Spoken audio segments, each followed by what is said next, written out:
I was actually going to stream early. I guess it's relatively early. I didn't want to. I was hoping it was nothing like this that was going to be the topic, but I did tell y'all, man, something big was going to come down the pipeline, and I definitely did say right around this time. Anyway, we're probably going to cover the now breaking and leading story that Lil Durk is being named and being accused of being a part of another murder for hire. Now, if you guys followed my coverage of this, with all due respect to anybody else, I don't think anybody else does what we do. We get to the shit. We actually went over this. We actually said, I pulled up the case that they're now linking Dirk to. I pulled it up, and I literally said, this case looks weird as shit. I had Myron Gaines, who's a former federal officer. He got on here, and I said, I look at a lot of cases because I do this reporting. At this point, I almost read. I'm not saying I'm a lawyer, but like I'm pretty proficient. And that case looked weird. Everything was redacted. Why? It's a murder case. But it told me it was part of a larger investigation. We now find out that that investigation is being tied to Dirk. And I'll tell you how this came to happen. So today, Dirk has a detention hearing. You know, the feds, and I think this is a popular inner city term now, the feds ain't like Fulton County. I keep telling all criminals, we got to create Fulton County, Atlanta. If you want to rob niggas, kill niggas, do any type of crime, go there. You won't get prosecuted. Just fuck somebody from the court, okay? But I will say this. The feds don't play like that. The feds are a different beast. And usually they, especially if there's crimes of high importance, that's there, they'll even play dirty their damn self. So the feds are trying to overcook Dirk. Like, they're trying to give him a situation where at best a life in prison sentence would be good for him. Now, they're not going to seek death, but they're kind of showing him it's impossible for you to beat us because you're probably going to have to beat us on multiple situations. Now, let me give you really the background about this. I've spoken to many journalists, and this is where this is why y'all come to me, right? Dirk and Keith, because of what they started with the drill movement, you have to realize, just throughout these inner cities or whatever, they realize what spurs violence and how it plays out. They're not dumb. I know people like to think the police don't have internet, but they're not dumb. They wanted to get both guys early. We're talking about 2014, 2015.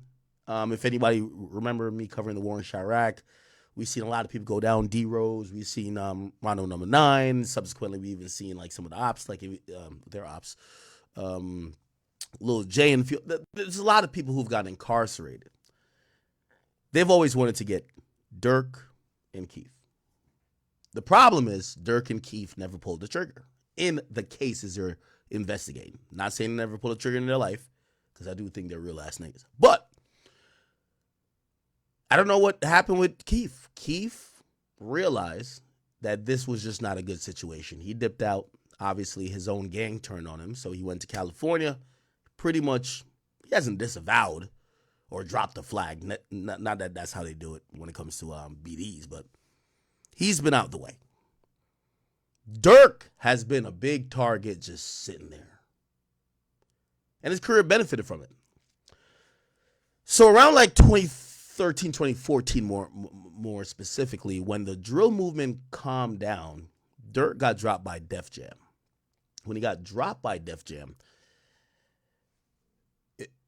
that was kind of a mark of, drill isn't that thing anymore, right? Now, Dirk is very resourceful. He's a really good guy. Trust me, I've known him damn near, personal communications for definitely over 10 years. I covered him for damn near 15 at this point. But I'm saying this to say the police always wanted to get Dirk. So let me give you some instances. Dirk caught 3 gun charges in Chicago. People usually believe there's a 3-strike, rule where like, hey, it's the third one, you got to go. Dirk did amass some fame and notoriety and money, and he avoided most of the punishments that would usually come with that. If you think about it, Dirk, 3 gun cases, never did time. And don't you ever utter out of your mouth that he snitched or anything. No. He had good lawyers. He knew how to play the system. He had the money to wait it out, to do what he needed to do. They couldn't get him on that. There's a few other things. Some I won't mention because, from all the public, and salute to our Chicago Scene 88. He usually does a good job of getting stuff out. They haven't put Dirk's name with it. Like, these days, the reason why people know King Von was associated with 7 murders is that police put out later that we couldn't really charge him or prove it, but he was our lead suspect for 7 murders. They kind of wanted Dirk. Wanted him for a long time. Dirk dipped to Atlanta. Bunch of shit happened there too. Anywhere Dirk is gone, it's been like, I don't call it a dark cloud, but shit has happened. So Dirk goes to Atlanta. Remember, Vaughn is popping now. They thought they had him when they shot the dude outside of that spot. They shot out the car and shot a guy. And the guy was down to tell. He was like, yo, these guys just trying to rob me, blah, blah, blah, blah, blah. Dirk gets charged. Vaughn gets charged. Remember, this is how bad they wanted Dirk. That at the detention hearing for Dirk, actually a preliminary hearing to be honest, for Dirk and Vaughn, a Chicago detective traveled from Chicago to Atlanta to testify because they know they couldn't get Dirk in Chicago. So they're like, fuck it. Even if Atlanta gets him, fuck that guy. You got to imagine these investigators have egos. We all know what happened. It's a decent case. There was video footage. But I don't know how cooperative that guy would have been after a while. One thing I'll say, do your homework. Shout out to FYBJ, man. Do your homework on Vaughn. You know why Vaughn never got locked up or got convicted of any of them joints? The witnesses never witnessed shit when it came time to need to recount witnessing shit. They either died, came up missing, changed their story. That's kind of rare. But yeah.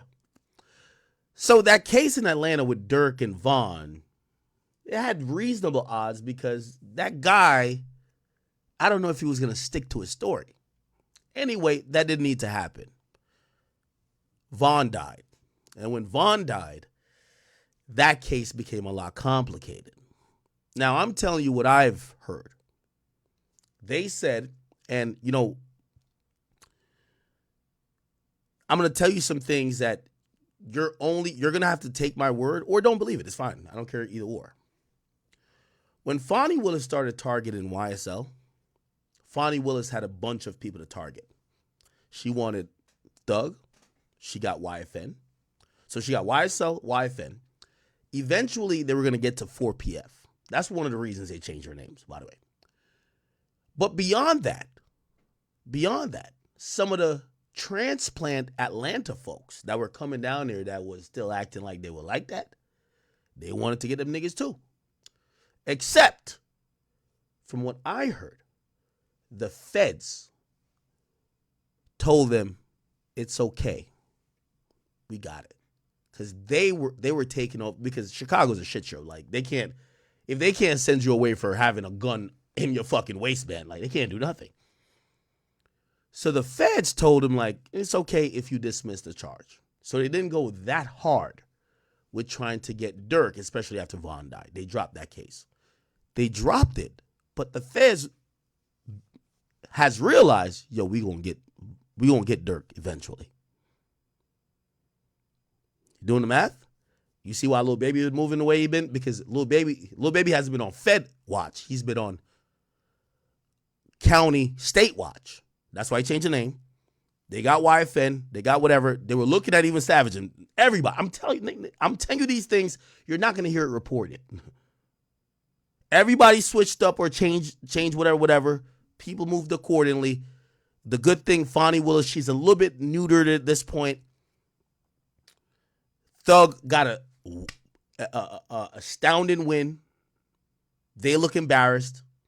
It's getting back to normal. But we get YFN, YSL, we get handled. Baby ducked out. Went to Paris with James Harden and started modeling. And when Dirk was down there, that case, after Vaughn died, the Fed said, we're going to look at it. Okay?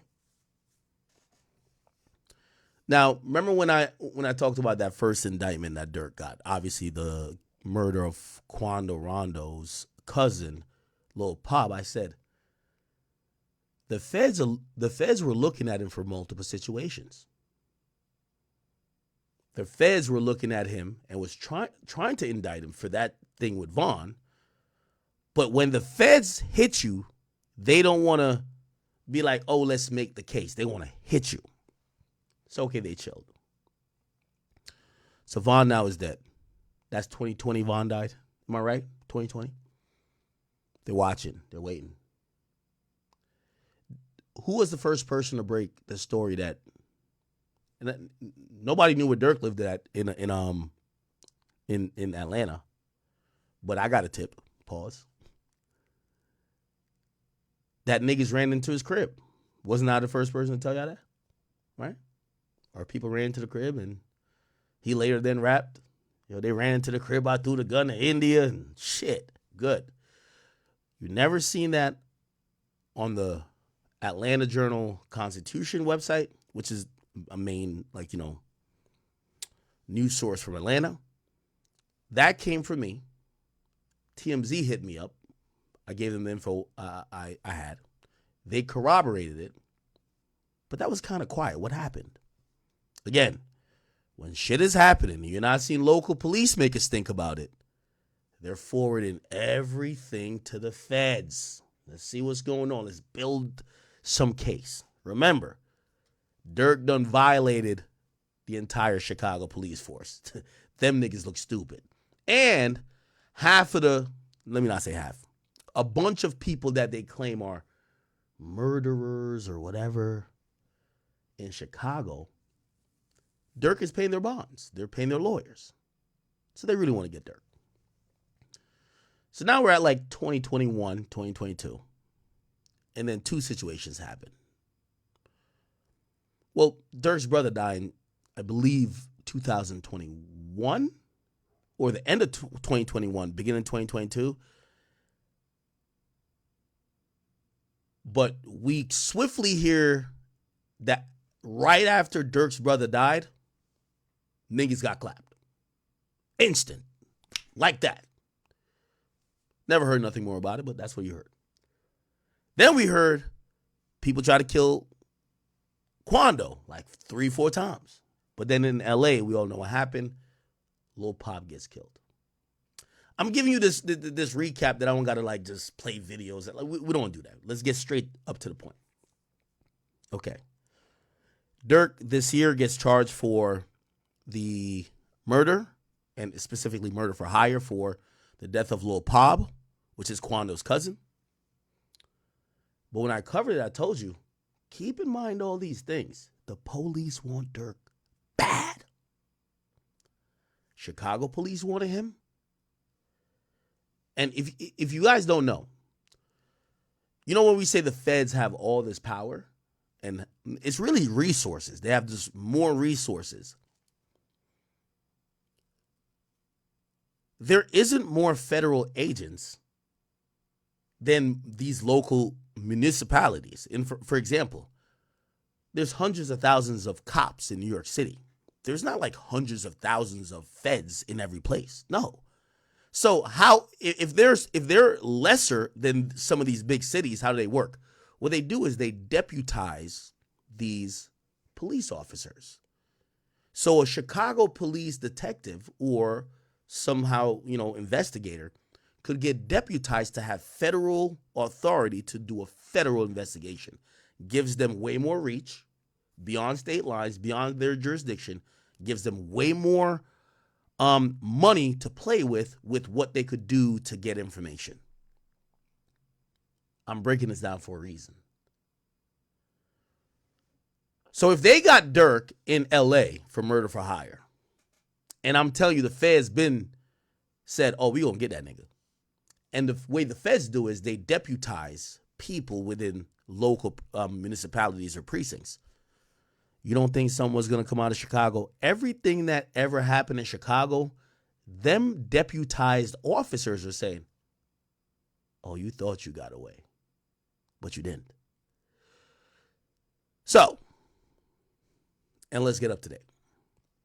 Dirk got locked up in October 17th, actually, 10/17, ironically, for the murder and murder for hire charges for Lil Pop.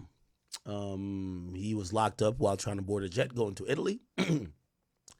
After being detained there for a long while, he was then extradited in November to California, where the charges originated because Lil Pop got murdered across the street from the Beverly Center, which is a huge popular mall in a tourist district.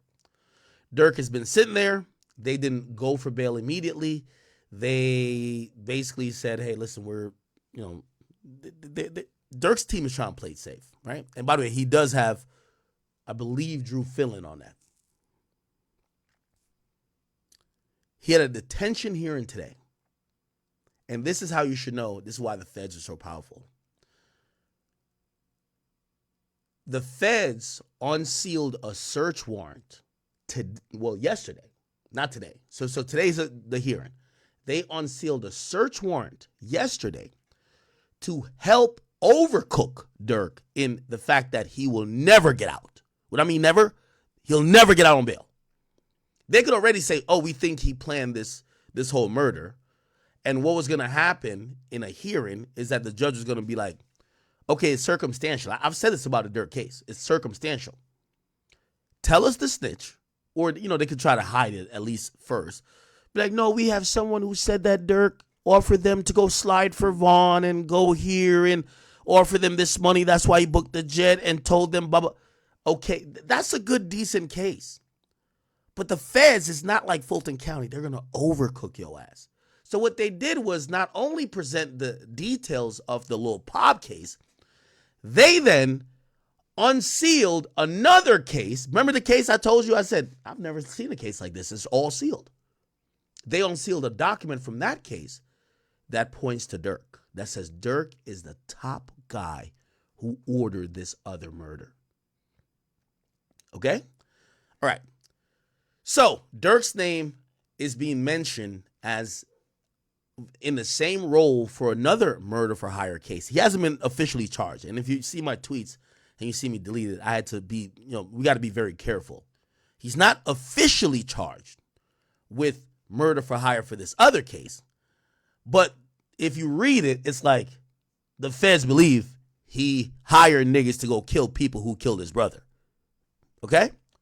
I'm going to show you everything now. Okay? But thank you for joining in.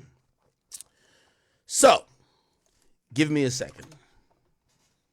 And I want to start out. And first thing I want to do is just show you this. So, if you're watching this and you haven't caught up today, you're like, what?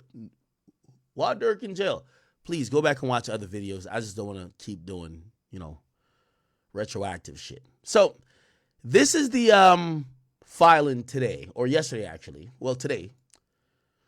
That, when there's going to be a hearing, the judge likes for you to file some stuff. And then even if you hear they listen to you in person, the judge is going to read this, read what the other side said, then listen to your arguments based on what y'all, because he might have questions about these things. This is what the government said about this. So their whole stance is don't let Dirk out of jail for Lil Pop's murder. This is what they said. So the plaintiff, which is United States of America, through his counsel, is basically saying that, it files a brief, and let's get to it, right? So it says the murder case presented is a straightforward detention analysis. No condition or combination of condition could ensure that Dirk appearance or protect the community or vital witnesses in this case.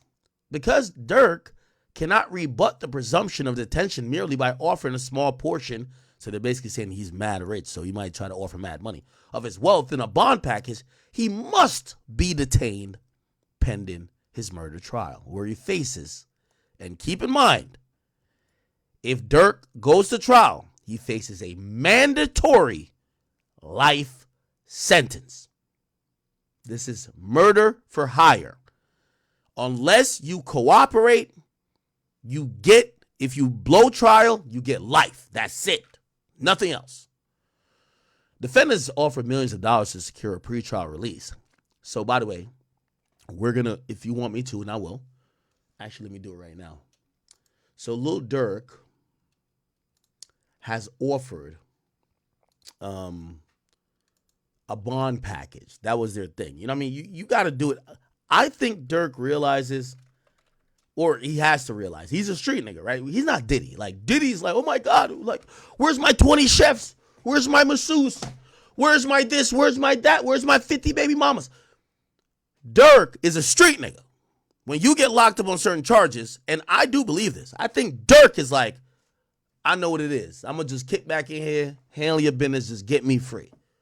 A street nigga ain't going to be like, oh my God, I can't stay in here. Oh my God, what, please let me out. You're a street nigga. You signed up for this shit. You know what comes with you getting arrested or indicted. However, your lawyer got to do his due diligence. Put together a little package that looks good. And let me see, because I do want to see what Durk offered. Let's see what Durk offered to get him free. You know, obviously he's not Diddy level, but let's see. What did Diddy... We know what Diddy... Hold on. Okay. Durk off... okay, so Durk filed something. We're not going to be able to pull it up, sorry. Durk filed it under seal. So Durk filed his, like, proposal under seal. Don't know why. That's kind of odd. I'm not going to lie. Oh, no. Actually, wait. Give me a second. No, it's not Durk. I'm sorry. Oh. I want to make sure I'm being accurate here. Oh, sorry. No. It's additional stuff filed by the government. I apologize. I'll get that. Okay. All right. By the way, if you never watched the stream of mine, I get into every fucking detail. So please, like, you know, if you're just looking for a summary, I could give you a summary real quick, get you out of here. But these are for the people who definitely want to know every single thing happening. And that's what we do, right? So check this out. I already pulled it up. So this is Durk's, and we're going to read through it real quickly because we want to get to, I got to read this thing to y'all. Oh my God. We're going to learn so much. Okay, here we go. I got this. All right. Okay. So this is Durk's, Durk got Christy O'Connor on it. Okay, Durk, I see you, my boy. Of course, Drew Finland is his main attorney. Marissa Goldberg is going to be underneath. Jonathan Brayman, who's a Chicago lawyer. Okay, so here we go. So they're offering. So essentially, Durk, devoted husband, father. Oh, look, husband. By the way, they're the blogs. I don't know if y'all want to quote me because I've seen some people say, "Hey, Durk might be married." For everybody who wants to confirm, Durk is married. So Durk married India secretly. If you guys don't know. Durk and India they're married, and you got to realize this is why he could say he's a devoted husband. It does read a little bit better if you don't know. So all the blogs y'all could run with that. The Durk married India before he got locked up, or maybe through, I don't know how it got finalized. I could probably pull that marriage certificate somewhere, but he's married to India. He's a father, we all know that, and a son, obviously. And an internationally renowned musician and recording artist, and he should be granted pretrial release on reasonable conditions that include the following. A bond secured partially in full by a $2.3 million equity in 2 homes. Georgia, and a $1 million cash tendered by Sony Music. Okay. Yo, big shout out to Sony, man. I like when the record labels who have profited off the death music finally say we'll put some money up to get our death music artists out. And I got to shout out to Sony too, because when Bobby Shmurda called his RICO, they took and Bobby could have got bail. Sony said, because Sony owns Epic, and Bobby was on Epic. Sony was like, what?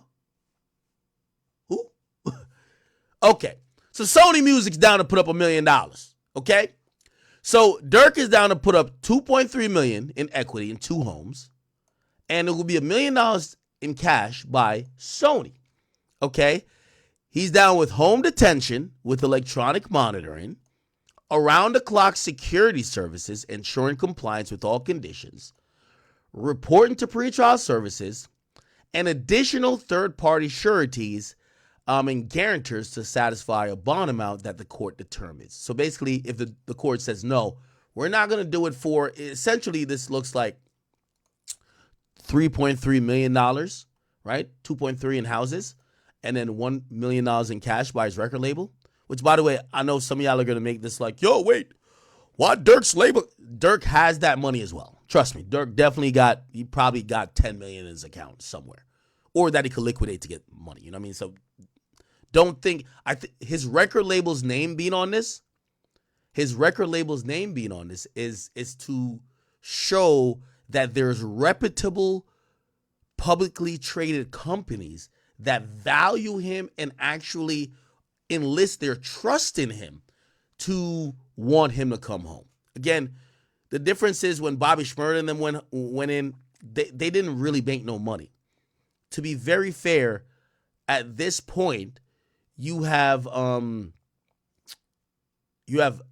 Alamo, right? And I think did Alamo get sold to Sony? Alamo, Sony. Yeah, okay. Sony Music acquired Alamo. The only 2 artists at Alamo that keep the lights on for everybody, shout out to Tom Moskowitz, he's the owner of that. And by the way, Sony Music paid Universal $125 million for a stake in Alamo, okay? So it was actually between $188 and $225 supposedly, okay? So Alamo was acquired for like, let's just call it $200 million. Only 2 people that matter. Dirk, Rod Wave. Okay? Rod Wave's going on tour, doing great things. If Rod Wave got in trouble, I definitely hope not. I would imagine Sony through Alamo would do the same. Dirk and Rod Wave keep the lights on over there. So you could imagine them saying, hey, listen, we'll put up $1 million, right? Bet. All right. Cool. Now, here's the thing. The problem here is murder. Even with what I know, sexual assault, murder, these are heinous crimes. But with murder and violence to that extent, especially when you have other cases, even if they offered $20 million, it's murder.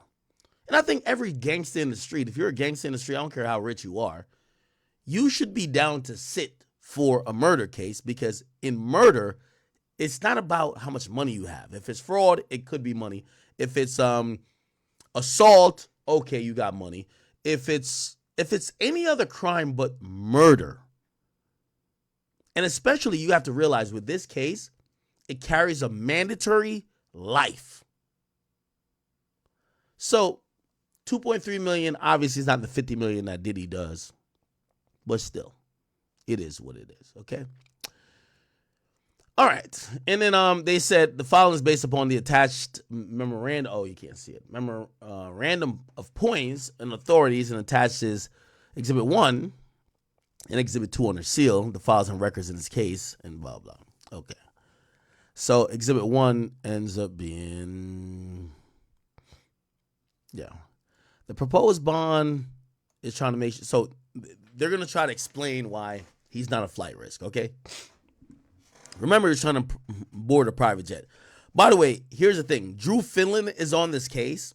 And Drew Finland, even though he wasn't on the Youngboy case when Youngboy got bail or got house arrest, Drew Finland is the guy who could create a package that you could get bail on. You know what I mean? Like Youngboy got, I'm going to be honest with you, Youngboy's house arrest package was, shout to that nigga, man. Yo, you'd have went to, if you ever went to Gravedigger Mountain, you'd have been like, if this is house arrest, I'm here for life. I'm here for life. I'm going to just sign up, okay? Looked amazing, okay? So, you know, they're trying to create a package where this guy can stay in his mansion and fight a murder charge, but the government is slick. You're not going to fight a murder charge from your fucking mansion, my nigga. Matter of fact, we're going to say there's multiple murder charges. Matter of fact, to keep it real, it looks like you're overcooked. You shouldn't be out at all. Okay. So it says this murder case is present. So this is Dirk's lawyer speaking, right? Again, we have a lot of paperwork to read through, so just bear with me. So again, we went from this, we went from, hold on. We went from here to, oh, never mind. Oh, no. Oh, sorry. Okay. Did I skip? Oh, I skipped some shit. Never mind. All right, never mind. So this is what we know they're down to do. So let's just kind of go down this real quick. This is Dirk's, like, his case to say, let me out, right? By the way, I'm going to keep saying Dirk's a gangster. Dirk's about that life. I get that you used to luxury, but you don't engage in these acts and do gangster shit if you're going to cry at sitting down for 6 months. Like, that doesn't make sense to me, right? If you're scared of doing 6 months while fighting your case, and who knows, you might get a favorable outcome, but if 6 months is going to break you to either tell or you're crying like a hoe, like, oh my God, please let me out, let me out. When it comes to murder, you're probably not getting out, okay? All right. Let's see their argument. They're like, Dirk, he's a good husband, father, renowned musician. And look, see, this is what I'm saying, Chad. I do think he did know this was coming, especially in the last decade of his life. He's demonstrated a genuine resolve to publicly advocate for improving undeserved communities and stopping violence in those communities. Come on, man. Due to the strength of his character, ooh, they're leaning heavy on his character. All my life, I try to change. These days. You see why? You see how everything is playing into itself, playing into, like, position at this point. Individuals from Mr. Banks' professional and personal life have lined up to support him in this matter. He's been temporarily detained. Oh, never mind. He was arrested on the 24th. Oh, the other guys got indicted on the 17th. My bad. And it's scheduled for a detention hearing this afternoon at 2 p.m. So, by the way, the detention hearing is going on now. I'll save you he's not getting out. Okay. I'll get the update in a second, but he's not getting out. Including a documented track record of full compliance with conditions of pretrial release on a previous case in Fulton County, Georgia. So they're saying when they gave him pretrial release, he was a good gentleman. He didn't do nothing wrong. His friends, family, and colleagues are willing to act as sureties and guarantors on any bond. More than $2 million. Sony will tender $1 million. Mr. Banks has a history of gainful employment and residence in the Central District of California. The court should grant him pretrial release. Okay, they tell about his legal background. Under the Bail Reform Act, the court must release him. And they're talking about some other stuff. Okay, so they're listing the criteria, which is flight risk, danger to the community, and possibly threatening witnesses. They say they charge him blah, blah, da, da, da. Okay, these are some, whatever. Anyway, for example, Judge Kevin Farmer previously remarked in granting Mr. Banks' expansion for his condition of release in his previous state matter. Banks is an artist and performs at concerts throughout the United States and overseas to earn his income. On that prior case, it was proved to the court that the prosecution and the community that he could comply with the conditions of pre-trial release and court orders due to his full compliance, blah, blah, which included originally GPS monitor, curfew, prohibition on contact with witnesses. The court gradually expanded everything that had to do with him. Okay. So this is not that much. So additionally, and let's just read the last thing. Because of the support with the community of faith, they are willing to stake so much on his bond. Several sureties and guarantors from both Mr. Banks' personal and professional life have agreed. That's why they're bringing Sony Music, professional, okay? To assist in satisfying any reasonable bond that this court might set. Notably, Sony Music, see, I told you, they're using that because of, it's not about the money. Dirk got $25 million. If Dirk don't got $25 million, that nigga's an idiot. That nigga's been getting money like in boatloads for the last 3 years since he's been super hot. Trust, okay? I don't care how much he's been tricking on chicks or, well, not tricking on, you got a wife, doing whatever. He should have $25 million in equity somewhere. Even if he got to sell every car, every jewelry, maybe owns like a housing project, and you got to have $25 million. Got to, okay? So when you see, and you might be like, 2.3, you're comparing this to Diddy, and you're like, well, Diddy did $50 million. No, these guys are not going to do the max they could do. They're going to just be like, yo, this is definitely a big amount. 2.3, big amount. 50 million, big amount. If they told Diddy $150 million, he's getting out of jail. 100%. So don't think when niggas is offering money that that's all they have, okay? If they told Diddy, we hear your $50 million thing, but we'll only let you out on $150 million, you would see Diddy out by tonight, okay? Niggas got money. So, money's not a thing, but you use it to kind of let them know you're down to put up a lot of things that you're almost willing to gamble if a sizable portion of your net worth or whatever you got going on, that the court could feel like, well, he'd only be an idiot to give all this up and try to run, right? Now, okay, Sony Music, an internationally respected corporation, has agreed to tender $1 million in cash. By the way, you want to hear the tea on this? And Bobby Shmurda, if you're watching this, somebody could clip and send it to him. So, 2 things with Bobby. And this is why Bobby fell out with a couple of people, including a guy who used to work for G-Unit. What's that guy's name again? Is it Shaw Money? I think it might have been Shaw Money. It wasn't, I think it was about $2 million to get the guy out on bail. It wasn't about the $2 million to get Bobby out on bail. Sony, which owns Epic, they wouldn't do it. That's one of the reasons when Bobby came home, he was never that cool with that label. Yo, y'all let me sit in jail for months and years and wouldn't even bail me out by just putting money down. Like, what the fuck? Right? We've seen in situations, Tupac, Suge Knight goes there and get... Here's why they didn't. And I'll also make this assumption. This is just my, if you want to call it expertise or expert, opinion. If Dirk got a RICO, Sony wouldn't be next to this. A murder, it's a difference. A murder says you kill someone. The goddamn record labels aren't saints. A RICO says you have an organization of criminal activity, and a record label is a record label that usually houses a bunch of people who claim criminal activities. They don't want to be next to you with a RICO.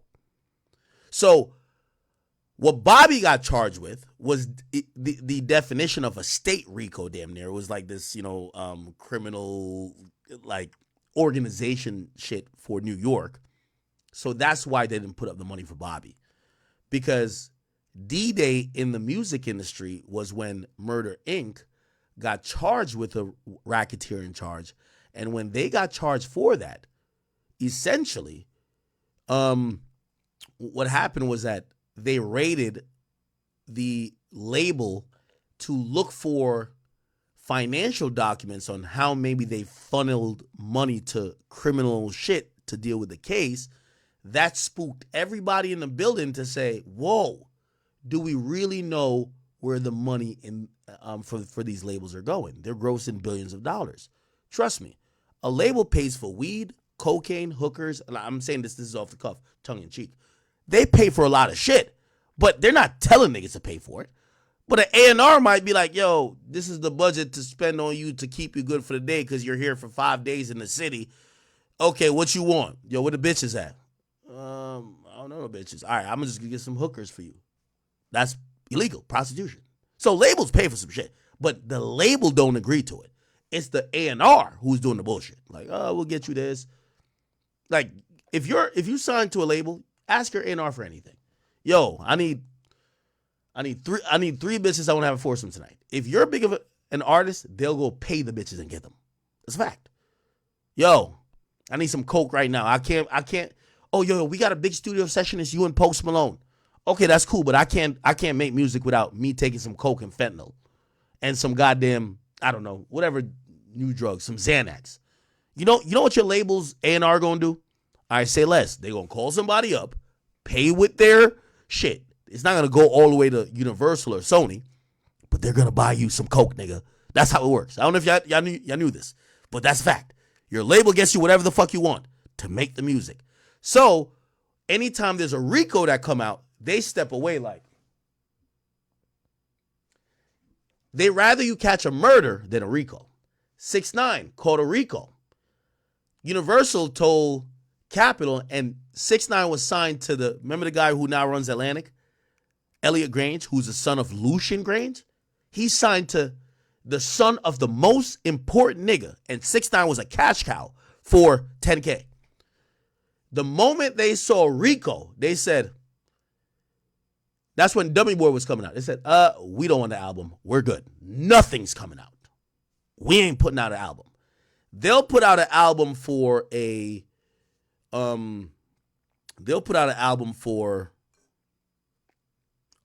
someone facing murder, facing any charges, but RICO's, no.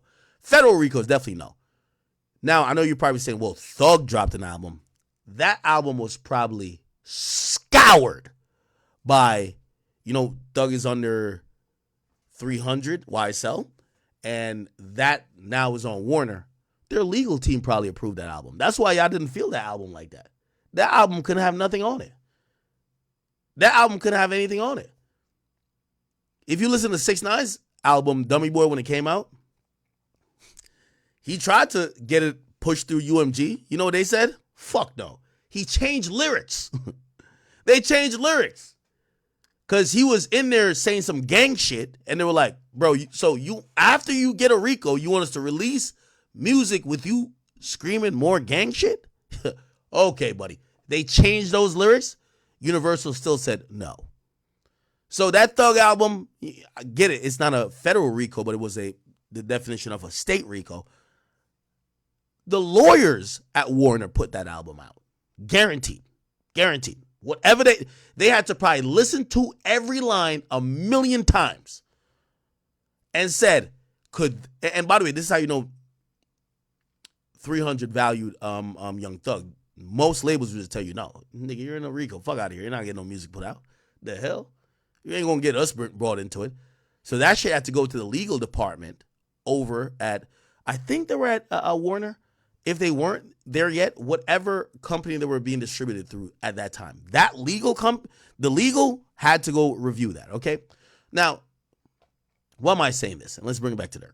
I'm saying this because when you could put that your record label is putting up money, it does matter. I'm going to tell you how it matters. Now, again, this is a murder, so it's very different.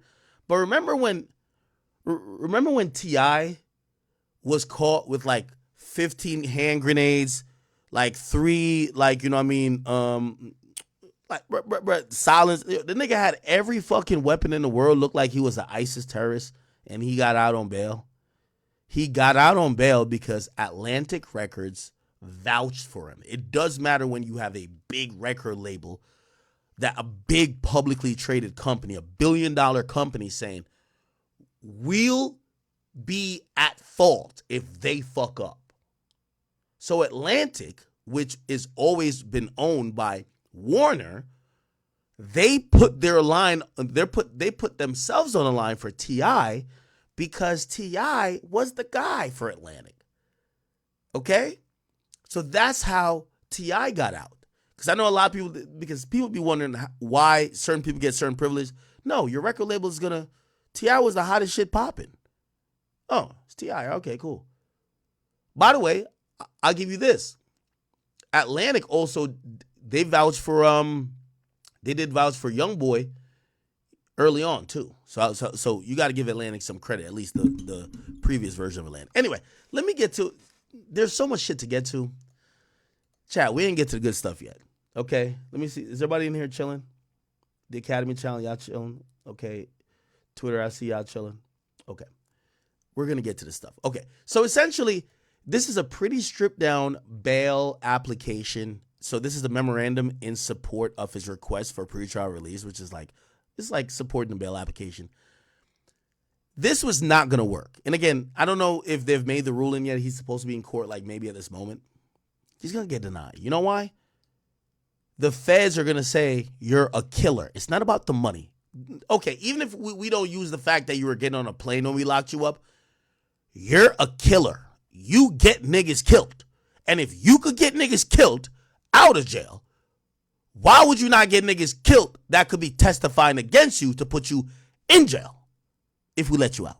So none of this addressed the fact that, he won't have like phones or anything. They're just saying he's a good guy, and we should look at the people who are supporting him. Nothing says that they could guarantee the safety of the community, and that's why he's gonna sit in jail. Okay, all right. So that's what Dirk said. So let's go back to what the feds are saying. So, and this is the interesting part.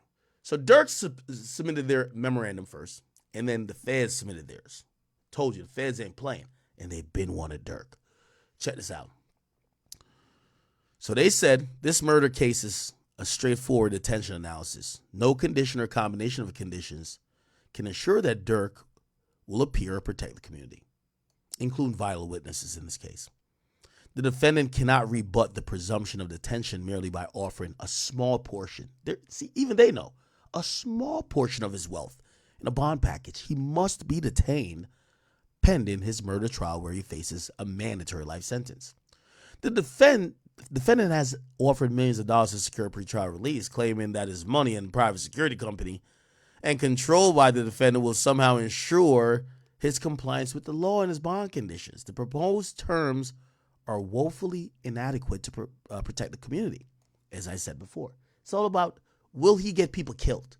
Didn't I tell y'all before, chat? Just think about everything I've told you. Didn't I tell y'all before? This case is primarily going to come down to, do people snitch on Dirk? If all of the witnesses that the feds got die, Dirk walks. Facts.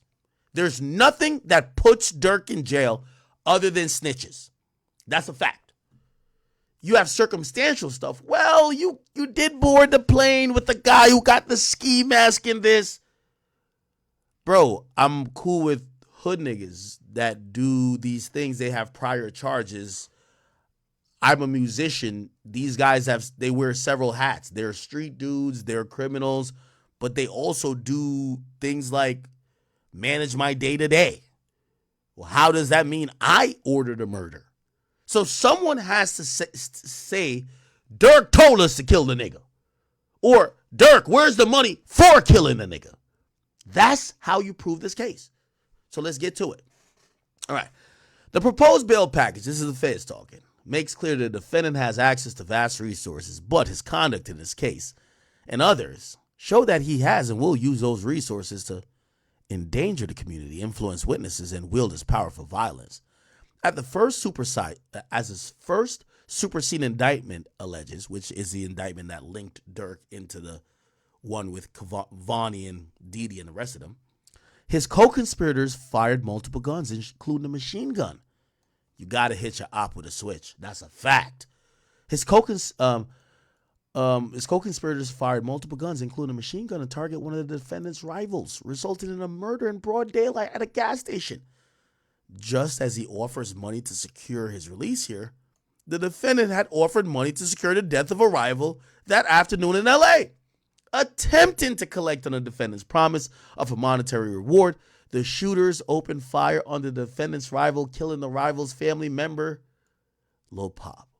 The defendant showed no mercy and no remorse following the murder. Instead, mocked his rival and sought to commercialize Lil Pop's death by rapping about his revenge.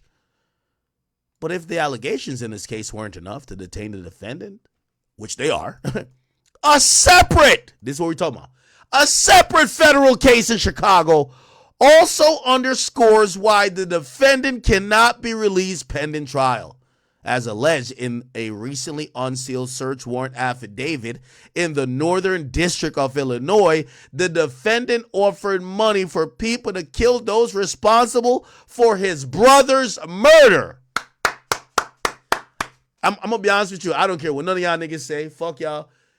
Somebody kill a family member of mine, trust me, I'm putting all my bank account to the killer. Go get that nigga. I'm sorry. Sorry. I can't blame Dirk for this one. I can't blame Dirk. He still didn't do shit. Like, this is false. This is fake news. But I know y'all hypocritical fans who used to be trolling slide for Vaughn. Okay, the slide for Vaughn thing I get, but slide for your brother, you don't got to tell me that. You don't got to tell me that. You don't have to tell me that. You don't have to tell me that at all. You don't got to troll me about that. That's going to happen, okay? It's like somebody killing your moms. Do you give a fuck about anything else? That nigga got to die. Got to. It don't matter if you got 10 billion or $1. Fuck that. Anyway. Offered money for people to kill those responsible for his brother's murder, and more specifically, offering to pay for any gangster disciple that is killed. Evidence collected in this case also shows the defendant allegedly placed monetary bounties to solicit other murders, including a family member of a witness. Oh, shit. The defendant's MO is clear. He will use his power, money, influence, and any pretrial release to endanger anyone who he perceives as a threat, including witnesses in this case. Argument. The defendant's supposed to be presumed at a flight risk and endangered. They said, here we go. Hold on. I don't want to read every single thing. By the way, I'll upload this to the academy.blog afterwards if you want to see it. Okay. Then it says the defendant's murder and firearm charges justify detention. And then the next thing is, okay, conclusion. Now, they're supposed to be in court today arguing. Like, oh, so they're going to add additional arguments to support this and to answer the judge's question. I think he's going to get denied. Y'all could tell me. There's probably, it's been 2 hours. What time is it in Chicago right now? No, it's not Chicago. Oh, it's LA. It's LA. Never mind. And I think it was a 2 p.m. thing. So the detention hearing doesn't start till 30 minutes from now. Yeah, so he's not there yet. Okay, all good. All good, my people, all good. Now, chat. This is what y'all came here to see. Can I get a little roll call real quick? Everybody up in the building cool? Everybody on King Akademiks channel cool? The Academy, y'all cooling? We on Rumble, we cooling? Are we on Twitch, we cooling over there too? And I know we're on Twitter today. I seen people, I only streamed live on Twitter today because I sent out an incorrect tweet, which I've seen a lot of other people copy, and I felt bad about it because he's not currently indicted. And there might be an indictment here, but I haven't seen it. He's like the lead suspect to be indicted, which almost assumes that he's going to be indicted, but I don't want to announce him being indicted until he's indicted. Okay? You know what I mean? Because I understand, like, you're playing with people's, yeah, I want to be accurate. I love being accurate. Okay. So essentially, the big thing here, and we could just search it, is they said, as alleged in a recently unsealed search warrant in the Northern District, the defendant offered money for people to kill those responsible for his brother's murder. That's what everybody's reporting on, chat. I have the indictment here in front of me, and we are going to break this down, chat. So, if you don't know how the feds work, and, you know, I do like the Fed system because it's kind of very transparent more than some states or counties. It's very wide open, okay? There was a search warrant that was applied under seal, okay? Now, before I get there, Stefan Mac D thing, okay? Here we go. Okay. Is it this the one? Here we go. Didn't seem to care. Well, basically my whole team, you know what I'm saying? But the trucking came first for my brother D thing. Multiple shots were fired and lots of weapons were found at the scene. Dante Banks was killed when he was shot in the head. Banks is the older brother of locally known rapper Lil Durk.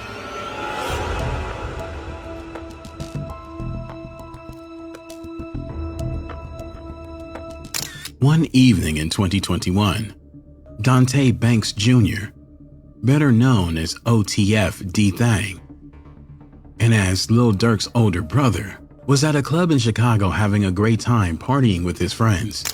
As it would later be revealed, however, D-Thang was partying in his opponent's territory that night, and when he got ready to leave, he was brutally hit in the parking lot in a shooting that also injured a Harvey City Police Department cop. In the aftermath of D-Thang's tragic passing, the names of 2 potential suspects started circulating on social media and in the You're gonna hear how Dirk's lyrics start to come true. What did Dirk say? Fuck my cousin. Let's go back to what he said. So cousin about Here we go. tell me squash it with my Here we go. told me he gotta go and get Here we go.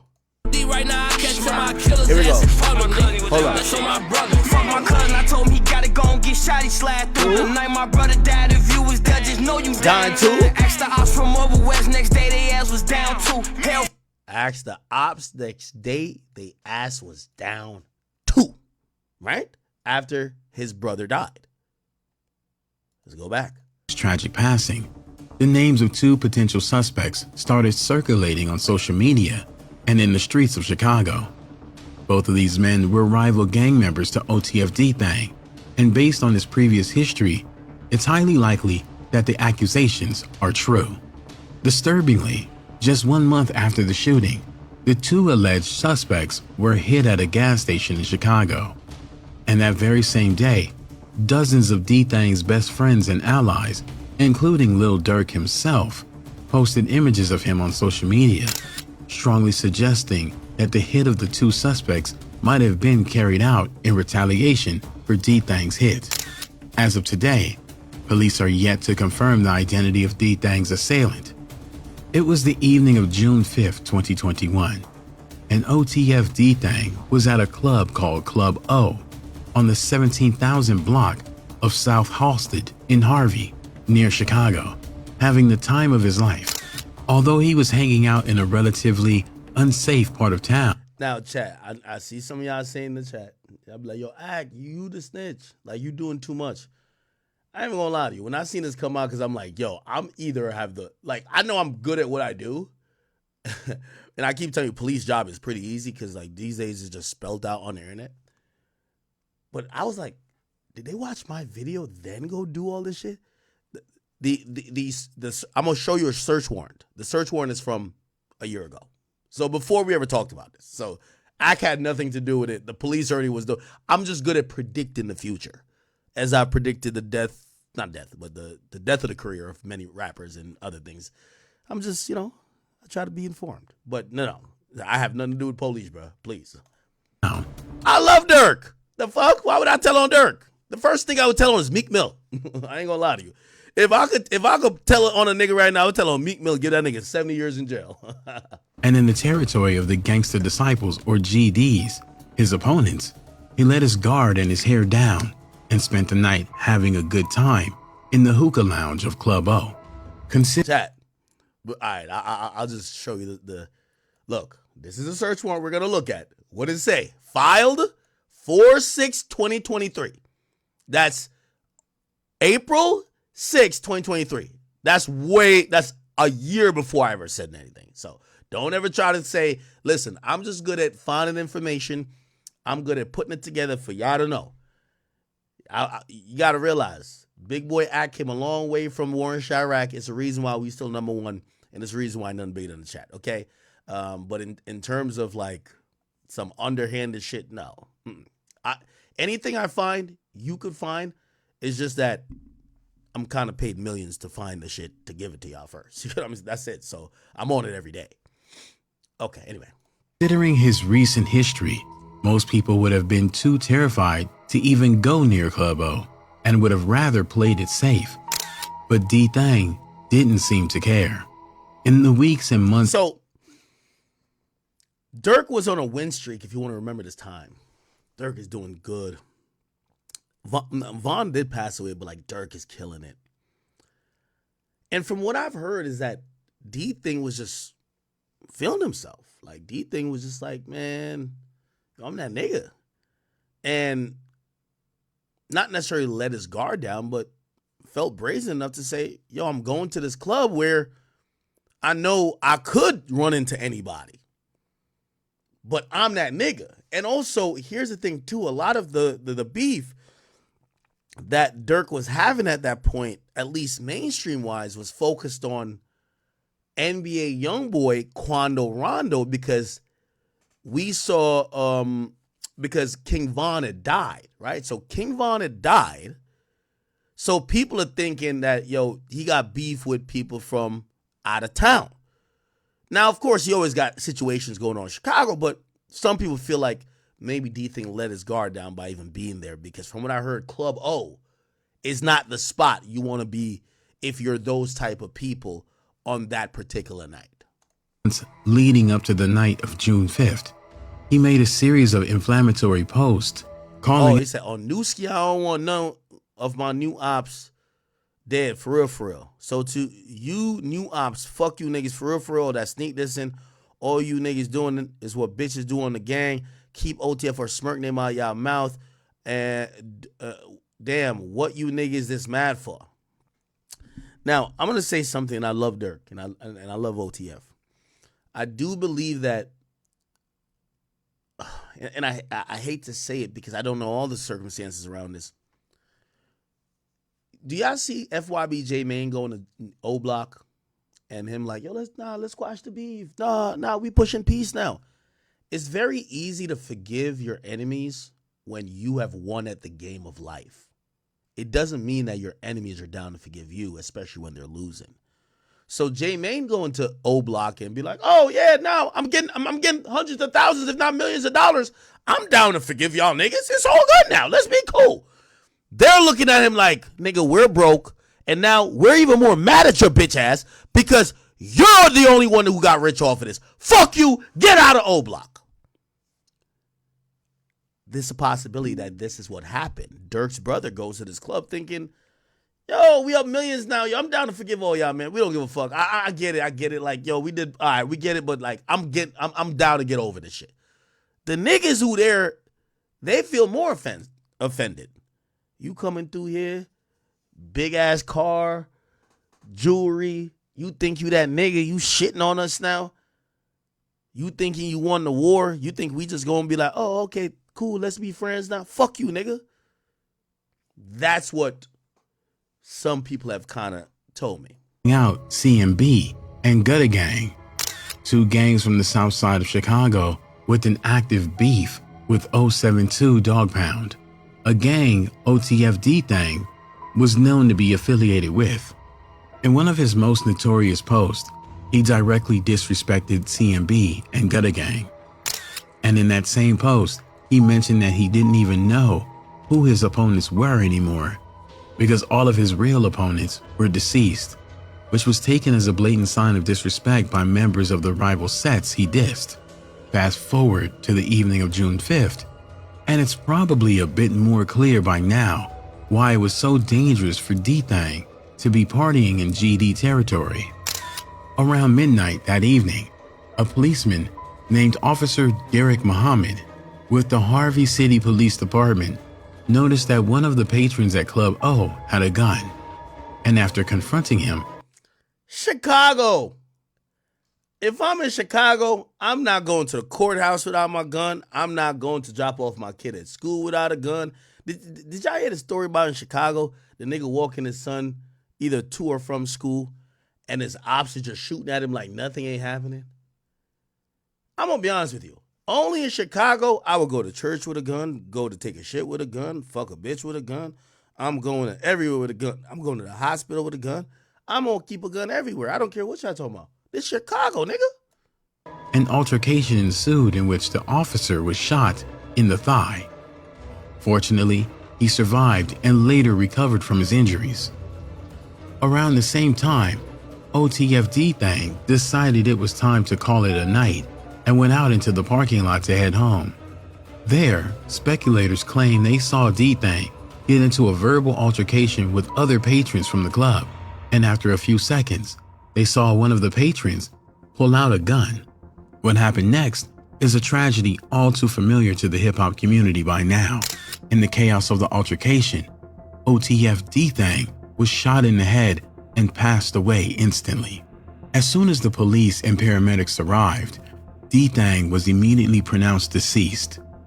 As news of D-Thang's passing began to spread, dozens of his loyal fans, friends, and family members poured out their condolences on social media to honor the memory of the fallen rapper.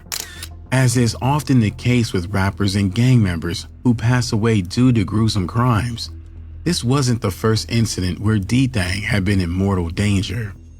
In 2014, D-Thang's younger brother and famous rapper Lil Durk had beef with another rapper by the name of Mubu Crump.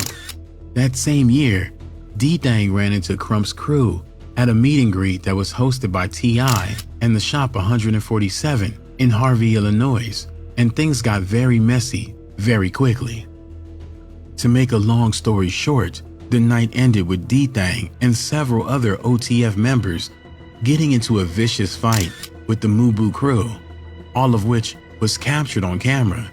In response to the incident, OTF D-Thang uploaded a video telling Crump and his crew that he wanted to fight them again and taunted the entire Mubu crew for allegedly having run from him during the fight at the Shop 147. 4 years later, on October 8, 2018, OTF D-Thang almost passed away when he was shot by his opponents in a McDonald's parking lot. Although he ended up surviving, Lil Durk's cousin, Baby D, who was with D-Thang at the time. By the way, I don't know if you ever knew about this sinister. Just think about this, chat. Lil Durk almost healed. Right? Almost healed.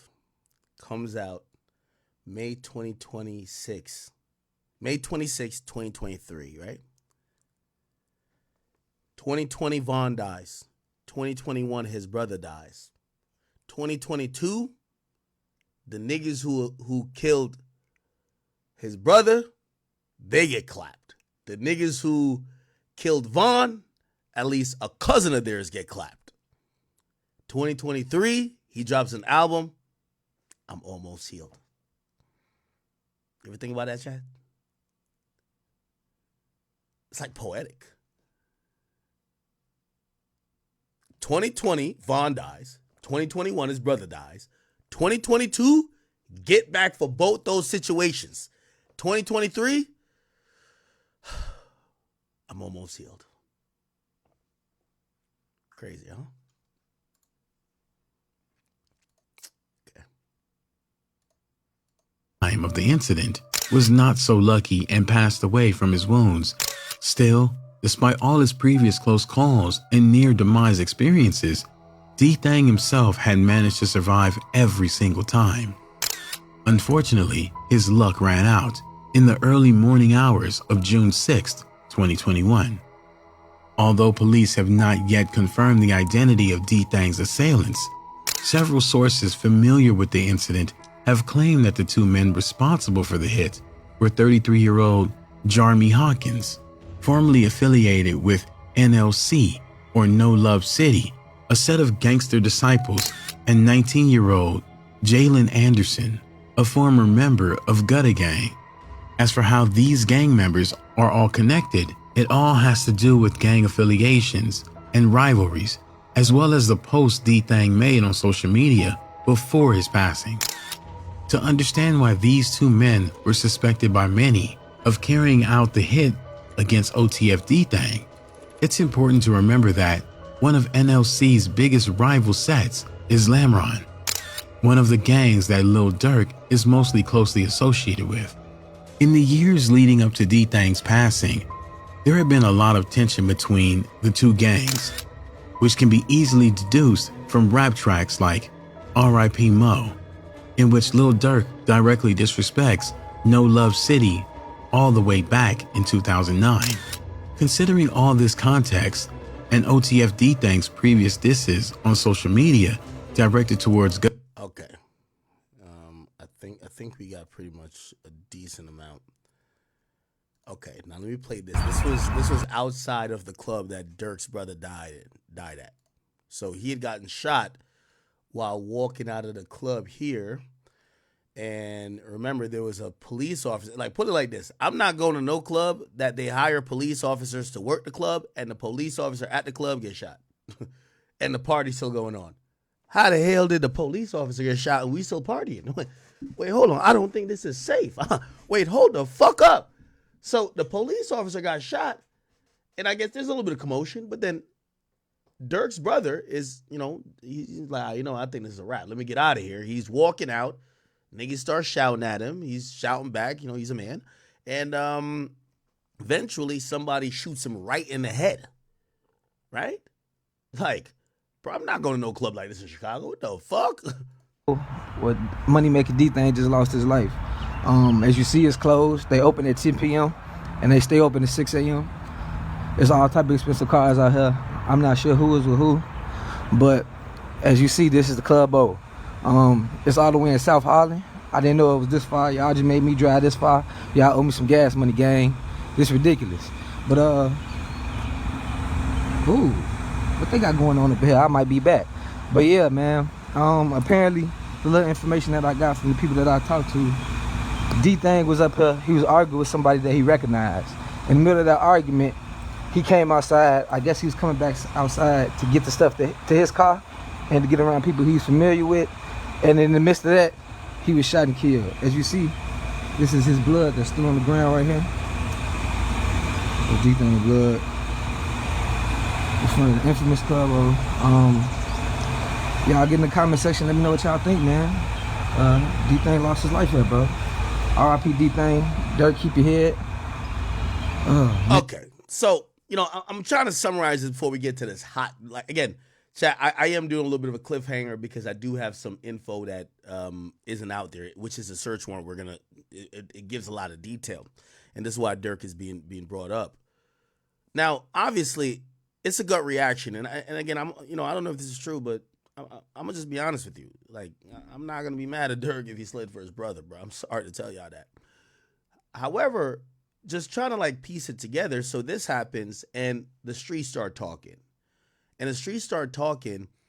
and there is a few people that come up that they believe was either in the argument or responsible or set it, whatever, for D-Thing dying. Right after D-Thing dying, what happens is a guy named Stefan Mack. He dies. He gets murdered. Okay, and let's see, Stefan Mack. If Reddit has a lot of stuff about him, right? So Stefan Mack is actually, okay, this is about the guy who got killed, charged with murder. But people thought the Stefan Mack guy did the murder. Now, here's the interesting part, and this is only, this is Reddit Rumorville. They claim that this is the second time Dirk has gotten the wrong guy, because they claim this ain't the guy who killed his brother. But maybe he's with it or whatever, close to it. But he gets clipped, so Stefan Mack dies, just like how Lil Pop dies. But the actual guy that you probably want, you didn't get him. There was somebody else who died too. That's why Dirk allegedly raps what Dirk rapped again? We could probably go back to it. He said? Ask the ops from over west, next day they ass was down 2. Hellfire on the back.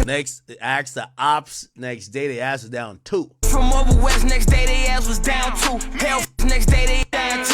Ask my brother died, if you was there, just know you down 2. My brother died, and just know if you was there, you're dying too. Ask the ops from over west, next day they ass was down 2. And they was definitely down too. That's a fact, okay? So, Stefan Mack gets killed. Now, this is where we get to the very important document I'm about to read to you right now. This is an affidavit for a search warrant, okay? And this was filed last year. It tells you about the elongated period that the police have been looking at Lil Durk, but for multiple situations. They were investigating Durk for the Lil Pop situation even before this. So they've had multiple investigations involving Durk. So let's look at this search warrant. In the matter of search, okay, the information associated with cellular telephone associated, blah, blah, blah, blah. that is stored at the premises controlled by AT&T, okay? This is an application for search warrant. And by the way, this is the date. I, a federal law enforcement officer or an attorney for the government, request a search warrant or state under penalty of perjury that I have reason to believe that on the following person or property that will be searched, which is located and looked like it was a northern district of Texas. They searched. There's evidence of a crime, and the judge signs off on it, right? So the judge, this is the applicant's signature. The judge signs off on it. And this was, again, April 26, 2023. Now, that's the search warrant, like, the affidavit, and, obviously it's been signed by a judge. So that means if they show up to your door with this and show you this and you see a judge sign it, you got to let them do whatever they want in terms of what it says they could do here. But then there's usually a affidavit of what they told the judge that they believe they were going to find, even beyond just this small application. That's where we're going to get some more information. Check this out. So this affidavit in support of an application of a search warrant says, listen, I'm a special agent. And anytime you hear special agent, a lot of times that's a local officer that has been deputized, that's became a special agent. Look, I've been so employed since approximately July 2010. I'm currently assigned to the FBI Chicago Homicide Task Force. Actually, this is an actual FBI agent, not a deputized local agent. My bad, sorry. As part of my job responsibilities, I investigate criminal violations relating to violent crimes and gang-related offenses, including blah, blah, blah, federal firearm, narcotics, and racketeering laws. I've been involved with the briefing of defendants, informants, and witnesses, and blah, blah, blah. Just telling what this guy's done. The affidavit is made in support of an application for a search warrant for information associated with a certain cell phone aside to call numbers, one, information associated with a cell phone number, blah, blah, blah, bearing IMEI. This is how much. This would be a good time. I don't know if I could hit him. I know he's in Vegas. So I could get Myron on here. But remember he was saying about search warrants and like wiretaps and how much detail you have to pull. You can't just be like, yo, let me just run up in their house and just get anything, right? If you want to get some of these things, you need to properly spell it out. This is the number. This is the IMEI number. We believe it's stored at a premises controlled by AT&T. And we want the warrant to go search that, right? And it appears that they wanted to issue this warrant most likely to AT&T. That AT&T could do what's called they're going to copy all the messages or everything going to that phone and that the feds can see. So you don't alert the person who has the phone, but you're still getting everything. Okay, so cool. Subject 1's phone associated with blah, blah, blah. Then we have subject 3 and subject 4 and subject 5. I don't want to bore you with everything. If you guys go to theacademy.blog, all this will be posted after the stream. But I just want to get to the important stuff. So as Seth Ford, more fully below, the FBI is investigating allegations that Anthony Montgomery, which is, I think his nickname is like AJ something, and Preston Powell used facilities of interstate commerce with the intent of murder for hire. See? That term keeps coming up. That a murder for hire be committed in violation of Title 18. Cool. They conspired to use facilities, They possess a firearm, Cool. Specifically, the FBI is investigating allegations that Montgomery and Powell murdered Stephon Mack. Now that name comes into play. On January 27, 2022, in violation of the laws of Illinois, blah, blah, blah, in consideration, listen, so they murdered someone violating the laws of state of Illinois as consideration for receipt of something of pecuniary value, which is pretty much they murdered someone for money. Mack was shot and killed by 2 assailants while leaving a youth peace center. Ooh, that's going to play crazy in court. He's leaving a youth peace center and you kill him while leaving a youth peace center. Overcooked. The 2 assailants exited from the parked stolen car firing at Mack, and Mack walked across the parking lot. As the 2 assailants were driving up to the parking lot, Powell used subject 3 phone, exchanged with several phone calls with subject 4. Law enforcement believes that subject 4 is typically used by co-conspirator A. We're not hearing co-conspirators, but for the reasons set forth below may have been used by co-conspirator B. which is co-conspirator A's brother at the time of the exchange calls. And I know some you might be like, who are these people? We're going to get to Dirk in a second. Don't worry. The two assailants abandoned the stolen car at the scene parking lot after having murdered Mac. Through law enforcement investigations summarized below, I believe that Powell and Montgomery were two assailants after the murder. Montgomery left this, and by the way, this is how most murders get solved. You know, people like to plan out good murders, except like you're filled with adrenaline. You have to move like this, like you forget something, you touch something you shouldn't, you didn't wipe. Like, come on, a perfect murder in these days. If you want if the cops want you, look at the Luigi guy. Like, they're gonna catch you if they want you, right? So anyway, the dude leaves the stolen phone in the stolen car. You know, he leaves the cell phone in the car, right? And Powell called Montgomery 3 times on that phone. 3 minutes after the shooting, but he left the phone. They had split up on foot different directions, and Powell was likely unaware that Montgomery left the phone inside the vehicle that was used to commit the murder. 34 minutes after Mac was murdered, Montgomery's girlfriend, listed as subscriber for Subject 1's phone, called AT&T to report the phone stolen. So the girlfriend, this is some backward shit. You should have reported the phone stolen before, but they would have cut the line. So you could tell they're going to holler at the girlfriend. So right after the murder, the girlfriend calls AT&T to say, yo, my phone got stolen. Right? Keep in mind, these guys who everybody think they're smart criminals, they're not thinking that the cops know exact moment when the crime happens. They have it on surveillance footage. They also have timestamps of everything happening with the phone, where it's pinging the GPS location, also every message coming in and every call. So they know the murder happened. 3 minutes later, it's getting a bunch of calls that the phone left in a stolen car. Then 30 minutes later, when they subpoena AT&T said, yes, we did get a call from someone who was trying to report that phone stolen. Come on, right? This is simple shit. Chat, we play Monday morning quarterback, right? So when we're reading all these things, I know a lot of times I look in the chat and I'm like, yo, these niggas is dumb. Of course they're dumb when you realize that the cops are just 20 steps ahead of everybody, right? Anyway, 5 days after Montgomery abandoned the phone in the stolen car, he obtained a new cell phone. And they call this one Subject Phone 2. And they said he used Subject Phone 2 to communicate with Powell using what I believe is code language to discuss when Montgomery was going to receive the payment. And that's going to be a big issue. The payment for having murdered Mac.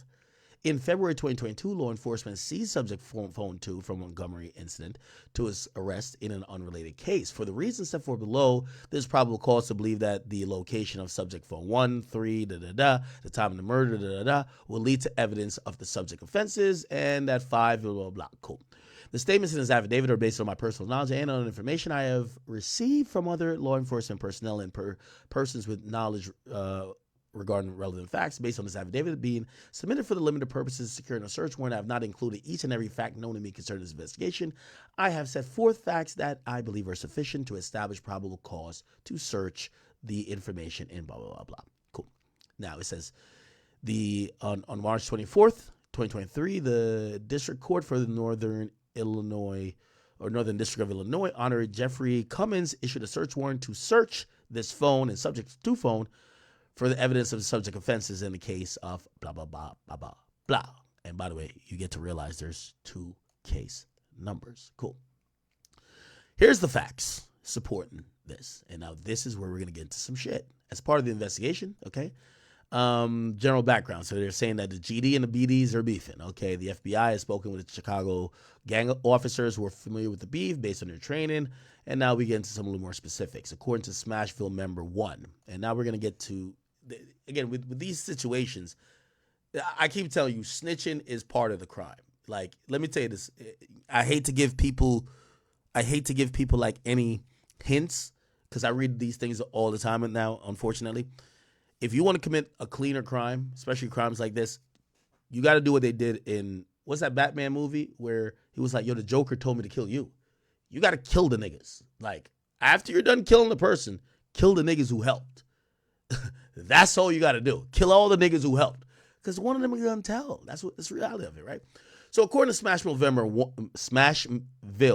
1, the Smashville GDs, so there's a member of Smashville GDs who's a snitch. Perfect. the Smashville control territory in the vicinity of 83rd Street to 87th Street and Ashland Avenue and Damon Avenue.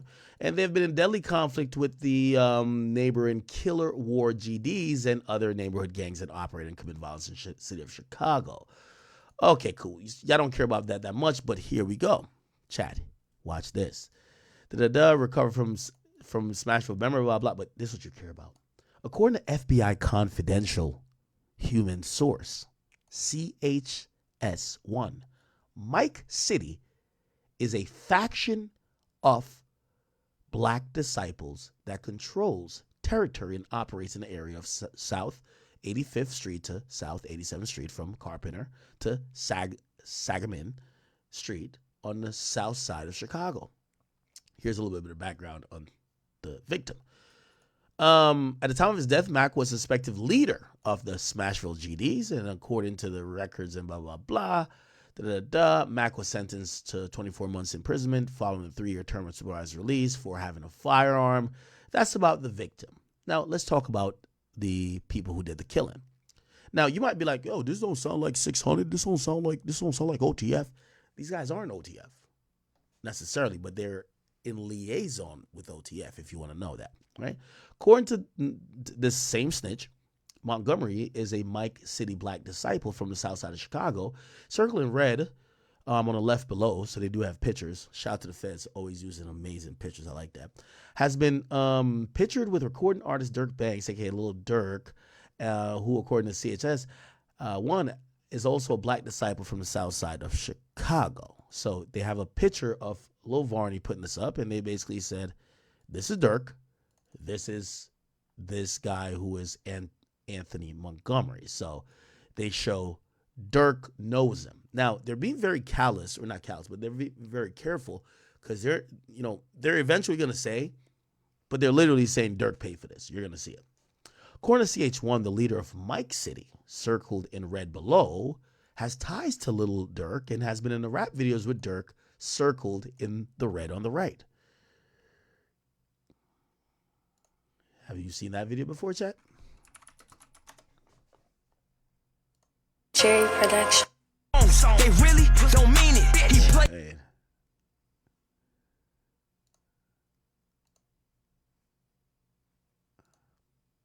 Interesting. Instagram, you doing. Okay. So background. So they're saying that this guy here, whose name is Anthony Montgomery, I think his name is AJ. Okay. So his name is like AJ from Mike City. Okay. Then they're saying, and by the way, so this picture had Dirk with the leader of Mike City. And then they said the shooter, which is AJ from Mike City, right? The leader, sorry. Oh, no. Actually, no. It wasn't AJ. It was the leader of Mike City. So they're saying Dirk put the leader of the gang, where one of his homies killed, what's the name, in the video, okay? Then the other guy is Preston Powell. According to CPD reports, Powell has spent time living at blah, blah, blah, Carpenter Street, which is located in Mike City BD territory, according to him. So it looked like these are both Mike City BD people. He's a victim. Powell was a victim of simple battery that occurred there. Let's just keep it going. And now we get to Dirk. Background on Dirk Banks. Interesting. Dirk Banks is a famous rapper on the south side of Chicago, according to CHS1, a snitch. Conversation with CPD gang officers who are familiar with black disciples, social media postings, and public source research, and a review of Lil Durk's lyrics. Dirk is a member of the Lamron faction of the Black Disciples. According to CPD records, Lil Durk's brother, Dante Banks Jr., a.k.a. D-Thing, was shot and killed outside of a nightclub in Harvey, Illinois in June 2021. CHS1 has reported that Dirk was and is still, it said is, so at the time of that, so in 2023, it said Dirk was still offering money. In 2023, he was still free.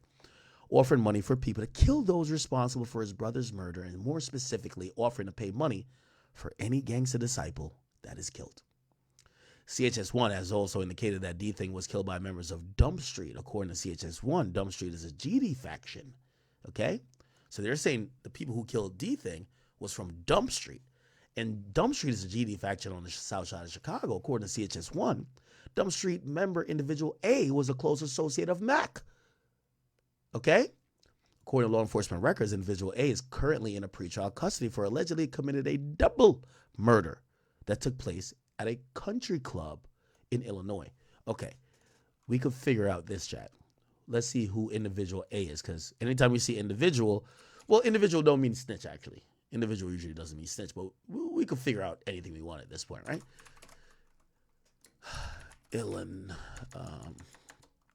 Yeah. Okay, man arrested after two brothers killed in, yeah, okay, so this is a double murder. So individual A is, who is this? Armani Green. Okay. So these are the two people who died.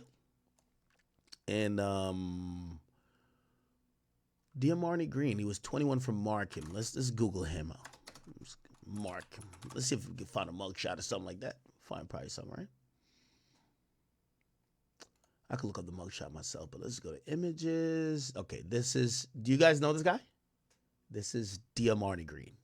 So he's individual A. Okay? Chat, none of this is snitching. This is called having a fucking brain, okay? The feds already did their investigation.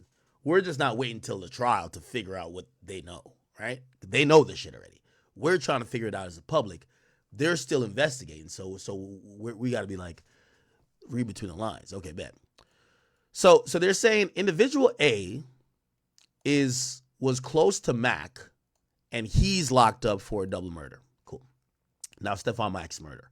According to the records and information provided by YPC, and I think that's the youth, is that the youth whatever thingy? Yeah. Mac, yeah, okay, yeah, that's the Youth Peace Center. Mac arrived at the Youth Peace Center at 12:07 on January 27, based on the video surveillance provided by YPC at approximately 2:22, while Mac was still inside. A 2014 black Chrysler sedan with tinted windows carrying the shooters arrived to the parking lot. The Chrysler was initially parked on the east side of the parking lot, facing the YPC. At approximately 2:25, the Chrysler moved to the west side of the lot, facing eastward. The shooters remained in the Chrysler for approximately 40 minutes, apparently waiting for Mac to leave YPC. So they were there. Based on the surveillance footage provided by YPC, Mac exited the YPC and began walking across the parking lot at approximately 2:59 p.m. As he walked towards his car, two masked individuals emerged from the Chrysler, one from the driver's side door, shooter A, and the other from the front passenger side door, shooter B. They began shooting at Mac, who fled eastbound from the shooters. Based on the video surveillance, right, as well as information provided by the CPD concerning Mac's autopsy, and recovered evidence at and around the crime scene, shooter A pursued him on foot, shot him to death with a Ruger AR 5.56. Let's look how that looks. Ruger AR 5.56. So with a gun that looks like this. Okay. Maybe sawed off a little bit, but, you know, niggas. Based on the ring camera footage obtained from residents located on the 300 block of the West 110th Place on Chicago, blah, blah. After killing Mac, I believe shooter A fled eastbound from the YBC as so he did. The ring camera footage captured shooter A yelling something to the effect of, "Marley! Yo, come on, Marley!" Perfect. You got to yell, "Come on," and name the person you're telling to come on after you've done a murder. Ring camera footage depicted shooter A fleeing from the YPC after killing Mac. No need to have a mask on, wearing all black clothes, face coverings. When you're going to yell out the person's name, that's also wearing the same shit. Let's wear a face mask, but just talk to each other. Yo, Mike Evans, come on, nigga. We gonna kill this nigga right now. Yo, Mike, let's kill him. You know, they can't see us. We got a mask on. What you talking about? We sliding. Perfect. According to the records and information provided by CPD, a Ruger AR 5.56 rifle bearing whatever was recovered in the backyard of a vacant residence. So they found the gun. Okay, cooked. They found a gun. They got you there. They see you get out there. They know the shell casings of that gun and the caliber in the autopsy. Like you're pretty much cooked. And also they have you on camera saying words. Okay, you're pretty much cooked. Bet. According to the records and information obtained by the Bureau of Alcohol and Tobacco, so this is the ATF. The Ruger was purchased by individual B at Federal Firearms located in Atlanta, Georgia. Ooh. So somebody bought this in Atlanta. So they clearly, the feds don't play. They kick somebody's door down. Motherfucker, who did you give this gun to because they just murdered somebody with? You bought it legally. They got the gun. You tell us or we about to get you in this murder. So they probably, I don't know if they told, but they probably made some excuse of, oh no, I lost the gun. I filed a police report. No, okay. Because they're listed as individual B. Based on surveillance footage provided by YPC, information provided by the Chicago Police Department, information provided by Victim 1. Who's Victim 1? We'll figure it out. Shortly after the shooting commenced in the YPC parking lot, Victim 1, who was YPC's security guard, okay, so the security guard's also listed as a victim, stepped outside into the parking lot and was shot in the left leg. Okay, so they're definitely getting charged for shooting him, okay, by shooter B. So shooter A is this guy, skinny guy, okay, he was calling Marley, and then we now know Marley is this guy, he looked like Mir Flacco running down the road. He looked a little hefty, you feel what I'm saying? So this is shooter B. Okay, bet. So shooter B fled westbound on foot and looked like he's already out of breath. Come on, gang. We already know what it is, all right? You know what he's probably thinking? Stop calling my motherfucking name, nigga. Nigga, stop calling my motherfucking name, right? By the way, interesting to note. All right, we'll get to that. So Montgomery is shooter A, all right? And then Preston Powell, I believe, is shooter B. I guess, is his nickname Marley? Why is his nickname Marley? I don't know. Okay, so shooter A is AJ, which is Montgomery, and shooter B is Preston Powell, named Marley. I guess street name Marley. As discussed in more detail below, I believe that Montgomery is shooter A, and according to reports by the CPD, the crisis was reported stolen around January 20th, 2022, so they stole it a week before, okay? According to the records and information provided by CPD during the search of the abandoned Chrysler after the shooting, law enforcement recovered subject one's phone in the front seat of the car, okay? Oh, wow. If you're going to do a murder, hey, I got to clap it up for this guy. He's smart. If you're going to use a stolen car to do the murder and you have your phone on you that's tracking your location, getting calls and sending messages, of course you should leave your phone in the stolen car after you run away from the stolen car. I would say he's an idiot, but if everybody knows my boy left it on the charger, he's at least getting his battery time up. Salute to that man. My boy left it on the charger. That's a real nigga right there, man. Real nigga shit, man. Can't even cap. My boy left his shit on the charger. And look like, is this Dunkin' Donuts coffee? You got to get some coffee before you clap a nigga. That's a fact. Left it on the charger. Oh, this is great. Perfect. All right. I ain't mad. I ain't bad. On or about January 4th, 2022, a CPD detective. Oh, by the way, another reason you got to leave your phone on the charger is that if it died, maybe those messages wouldn't come through in a timely manner. Or actually, maybe those messages wouldn't come through before the girlfriend who called to say, yo, I lost my phone, cut the service, cut it off. But you kept it charged. Real niggas, man. All right. On or about February 4, 2022, a CPD detective applied for a search warrant for subject one phone in the Circuit County Court of Cook County. On the same day, the Circuit County Court of Cook County, they issued a search warrant for the phone, and this is a case number. Based on my observation with CPD personnel, CPD has executed a warrant for subject one phone, but had been unable to get into the phone. Remember, I told you sometimes it takes a while for them to get into the phone. FBI since executed a search warrant on subject one phone, and is still attempting to get onto the phone. So they haven't fully gotten into it yet. So this is why they're also, they rather just hit AT&T, that AT&T could provide, just the phone, the messages, right? According to records and information provided by Apple linked the account. So Apple won't give you access to the phone, but they'll give you the IMEI number, right? So they gave the IMEI number, which is associated with this phone number. So they're subpoenaing AT&T and Apple. They get IMEI, which is like a device code from Apple. They get the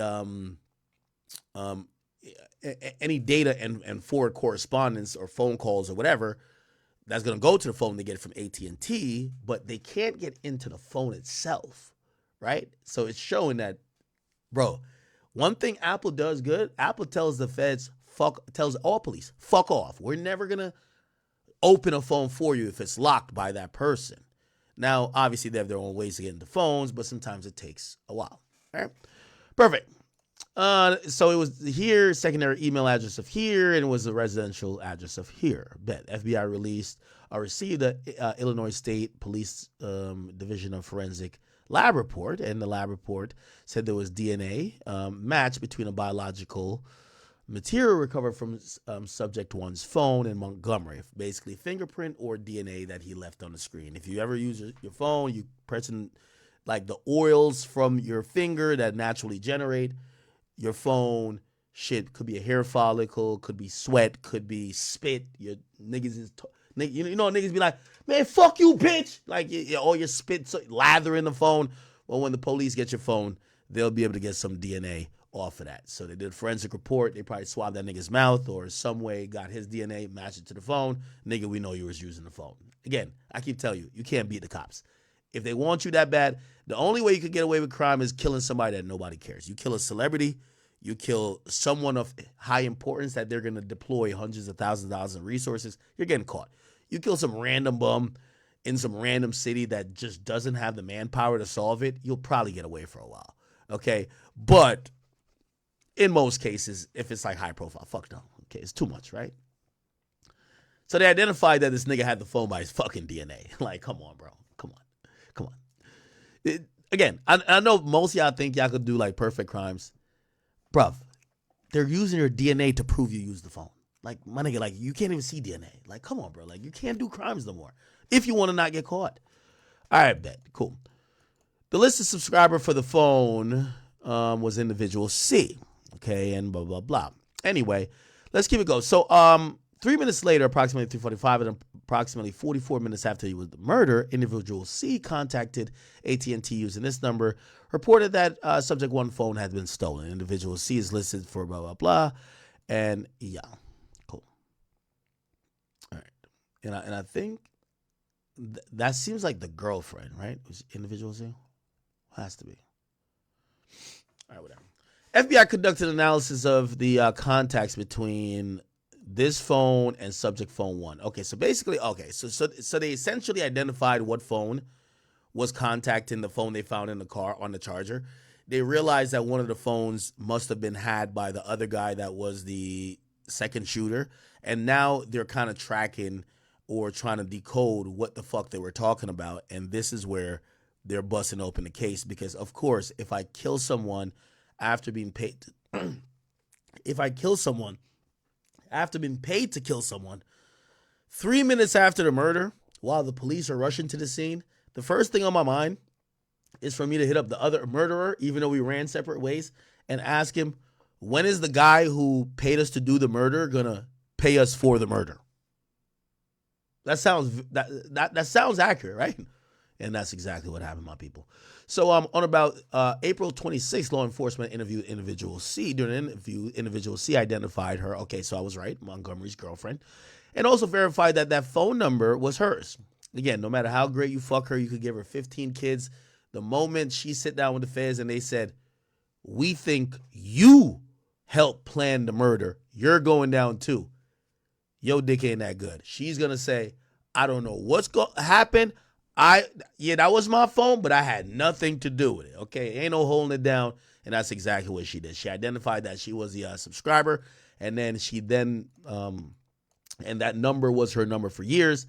Individual C related that AJ, so the girlfriend said AJ, right, is a criminal. Of course, the girls are gonna tell that dick ain't that good. Okay, you know. When the niggas get smoked, the girl cries for about, they cry at a funeral, they cry for a little bit more, they get some more sympathy on Instagram, then a rich nigga slides in the DM, they're like, wait, is that a check mark, a blue one? Fuck that nigga, man, on to the next dick. So anyway, this chick gets interviewed. You realize she's probably facing some criminal charges. Your fucking phone is found in a car, stolen car that was used to commit a murder. You're probably gonna get charged. She's like, oh no, como estás? Like, I'll snitch on anybody.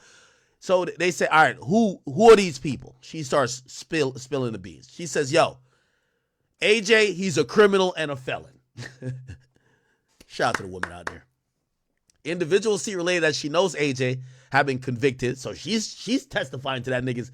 You know they could look up his criminal history, but they're getting her to talk. Probably gave her a nice little burger. Probably, we'll never know. Maybe some Chick-fil-A. Could even be some Chipotle. You never know. American Deli. Word to Yak Gotti. Got her doing good up in that motherfucking interrogation room. She's over here like, oh, that nigga a felon. This is how you know you're a felon. Man, I know that nigga was, she said she knows he was a felon because he was convicted before for UUWs, meaning unlawful use of a weapon. Oh, he been a shooter. That nigga been shooting at mad people. Interesting. Tell me more. Individual C related that she has never been present for any of his arrests. So basically snitching on him, but say, yeah, I ain't never been around, but I just know about that nigga. Perfect. Okay? Come on. Shorty, you can't get your nails done in jail. So tell on them niggas, man. According to the records and information provided by CPD during the search of the abandoned Chrysler, law enforcement recovered a receipt. You got to keep a receipt in case, you know what I mean? I don't know what's up with criminals keeping receipts. Yo, I went to Starbucks. I kept the receipt. For what? You can't even return the coffee, nigga. Yeah, I went to McDonald's and got a hash brown. I kept the receipt. For what? But okay. Kept the receipt. That was dated January 21, 2022. Jimmy Famous Burger from Jimmy Famous Burgers. You got to eat good before you go on a drill. Facts. Another receipt from a Walgreens. You got to get your gloves. Got to get surgical gloves from a local pharmacy. And if you do get them, you never know. Got to get the receipt because after you use a few, you might be able to bring it back. Who knows? Okay. Trust. So went to Walgreens, probably got a little surgical face mask, all that type of stuff. That's probably the place you would go to get that type of stuff, but you got to keep the receipt. Yeah. Video surveillance footage from the burger spot says that a black female customer was actually inside the restaurant. So, damn, that might be her. Hey, you bought them food, bitch. Like, what are you talking about? Now, it might be said that she was in that. That's proof that she was in that car. Okay, here we go. Bingo! So it shows the black female inside the spot getting the burgers, right? Video surveillance from the Walgreens reflects the same woman was in Walgreens that day. So this is why you know shit is popping. You know why she's telling? She got them niggas the food and probably bought the gloves and mask and all that type of stuff. And probably they said, you're getting charged with murder, bitch. You get what I'm saying? Check this out. It's approximately 3:32 p.m. The same woman exited Jimmy's, right here, and got in the front seat passenger of the Chrysler. During her interview, April 26, 2022, individual stated that so basically the girlfriend of one of the killers went to get them food, went into the store to buy the stuff, and they probably thought they were smart. Yo, you don't go in the store. I'm going to go in the store, but I'm going to just drop me off at home before you go kill them niggas. And yo, we're going to get away with this. Wrong, bozo.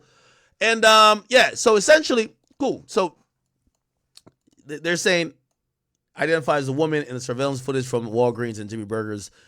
Individual C stated that individual X drove individual C to Walgreens and whatever. So individual X is somebody else during the same interview. So other people were driving that car. So there's multiple other people. Individual C also stated that her mother's name was individual D. So this is a lot of people they're all driving the stolen car. It's kind of crazy. So inside the stolen car, they found a phone belonging to the girlfriend, receipts from around that day, but surveillance footage, and even what the girl is saying is that, yeah, I went to those places in that stolen car, or maybe she was lying. She was probably lying, actually, now I'm thinking of it. She was trying to make up a lie at first to say why her shit was in the stolen car, rather than just saying she gave her phone to the niggas who did the murder. She was just like, oh, no, I was in that car. No, I went to a burger spot in Walgreens and whatever. Okay, that's probably was it.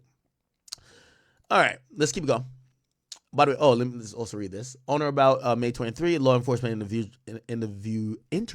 individual X. Individual X denied driving individual C to Walgreens and Jimmy Burgers, and denied ever having been to Walgreens or Jimmy Burgers with individual C. According to individual X had only been in the car with individual C once on a different location. So essentially what happened is they caught the girlfriend. She's trying to lie for her nigga. So, you know, when you fucking a little bitch, like, she gonna try to lie for you for like 20 seconds before they say, yo, we're charging with murder. Then she tells the whole truth and nothing but the truth, okay? So she probably was like, so they probably brought her in and says, Shorty, you know this phone right here? And then she's like, what? Okay, we'll save you some time. We know it's your phone. What's your phone number? Same phone number, the phone. Okay. Why is your phone in this car? Now, the real answer is probably she gave it to one of the niggas to use, right? Or one of the niggas that was using her phone. But she made up a dumb lie. Oh, yeah. Oh, shit.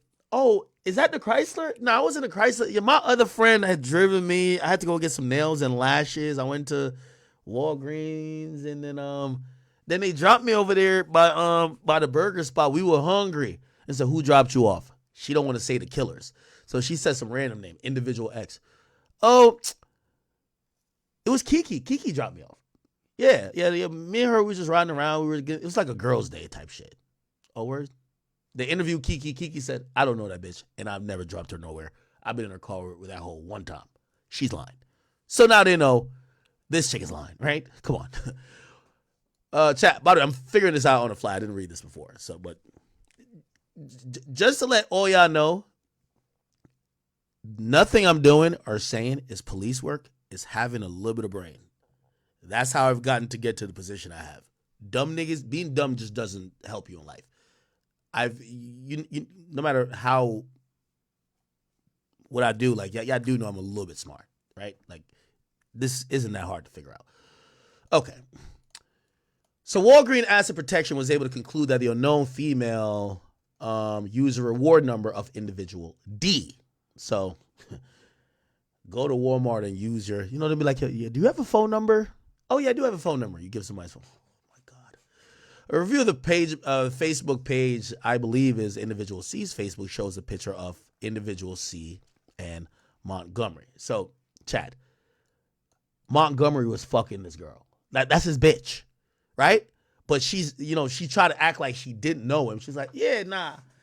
Yeah, I don't know him that well. They'd be like, yo, do you know if he's like a criminal? Yo, I think I heard that he had caught a charge. But she was acting like she don't know the nigga. That's your nigga. You're fucking him. Stop it. You were driving around with him. Okay, Powell is shooter B. This is the other dude. Discussing more detail, I believe that Preston Powell is shooter B. According to this, the white plastic cup that had the words "Rise and Grind" written on it, it was recovered in the front seat of the Chrysler. Rise and grind and go kill a nigga. I get it. As depicted in the photo above, the plastic cup was in a cup holder closest to the front passenger seat of the Chrysler, where shooter B was located. According to the records and information provided by the Illinois State Police Lab, the fingerprints were identified on the plastic cup. Perfect. According to CHS1, Powell used the name JB Marley. Okay, so that's why the other guy was saying, Marley! Perfect. So, of course, your real name is Preston Powell, but your street name is Marley. And, of course, while on the drill, while y'all both are masked up, hoodied up, the other nigga, after y'all ran separate ways and he wants to get your attention, he shouts out your real name for all the ring cameras to hear. Marley! Perfect. It works. You know what I mean? These are brilliant criminals, chat. Okay. Which is the same name as shooter A yelled out minutes after the murder. According to the records that law enforcement reviewed from the AT&T subject phone 1, received 3 incoming calls from subject phone 3. Based on the telephone analysis and Okay. Now, okay. I'm going to skip past a little bit because I want to get to stuff. I know you're like, yo, this is a great story, but where's Dirk going to come in? I got you. So, obviously it says, subject 1 phone was left in a Chrysler, so there was no answer. According to records, law enforcement reviewed from Sprint and T-Mobile, you know what I mean? So one guy got AT&T, or the other one phone has AT&T, the other phone, subject 3 phone, is Sprint T-Mobile. It was registered to individual E, okay? None of these guys got phones in their names. Perfect. They probably thought they got away with it, didn't they? All right. So, okay, Powell got arrested on, which is the same address that listed when Powell got arrested. So somebody in his house, he's on their plan or he was using their phone. Okay, so Powell's using the phone from somebody in his house. Could be a relative or a girlfriend, who knows. I believe these 3 calls were made from Powell to Montgomery in an attempt to find out where Montgomery was, since both of them had ran in separate locations or directions. Powell was unaware at the time that Montgomery left the phone in the car, clearly. According to the records, law enforcement review from AT&T, Powell activated a new account and was issued a cell phone number, blah, blah, 5 days after the murder, and he used his name for this new phone and used this address. Okay, the telephone number, blah, blah. Okay, cool. Anyway. Now we get to Dirk. It says, Lil Durk released a new song called Aha after Mac was murdered. On or about February 22nd, 2022, Lil Durk released a song titled Aha. I believe the lyrics to the song can reasonably be interpreted to reference that Durk having people killed. For example, in one portion of Aha, my favorite song, Durk rapped, "We be sliding through they blocks and they don't know we have. Buddy ass got shot and we ain't claim it, but I could show his ass." Ooh, I love that line, man. That's my favorite line. Well, not my favorite line. Shit. Man, I ain't gonna lie, indictment music do hit hard. Free Durk, he ain't do nothing though. Okay, based on my training and experience and knowledge of this investigation, I believe that these lyrics could be reasonably interpreted to be a reference to Mac's murder. After Mac got murdered, an unknown individual recorded YPC surveillance video of the murder on what appears to be a separate recording device, possibly a cell phone, and distributed the video to others. Ooh. So after Mac was murdered, someone recorded the YPC surveillance video of the murder and sent it to people. Means somebody got the video from the murder and was sending it around. Wow. Additional lyrics from the Aha music video state, "My brother D-Thing just got killed and I've been slow since. But we got back on they ass. I bet they know this." That's a fact though. It's a fact. My boy don't be lying. And on bro, I'm speaking facts. This ain't no diss. Like, come on, bruh. Keep the police out my business. We don't post shit. Here we go. Keep the police out my business. We don't post shit. Trigger happy. I be with Zoo. I be on 450. I ain't gonna lie. This nigga be going crazy. Nah, Dirk. You the GOAT, man. This is innocent shit, though. Real talk. Anyway, we got back on their ass. I bet they know this. So I believe this lyric is a reference to the paragraph above related to Mac's murder for the reasons stated further below in section 2 and section 2M and 2N, describing law enforcement's review of jail calls and social media posts. Here we go. Montgomery and Powell may have exchanged text messages concerning payment for Mac's murder using subject to his phone. And on or about February 19th, Montgomery was arrested by the Illinois State Police after fleeing in a stolen vehicle. According to records I reviewed from the New Lenox Police Department, Montgomery's phone was inventoried by the Illinois State Police when Montgomery was arrested. The phone recovered from Montgomery was a Apple iPhone 12 Pro with a telephone number this and IMEI number this. AT&T records for the phone revealed that the device was activated on the 2nd under individual C's AT&T account, which is the girlfriend of, we all know, Montgomery. So that's his girl, which is 6 days after Mac was killed. So what pretty much happened is the girlfriend, this is crazy. Like, this is some stupid shit. The girlfriend realized that AJ left the phone in the stolen car that did the murder, called to cancel. Yo, I think I lost my phone. Could y'all cancel it? They cancel it. And then 6 days later, she calls and get a new phone and gives it to the same nigga, which is her boyfriend, who did the killing. Perfect. On or about March 3rd, a detective from New Lenox Police Department applied for the search warrant of the phone. And on the same day, it was issued a search warrant. During the execution of the search warrant, law enforcement discovered a series of text messages between Subject 2 phone and Powell 2 phone saved as contacts in Subject 2 phone under Powell's nickname, Marley 2. The exchange of the messages that law enforcement discovered reads as this. Chat, check this out. I can't believe it. Dirk, never hire these guys again, okay? If we're sliding, don't get me, but get somebody with a brain to hire the killers. So from Powell phone to Subject 2 phone. What's up with OTF?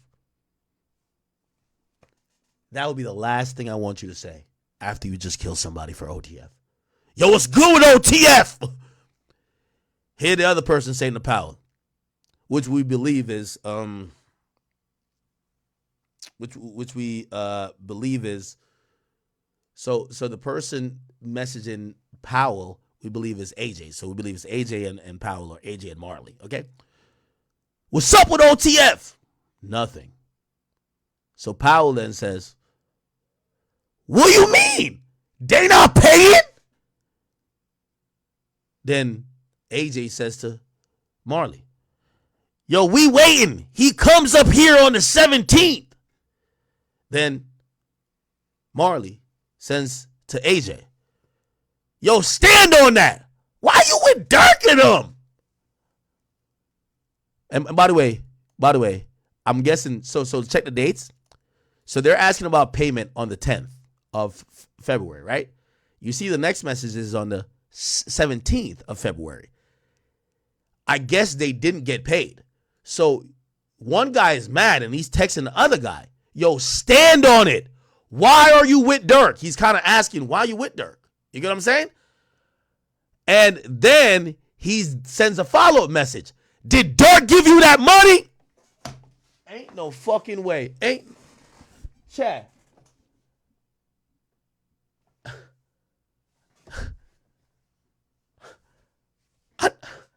I know y'all didn't just say this shit. Look, chat, these messages, yo, chat, this is too crazy. What's up with OTF? This is the 10th. Nothing. What do you mean? They not paying? Then the other guy says, we waiting. He comes up here on the 17th. Exactly on the 17th. It says, yo, stand on that. Why you with Dirk and them? Then it says, did Dirk pay? Did Dirk give you the bread?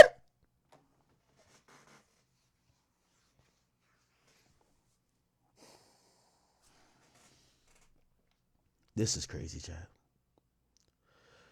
This exchange of messages began 14 days after Mac was murdered. Based on my training and experience and based on the investigation to date, I believe, when user of Powell phone 2 asked the user of subject 2 what's up with OTF, the two were discussing Lil Durk and his affiliates. Based on my open source research and conversation with CH1, I know that Lil Durk's record label named OTF, commonly referred to as OTF, based on my review of social media posts and the music videos released by the members signed to Lil Durk's label. Including Lil Durk, I know that members of OTF commonly have tattoos or other paraphernalia displaying OTF.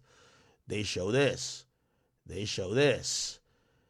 When the subject phone exchange says nothing, what you mean they're not paying, the user of subject phone 2 indicating that they had not been paid for. When the user of subject phone 2 wrote nothing, prompting the user of 2 to question whether there was an issue with them being paid for the murder. When the user of blah, blah, blah said, we wait, and he comes on the 17th, the user of subject phone 2 indicating that he was waiting for Dirk to come in town on February 17th to pay them for having murdered Mac. When the user of said on the 17th, stand on that while you're not with Dirk and him, the user of blah, blah says he was telling Dirk, was telling the other guy to insist on getting paid when he saw Dirk on the 17th. The next day, when the user of Powell phone 2 said, did Dirk give you that money?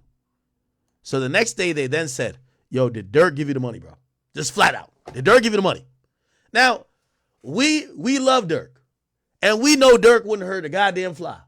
So we're going to assume this is like money from maybe he bought some Jordans. Maybe he bought some, I don't know. Maybe he just bought some clothes. That's why that's why these guys are pressing Dirk for the money. Clearly the cops think otherwise, but let's just think the best. Okay, let's hope for the best, chat. Maybe Dirk was trying to buy some baby oil. Who knows? He was trying to do anything but not trying to pay for a murder. Okay? Did Dirk give you that money? To the user of the other phone. The user of Powell's phone was asking if the subject phone, blah, blah, blah, have gotten paid by Dirk for the two having murdered Mac. Notably, I reviewed the Facebook page of the user with the public display name, blah, blah, blah. That's redacted. In February 22, and based on open source research, open source research means they Googled it. I know that Lil Durk was interviewed on so-and-so podcast on February 22. Who interviewed him?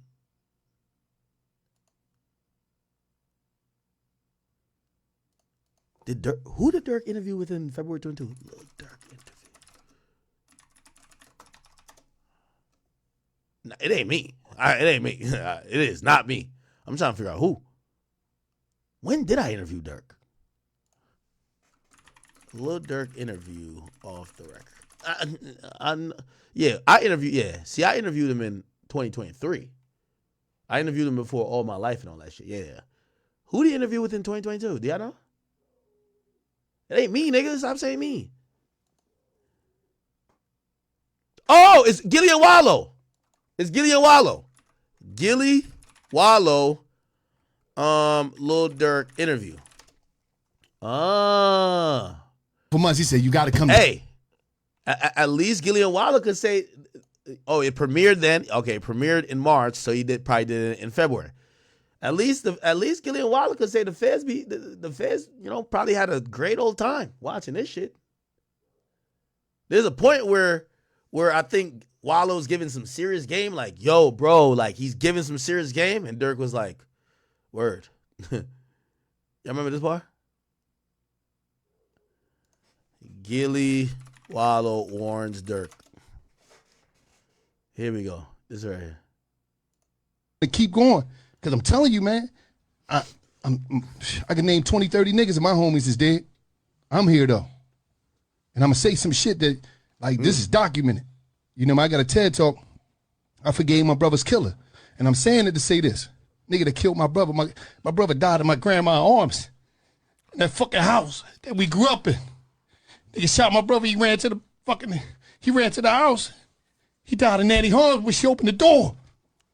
So I'm telling you this. Yo, these niggas in the background was looking hella devious. They're like, bro, we don't know that experience. We kill niggas.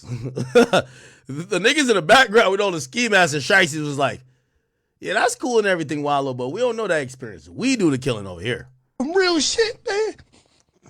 If I ain't let that shit go, I won't be right here today. I won't be here for my niece and my nephews. Me and Gil won't be. The irony of all of this, according to the Fed's timeline, Durk had allegedly already paid niggas to slide for his brother a month before. So Durk is like, maybe I could let it go now. I ain't gonna lie. It's much easier to let the beef go when you won, right? Yeah, them niggas dead now. Yeah, nah, you making sense, Wallow. Yeah, them niggas is dead now. Yeah, okay, I'll get you, Wallow. Mm-hmm. You doing this? Y'all want to know me? I won't be able to get y'all this game. But I had to leave. I had to let that shit go. And when I let that shit go, nigga, I started to grow. And I started to glow. And now I'm here today, and it was harder than a motherfucker, man. And I'm talking about this my big brother, nigga. I shared the cell with him. I shared the bed with him when we was fucking kids. This little Steve. But I can tell you one thing. Now I'm out. Look at Durk. Durk was like, man, I don't got them problems. The niggas who try to kill my niggas, them niggas is 10 feet deep. Out here taking care of his daughter, paying for her to go to school, taking care of my nephew, taking care of my mama and my grandmama. Talk to him. For sure. For sure. Because I forgave my brother killer, but you know, I understand. I understand what y'all going. Yo, I ain't gonna lie to you. With all due respect, did anybody think that Durk was gonna forgive anybody? Yo, Durk's like, yeah, I stopped dissing FBG now that he's dead. I stopped dissing FBG Duck now that he's dead. Like, Durk wasn't like forgiving niggas. The fuck? Going through. But I love all you young niggas in here. Now, I'm also saying this to call out the hypocrisy of fans. Because y'all be calling niggas who be forgiving people pussy. It appears that Durk stood on everything y'all niggas was saying, nigga. If this is true, we don't think it's true. I think Durk's an innocent guy. Mean that shit. I love you niggas, man. And I hope y'all make it out. I hope y'all make it the fuck out. Yo, look at this nigga's face back here. Like, yo, is this nigga crying? Look at his face right here. I love you niggas, man. And I hope y'all make it out. I hope y'all make it the fuck out, man. Yeah, he look like, y'all hear this nigga? Yo, we trying to kill the ops. Yo, niggas gonna die over this shit. And he like straight up, man. It's so crazy. Yeah, this motherfucker really dropping tears for this shit. Like, you can tell Durk was, yo, Durk with his homies. Durk couldn't be like, oh man, like have an emotional moment. Durk had to look at his homie like, damn, this nigga really over crying over here. He over here sobbing. This nigga sobbing over here. Yo, Durk is cold. Like, straight up, man. It's so crazy. Yeah, this motherfucker really dropping tears for this shit. Like, Shit for real, like. I love being around the young niggas because, like, you don't understand. Y'all niggas got so much life, and y'all probably don't understand because y'all young. But this system and the way this structure is so scared of y'all because they saying if these niggas ever turn that light cut on in their head, we in trouble because they the most fearless motherfuckers that ever walked the planet Earth. These young black brothers in the ghetto don't fear nothing. So when you switch that shit and you do an energy transfer, oh, it's over. Y'all nigga ever wake up, it's over, man. Watch. I'm telling you, niggas gonna wake up. This gonna happen. And see, for Wallow, right? He always talk to me and he like, cuz you just don't understand how many young niggas I used to see come through that motherfucking jail, man. All right, man. All right. Okay, so that happens. I bet. Okay, so Dirk does the podcast. He does $1 million worth of game in February, right? And it says I know that Dirk was interviewed on $1 million worth of game podcast in February 2022. On February 18th, a user of a Facebook page with a display name so-and-so made a post claiming to have been in the interview with Dirk. The post appears to be made after a video was shot. And in the post, the user of the Facebook page with display name so-and-so wrote, among other things, OTF. Based on my review of the music video for Aha, the video appears to be filmed in Chicago. And according to CHS1, the Facebook page with belongs to whatever. Chat, so this is the same.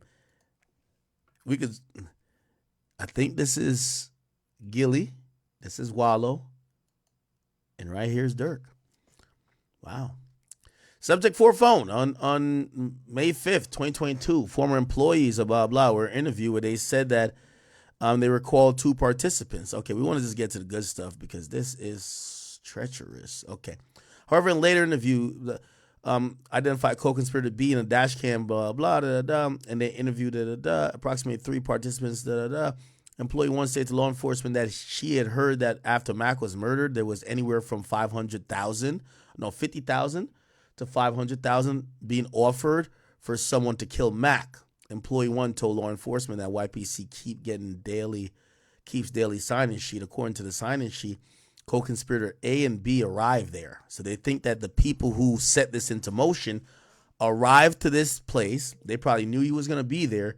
And then when the dude got there, they called somebody else to show up and they left. And then those people did the killing probably, right? According to YPC, the co-conspirators' number is Okay, according to the filings, there was outgoing calls from all of these things. Start walking to the parking lot. All right. Yeah, this is spelling it all out. They researched the phone number and determined that it was registered to. Okay, all right. Social media posts. On or about February 20th, I reviewed publicly available postings of this on Facebook account. Damn, they haven't got a nigga shit. Facebook account. Hey, all right, here we go. Is it this?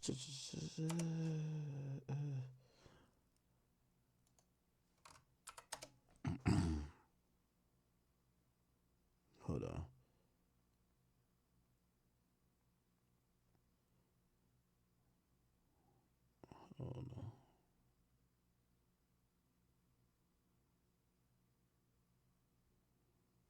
Okay. Oh, all right. Is it this? Okay.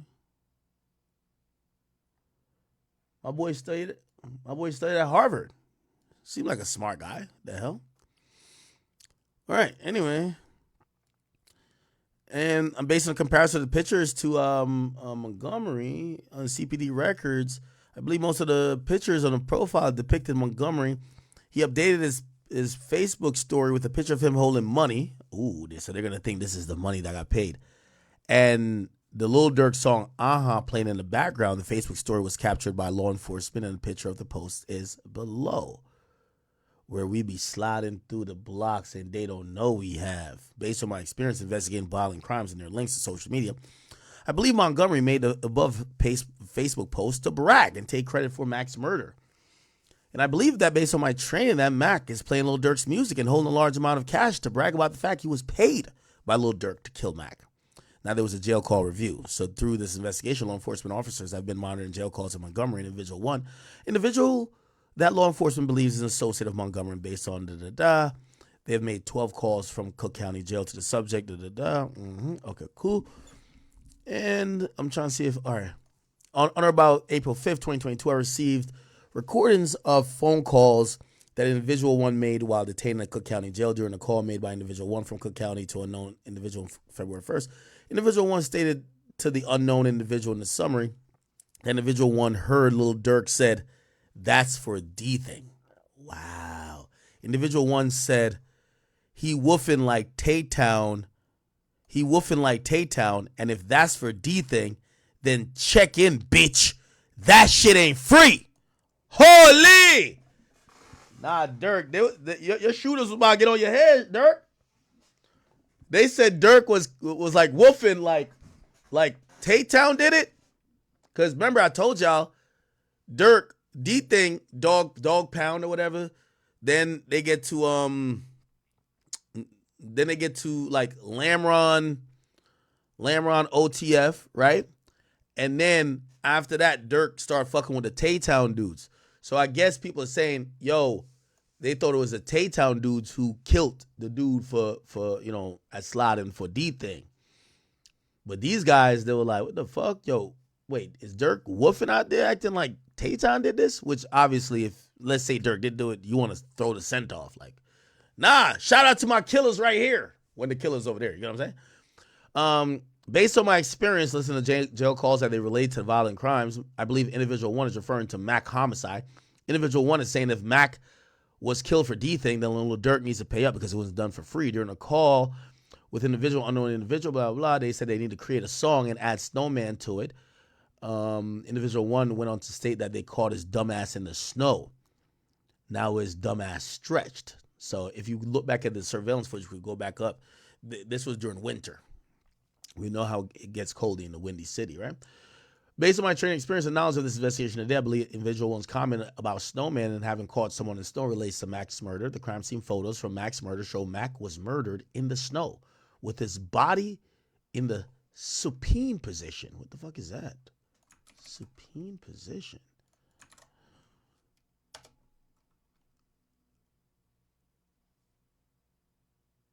Oh, lying horizontally with your face and torso facing up. Oh, okay. So supine is, okay, so he died like this. Oh, wow. That information was never released to the public.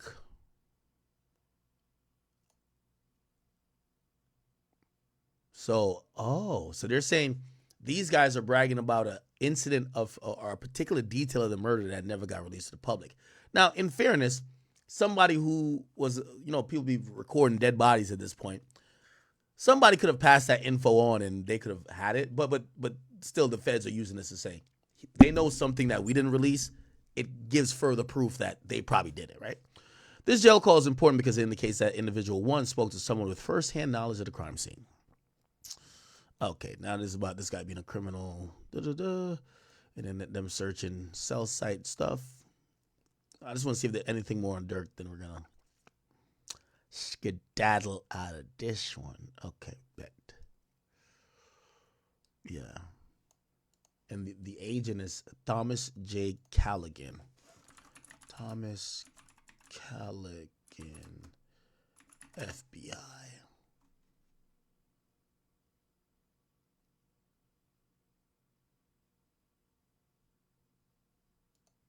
Is this him? I don't look like him. Should be a special agent. Thomas J.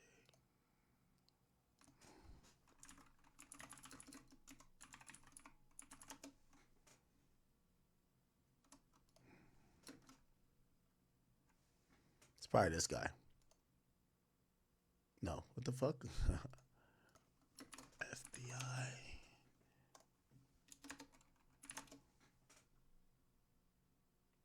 Maybe this is him. I don't know. Whatever. Who cares? All right. All right, people. So that's the latest update. They basically got Durk entangled in this. He hasn't been officially charged. all that came out is that they unsealed this search warrant, and they're referring to the search warrant to show that Dirk is being investigated and probably will be charged for murder for hire for another murder. He hasn't been officially charged yet. So that's interesting. And it all culminates to here where he's saying we request that y'all release him. And of course, you have the magistrate, or not magistrate, the U.S. government saying don't release him.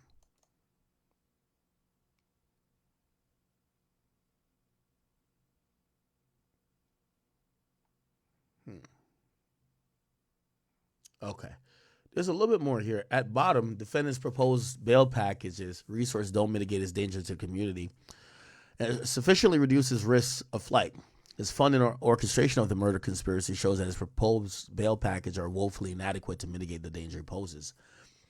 Although it proposes he surrender his passport and location monitor curfew and intense pretrial supervision, any such limitations would all suffer from the critical flaw in that they depend on the defendant's good faith compliance in order to be effective.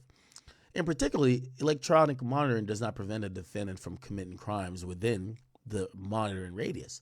And there's no reasonable way to assure that a defendant would not make impermissible stops or detours on his way to places permitted under the restriction. Moreover, the defendant has already shown that he cannot abide by even the simplest of conditions imposed on him while he's already in the custody at the MDC, despite clear instructions not to engage in three-way calls. Defendant has repeatedly abused the phone system at MDC. This is going to sound like it's the Diddy case. It's not. Such conduct. His actions in a already restrictive condition of confinement shows that there's a potential risk that he cannot abide by the bond condition of his own accord. Yeah. Which means that they're using this phone call and probably others, right? Dirk, phone call from jail. This was probably a three-way call right here. Everything was his. Yeah. I feel got things same. I came up here like, yeah, where you from? What you got going? I'll see you too, yeah. Man, what? Fuck a PC. Hey. I thought they thought a computer, you hear me?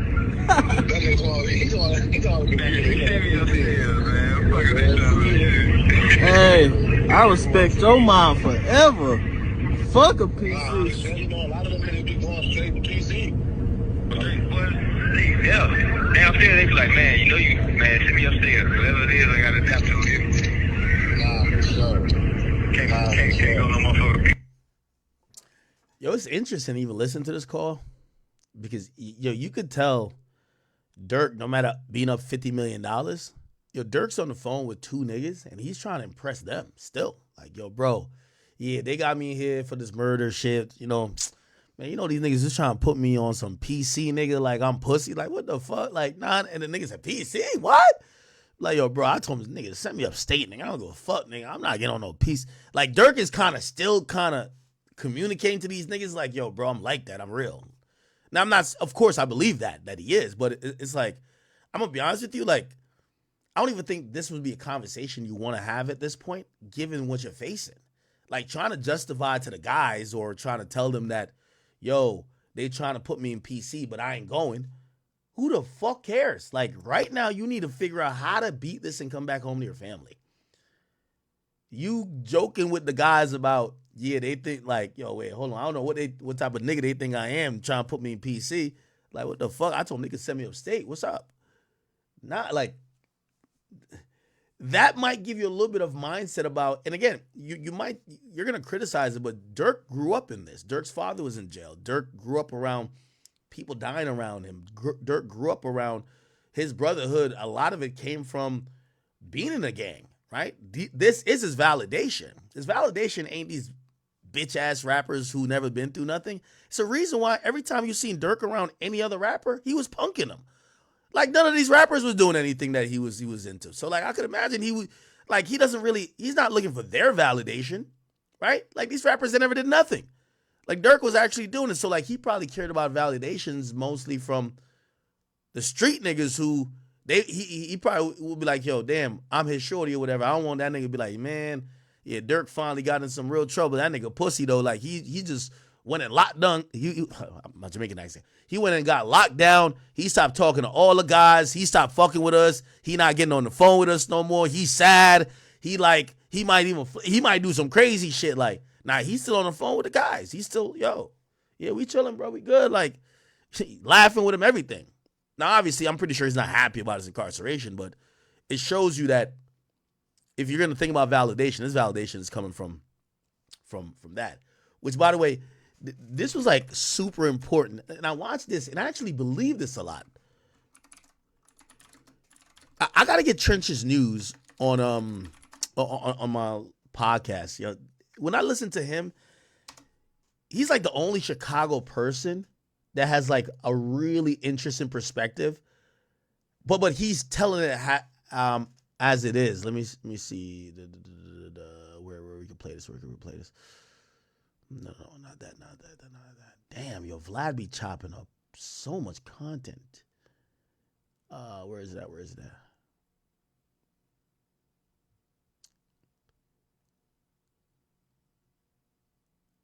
Is it there? Here we go. This was like an interesting take. I'll speed it up. Shout out to Vlad, by the way. It's an interesting take on like how, you know, Dirk was supposedly moving. This come from a guy who's from Chicago too. Listen to this. Been Muslim for a while, but record that you got. Here we go. This record, wiped his record. He knew they was coming, Vlad. He wiped the whole record. Like, we criminals. We ain't thinking about going and wiping no records, man. You got millions of dollars. Well, you ain't got to wipe your record. You know what I'm saying? Like, you still could go overseas. You was going overseas with the record that you got.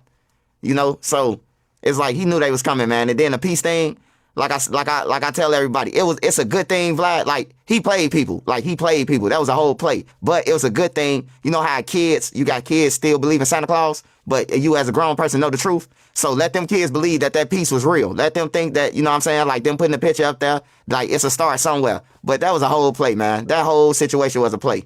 You know, that was a play for Dirk. He needed that. He tried to clean up his image so when they do come, you can say that in the court. I was under United Center, had the ops up there, you know, all that bullshit that he gonna try to run by them. Man, look, I've been on this recently because I really had to think about this whole situation for a long time. Because being in hip hop, you always have access to people who are violent, who are criminals, that will do violent things in your behalf, that are still in the streets. But when I look back on my history, I remember I had to cut off a whole bunch of people some years back. Be doing crimes. If you jump and suddenly I have to deal with it, selling their name. When you look at the taxes, I don't have anyone. Go back to Von, though, Vlad, because I got to talk. Right. Dirk was scared of Von. That's just bottom line. Him and the rest of them. They knew what Von was into. They knew what type of animal he was before he got out of jail. Like, they know. Like, this dude is a killing. You know, and they wanted to be around him. Von got the streets. Dirk ain't got the streets. Von got the streets. They called him grandson. People thinking he King David grandson. You see, that's interesting. I'm not fully believing it, but it's an interesting angle. But he's gonna go on to kind of detail where he feels that Von had the streets. Dirk obviously wanted the streets because it's a different energy, but also they were almost pressuring him to be like, yo, bro, you ain't gonna do nothing, nigga? He want that image. I'm gonna go back to Von, though, Vlad, because I got to talk. Dirk was scared of Von. That's just bottom line. Him and the rest of them. They knew what Von was into. They knew what type of animal he was before he got out of jail. Like, they know. Like, this dude is a killing. You know, and they wanted to be around him. Von got the streets. Dirk ain't got the streets. Von got the streets. They called him grandson. People thinking he King David grandson. You know, but the whole time it was an old guy who gave him that name, grandson. So he had all the streets, and then he got all the real members behind Von. Like, all the real, Dirk paying for friends. That's how I look at it. Dirk paying for friends, man. All them guys with Dirk, they paying. Everybody who Dirk had with him, they end up being back in Chicago, and they saying bad things about him. Or they saying that he weak and he this and that. You know what I'm saying? Like, he buying people. But Von, he ain't have to buy no people because people really know. Like, if he say he gonna do something to you, he really gonna do it. Dirk said nobody, oh man, get yourself, you know. But Von, they gonna be like, oh yeah, I gotta watch out for him. Von said he gonna kill me. You know, he was scared of him. They was scared of Von, man. And that was their downfall and destruction. Because him. Somebody says, Trench's News is biased for FBG. Don't like Dirk or Vaughn. He's a goofy. Oh, you think he's biased? Oh, okay. I didn't know. I know he definitely like FBG, but like I feel like again, it's important to talk to Chicago people because a lot of this shit where we were trying to understand it with Dirk, bro, you have to understand true Chicago, not necessarily only politics, but what the streets are saying. Like, there's this whole thing of, slide for Vaughn, and people like, it's the fans who did it. Yeah, of course, there's a leveling part of that. But you don't think that the entire Chicago or all the guys around Dirk, when they're like, yo, bro, they're all looking at him like, so nothing, we ain't doing nothing? Like, I do think that's a thing. Watch out for him. Vaughn said he gonna kill me. You know, he was scared of him. They was scared of Vaughn, man. And that was their downfall and destruction. Cause him, by signing, getting, like, bringing him around the whole thing, bro. Some people, you can't show the lavish life to. You just got to leave in the hood and probably give them some pounds of weed or whatever you got to do, man, to keep cool with them. But you can't go on this. You can't go with us, you know? So you think that Vaughn's energy, well, yeah, I mean, you could trace the situation back to Vaughn, obviously. So Vaughn being in his vicinity ultimately led him to his demise. Yep. Because they couldn't tell Vaughn no. They scared of him. They can't, you can't tell Vaughn nothing. Anybody who you interview and you ask them that, if they say that no, you can't tell Vaughn nothing, if they don't say that, they lying. You can't tell Vaughn nothing. Like nothing, bro.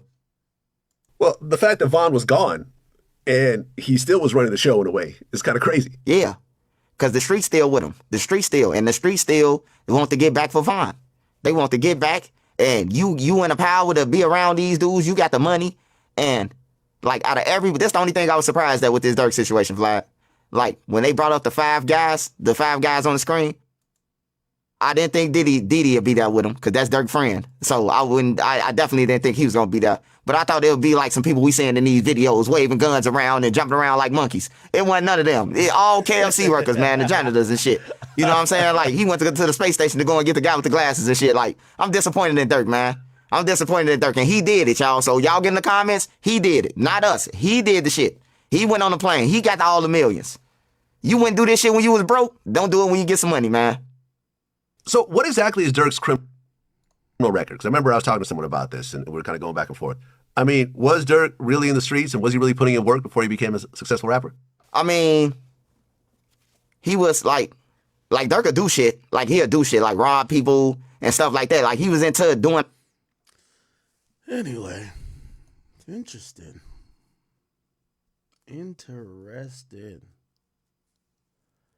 So, chat, it appears that the police is trying to. So, this is me reading in between the lines, chat. This is me reading in between the lines. This is me reading in between the lines. The police want to charge Dirk for another murder for hire for the killing of Stefan Mack, which is because somebody slid for the death of D-Thing, which is Dirk's brother. Here's the problem. And that's their theory. They have some proof. They don't have enough yet. Or else I do think they would have rolled out the indictment. Unless they're looking to get other people and they're just holding it. But that might be the thing because they've revealed Dirk's name. But that could have been because of his other case in the detention hearing. Here's the thing, though. Again, I'm thinking out loud. Everything I just read in that search warrant, keep in mind that search warrant's from a year ago. Actually, it's from 18 months ago. It's from March to 2023. What that search warrant said is that they have a paid snitch. And by the way, I'm going to be honest with you. Is Trench's News, like, no disrespect to Trench's News. I'm not trying to disrespect him. He's from Chicago, right? This person who's CHS1, this is just someone who is in the streets that knows all about the politics and knows all about what's happening on the ground. They might not know everything about a crime. So they'll come and be like, yo, this is what the streets are saying. Yo, they saying that he slid on him for revenge. They saying that Dirk put money on his head. Yo, they saying it's that nigga AJ from Mike City. You get what I'm saying? So that person can't put Dirk in jail, but he could put Dirk in the investigation. That could be trenches. I don't know. Not trying to put him in anything. I'm just saying that person who's getting paid $12,000 or got paid $12,000 over a couple years, that person is just doing their thing. Okay. What we don't see in this situation, we know that girlfriend was basically damn near telling, right? Girlfriend at first was trying to lie. Then she said, oh, no, it was my phone. And then she basically told about the AJ guy from Mike City. What's not in that situation in that case is none of the shooters are telling. So AJ and Marley, they're not telling. Both of them ain't telling. We're looking for the co-conspirator too.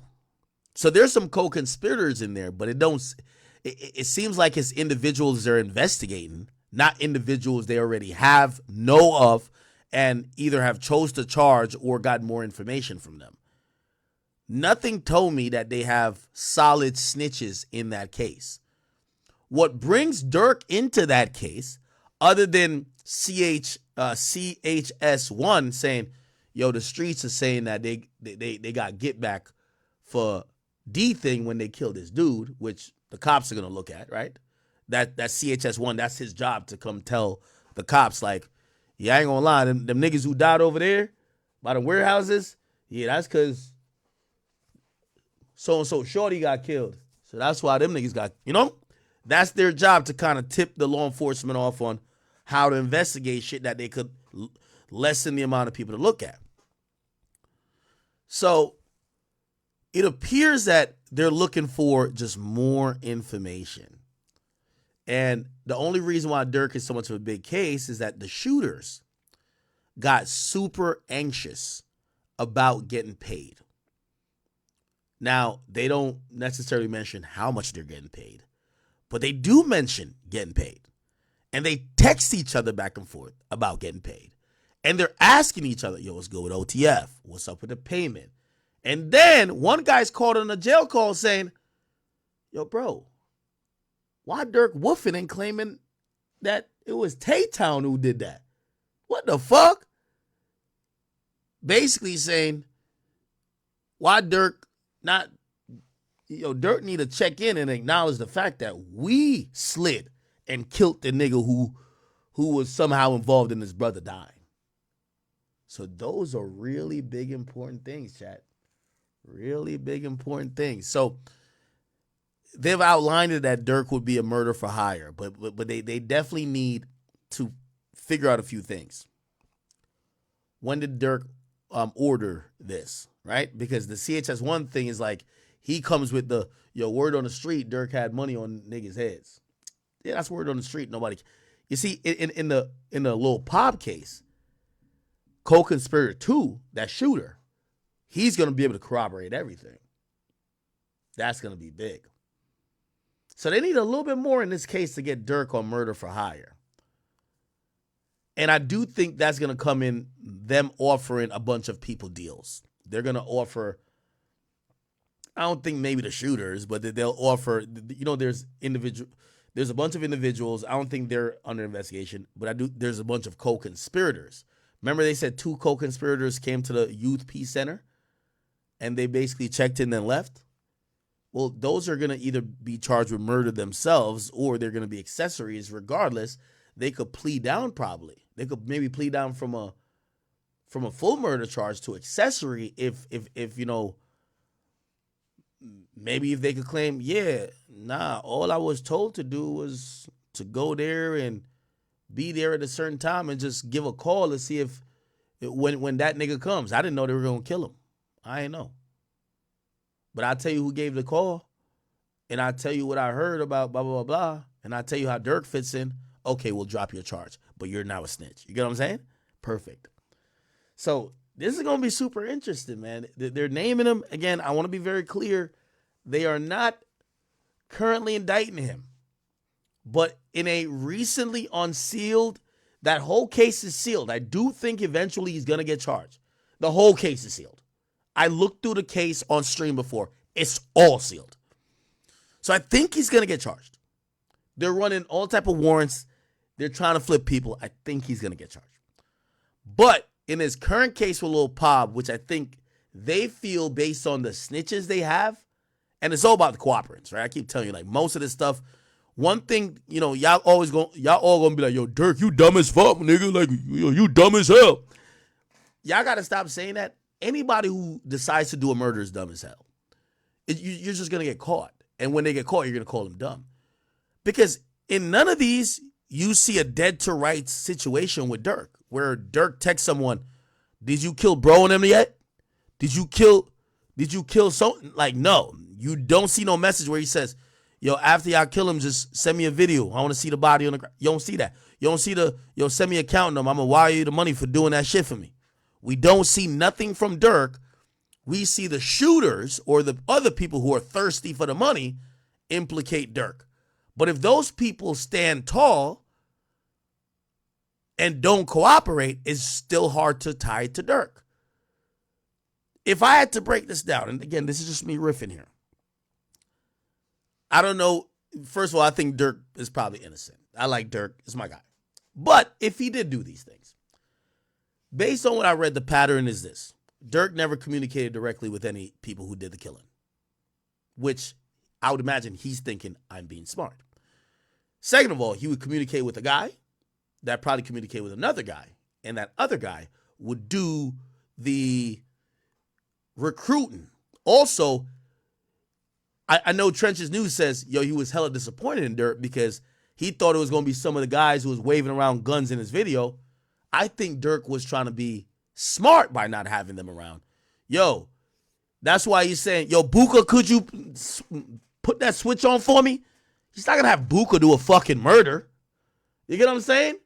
I'll be with Zoo and them. Like, he ain't going to have them do a murder. He's shouting them out in songs. Right? Like, didn't he get at, I think it was almost a line kind of aimed at Keith where he's like, yo, I think it was should have ducked or something. He's like, you got your man hot, but you named his name in the song, you got your man hot. Right? Like, so he's not gonna, what he was doing was, he was getting a guy that he fuck with, he trusts. That's the only guy that could sink him. Right? The only guy who could really sink Dirk in the whole situation with, the only guy who could sink Dirk in the whole situation with Pop is Vonnie. Because Vonnie's on the jet with him. Vonnie's dealing with the money in terms of going to buy the ski mask, renting a car, and go get the room. Vonnie could sink him. But that's he's only attached to Vonnie. Afterwards, Vonnie is fucking with Didi. And then Vonnie and Didi says, I got a couple niggas, they're not from around where Dirk from, but them niggas, I know they certified shooters and they solid. I'm going to just go get them niggas and bring them in. Vonnie says yes, which means Dirk say yes. There's also no clear distinction. You're getting paid for this, which, by the way, might be out for Dirk.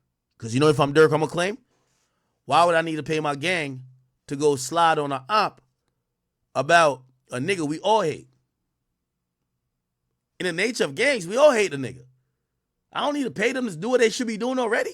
Fuck you talking about me paying them. We all love Vaughn. Fuck you mean? Now, granted, it breaks down when they're going to throw up some mugshots and some witnesses like Co-Conspirator 2 ain't from OTF. Co-Conspirator 2 ain't close with Vaughn. Co-Conspirator 2 seemingly is just recruited. That's why he's Co-Conspirator 2 in that Pop case, which that's why I think he's telling. So again, here we at with it. The mode of how Dirk was operating, allegedly, don't use none of your close guys to do the murders.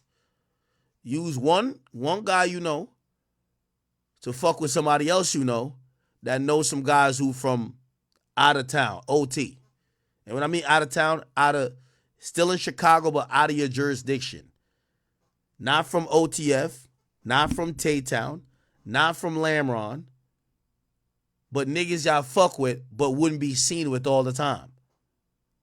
have one of them do the hit, and then it is what it is. That's how it appears to be. Now I'm hoping that's all cap, but that's kind of how, you know, the levels of separations was kind of set up, you know? Twitter, I'll give y'all one more topic before I think we're gonna do a whole show here, not just Dirk the whole time. So I really only went live for the Dirk stuff to kind of explain it. But I'm gonna go back to Vlad. So I want y'all to tell me who y'all agree with in this. Because I love Vlad, but I think Vlad was flagrantly incorrect. Because, and I don't know if Vlad don't like, and I don't know, maybe y'all watch me and be like, yo, bro, I think you really, you fuck with Dirk too much. He's a horrible person.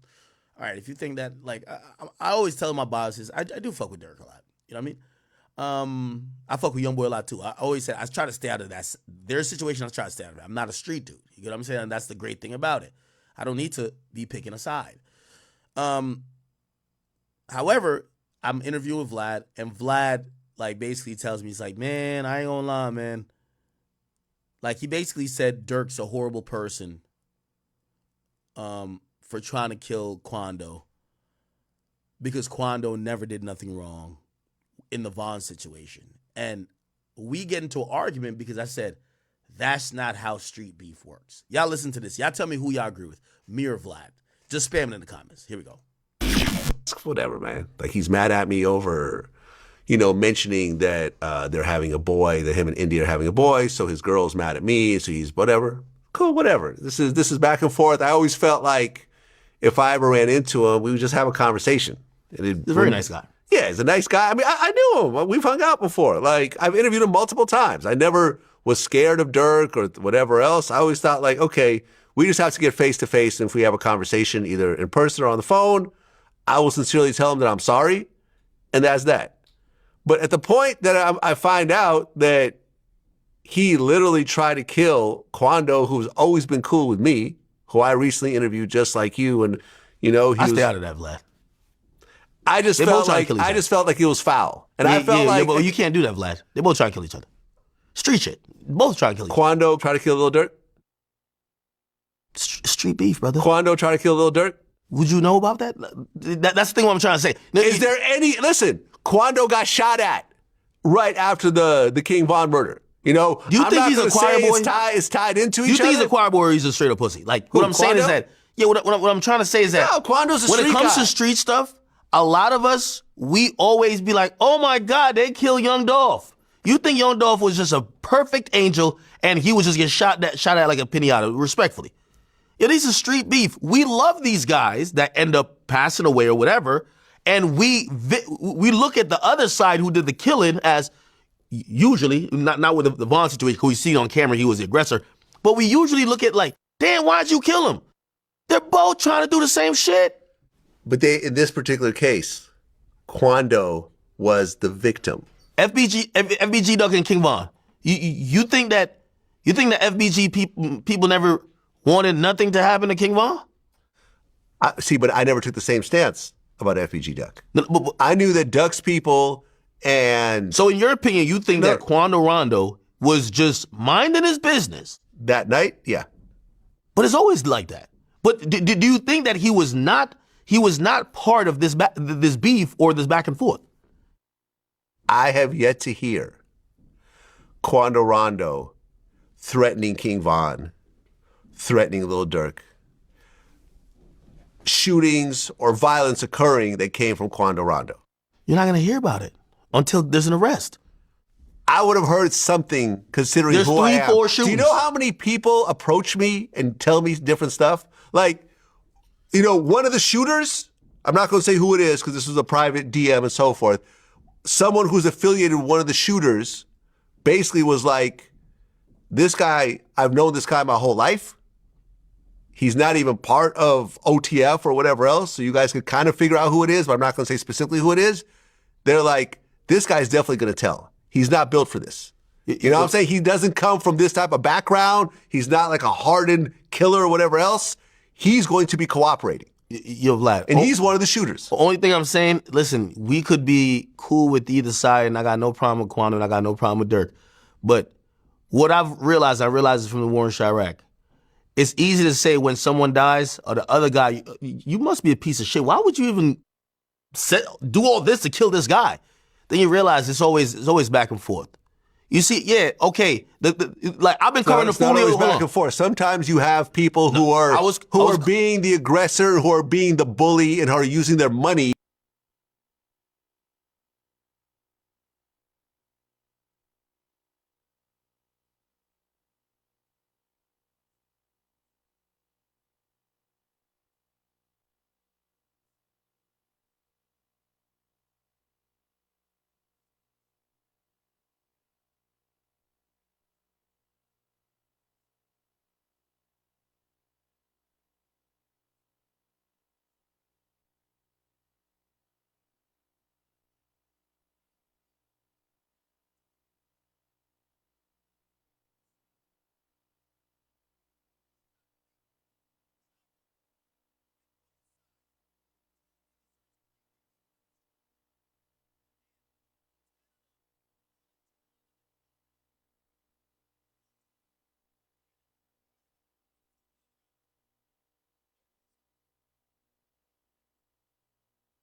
Oh, perfect. What I was saying is that, Chad, I'm sorry for the muting. The point is this. When we look at, and this is my point I was saying in the interview.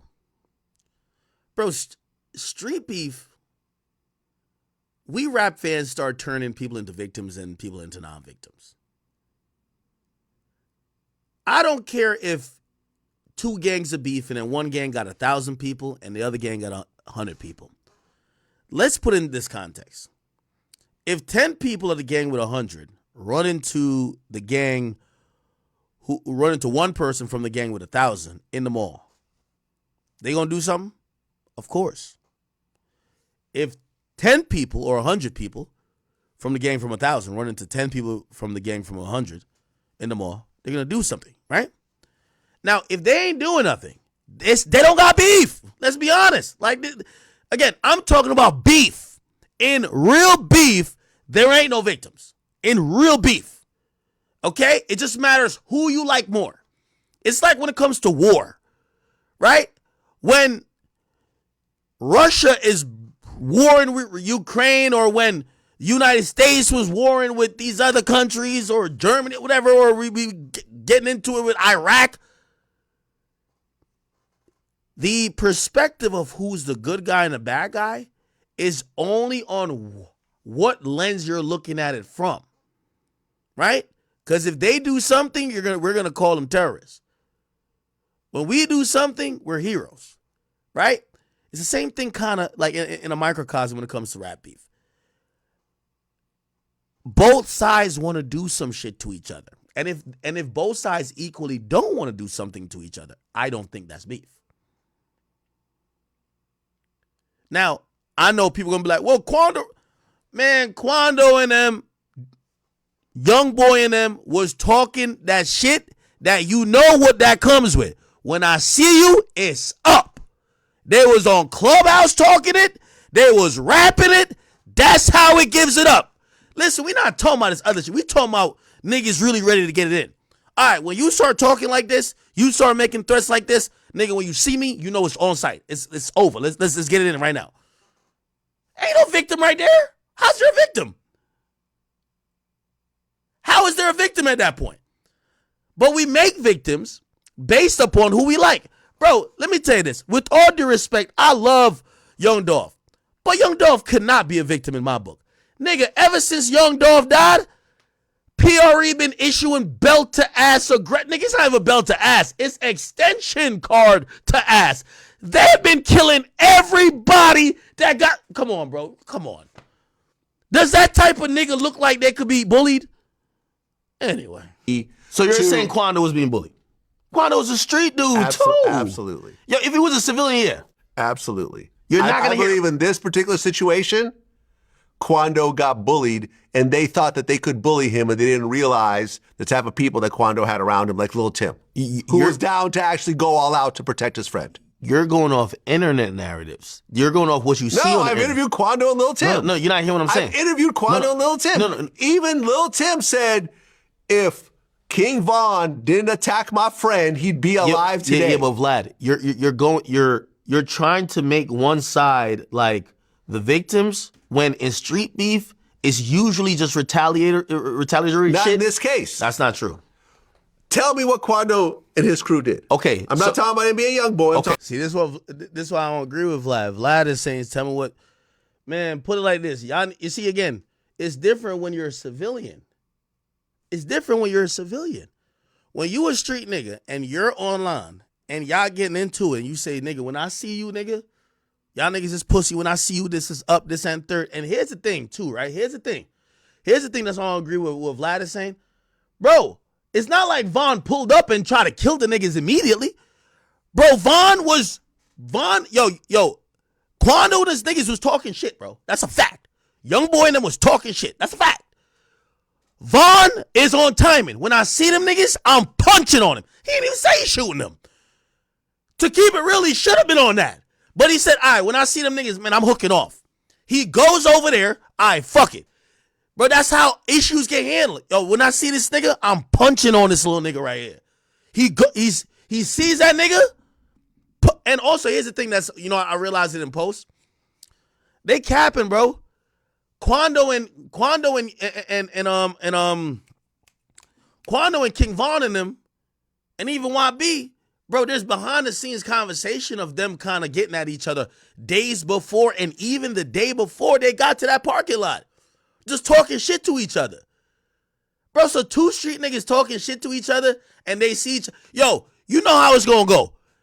Oh, yo, you was just talking all that shit on the phone. You was just saying this. You was just telling me to suck your dick, all that shit, and then you seen me and you didn't do nothing. You're pussy. So, of course, Von is on 10. All right, what's up? Let's get into it. Let's get into it immediately. What's up?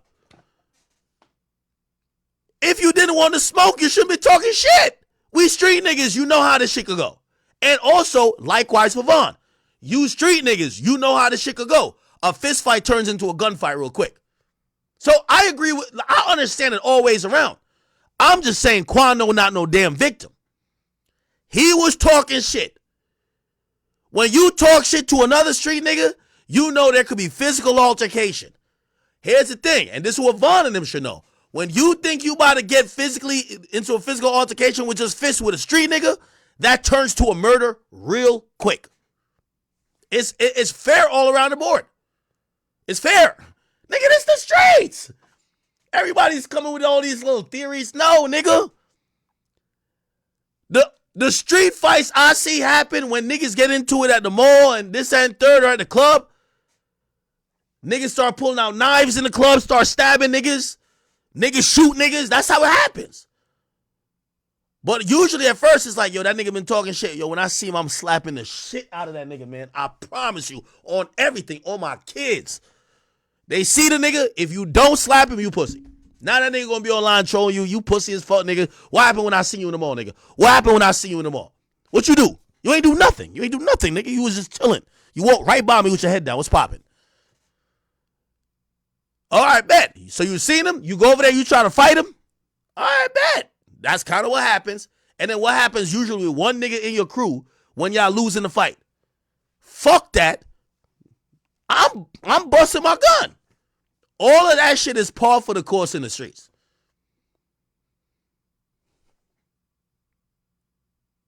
All of that's par for the course.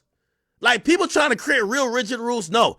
It's par for the course that when you talk shit to a street nigga online and he's actually like that, when he see you, he fight you or he try to beat you up. Then it's par for the course when you try to fight a nigga with your fist, you gonna have to fight for your life in the ICU with them bullets hitting your body. That's a fact too. It seems like this went down exactly like it should went down. We just love Vaughn. We wanted him to be alive. Vaughn, our favorite killer. Like, let's be honest, that's our guy.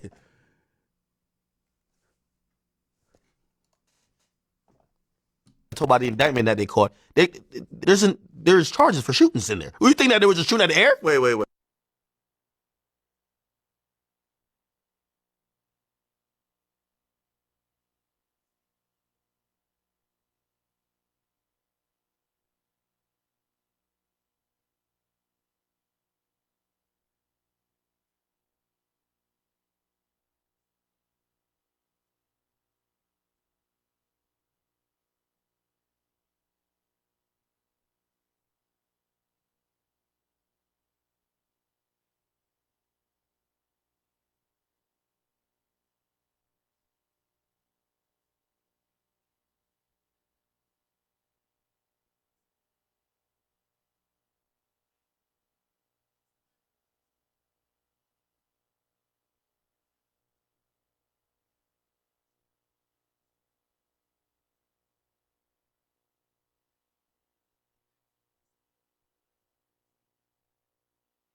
I'm muted again? Why am I muted? I said some crazy shit too. I'm glad it was muted. I said some crazy shit. All right, man. Let me just get off of this. All right. Wait. Quando. Yes. Quando has a. No. So what I was trying to tell him is like, yo, Quando is bro. His indictment is for criminal street gang activity, which included possession of weapons and discharging of weapons. And anybody who's in a gang, bro, they're doing some type of violence or they're inflicting violence or probably they're beefing with somebody. Why are we acting like Quando Rondo is a victim? And also, here's the thing. I'll say this for all street niggas. If you feel like you're getting victimized on the street level, bro, just come over here and be a civilian like me. Like, I got a nice little script going for myself. You think, do I look like I let any of these street niggas bully me? I tell him it's either two possibilities. You keep playing with me, I'm a self-defense guy. I got no type of threats for you. I don't want to do nothing to you. But I would hope, listen, don't come to my property. If you see me in public, please don't try to approach me because I won't approach you. And let's not play the self-defense game. But beyond that, I'm also the biggest teller. So I be trying to, I think Woody was something like, nigga, I was trying to put one of y'all niggas in jail for life. So I don't play fair. I play as a civilian. I play the civilian game. So if a street nigga is getting bullied, come be a civilian. I could teach you that game. Because to keep it real, the civilian game, we got a better odds than the street niggas. But if you're a street nigga and you getting bullied, nigga, pick up a gun. That's y'all game. Pick up a gun, nigga. I'm sorry to tell you. Pick up a gun. If you feel you're getting bullied by your ops, they keep fucking all your bitches shooting at you every time you go to the club. Nigga, either stop being a street nigga or pick up a gun and go handle yours. We don't want to hear nobody getting bullied in the streets. I don't want to hear that shit at all. That's just reality. I got to be honest with you. Or become a civilian. If I felt somebody's bullying me, I'm calling 911. You ain't bullying me. It ain't going to happen. But if you're a street nigga that don't want to call 911, pick up a gun. I don't want to hear no street niggas getting bullied. So Quando Rondo ain't getting bullied. Young Dolph never got bullied. None of y'all got bullied. I don't believe it. Pick up a gun. Pick up a stick. What's the fucking point of you claiming the street nigga shit if you getting bullied by your ops? You could stop being a street nigga. You could say, yo, I'm dropping my flag. I'm done. I'm sorry. I'm going over here. I'm ready to tell. Perfect. Come over here. But I will never admit or accept that any street nigga is getting bullied. Now, we as fans, do we have our favorites? Of course. King Von, that's our favorite killer and favorite rapper. Young Dolph, that's our favorite. But nigga, does anybody start to think, okay, think about the people who died on PRE side and then the people who died in retaliation. Nigga, they dropped 20 bodies. Okay, Dolph died, and I think 2 other people got shot, and supposedly some. Then 20 niggas died on the other side. Who's the bully? So you're going to tell me that Dolph side was getting bullied, but all of them niggas is dead? Niggas don't even report on them niggas' investigations for their murders or, like, their burials. It's just like, yeah, 3 niggas got killed today. They claimed that people were sliding for Dolph. You're like, who the 3 people? We don't care. Fuck them. Nigga, the next day, the ops was down 9. That's a fact. Anyway. All right. Let's move on a little bit. Clearly, a lot of stuff that's happening within this case. I also did do a video on Vlad where I said the only way Dirk could beat this, it's the snitches. I guarantee you. It's all about the cooperants. We haven't seen a smoking gun. In a sense, and no pun intended, we literally haven't seen Dirk send anything or be implicated in anything that makes it look like, bro, you snitched on yourself or you gave up information on yourself. The most or the closest statement could be him saying, don't book nothing with my card. And that could be anything. Y'all niggas smoke in the room all the time. Don't book no hotel rooms in my card. Yo, bro, like, I'm not paying for y'all niggas to come in out here. Like, I pay y'all a salary already. Like, yo, nigga, use your own money, bro. Yo, don't book nobody's shit on my card, bro. I had niggas book their own flights, bro. We don't know, right? But those cooperants and snitches are gonna sit there and explain it like, no, that's not what it meant. Dirk told us this. He told us to slide and he would give us this then. That's gonna put him in jail if he does, right? Okay. All right. Yo, Twitter. Thank you guys. Love you guys, and I appreciate you guys. But we're out of here on Twitter. But we're going to continue our stream on YouTube and on Twitch. If you're watching on Twitter, please come to youtube.com/KingAkademiks or twitch.tv/Akademiks. And you can watch the remaining of the stream. If you're watching on the King Akademiks page, please hit the subscription button. We're trying to get to 900,000 followers. Okay. Peace out, Twitch. Not Twitch, I mean Twitter. Yeah, I only went live on Twitter just to clear up some shit. All right, good.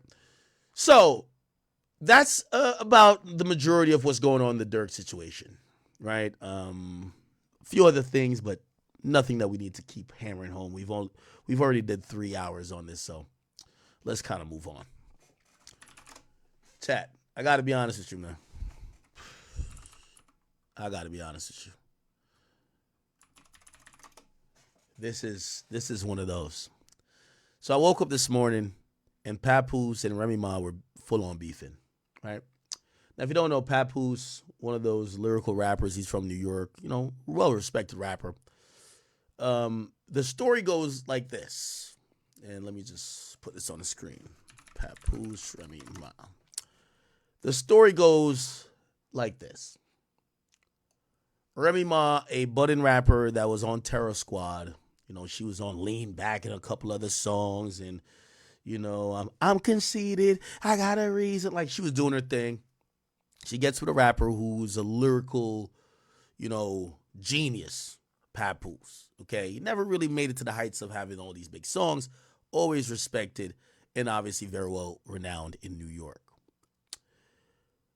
Remy Ma went to jail for, I believe, like damn near a decade or maybe a little bit more over the fact that she shot one of her friends because her friend supposedly had stole or owed her some money. So she shot her friend in the stomach. She got, convicted and she went to jail.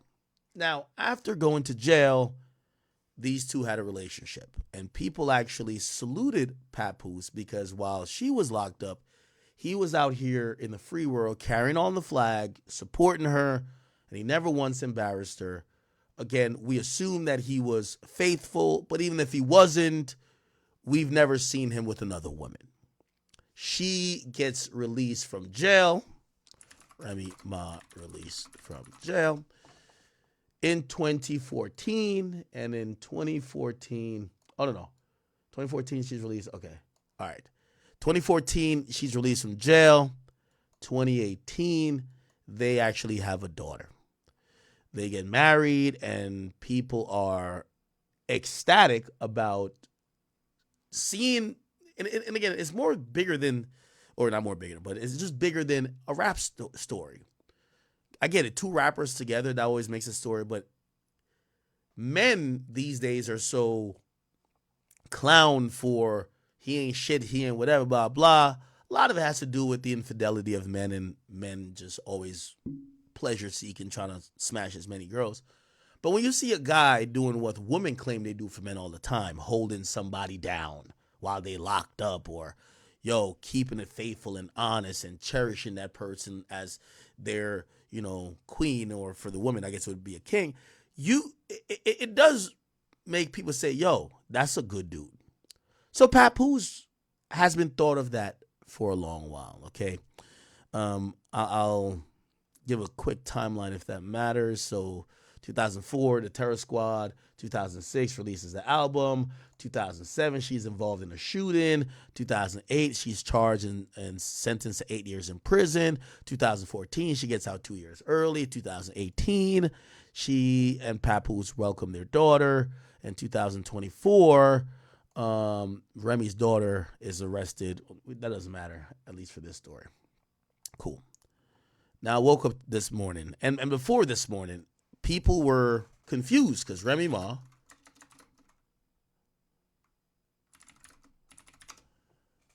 was hanging with a guy named Easy Block Captain. Easy Block Captain. I think one or Capt one. Now, people didn't know about the whereabouts of what their relationship was between, we're talking about Remy Ma and Papoose, but people were commenting and speculating, why the hell, because, Remy Ma has a battle rap league, and apparently this guy's a battle rapper. They were seeing her, stick by this guy's side, and people started thinking she was dating another guy. So people were like, are you cheating on Papoose? What's going on? Papoose wasn't saying anything.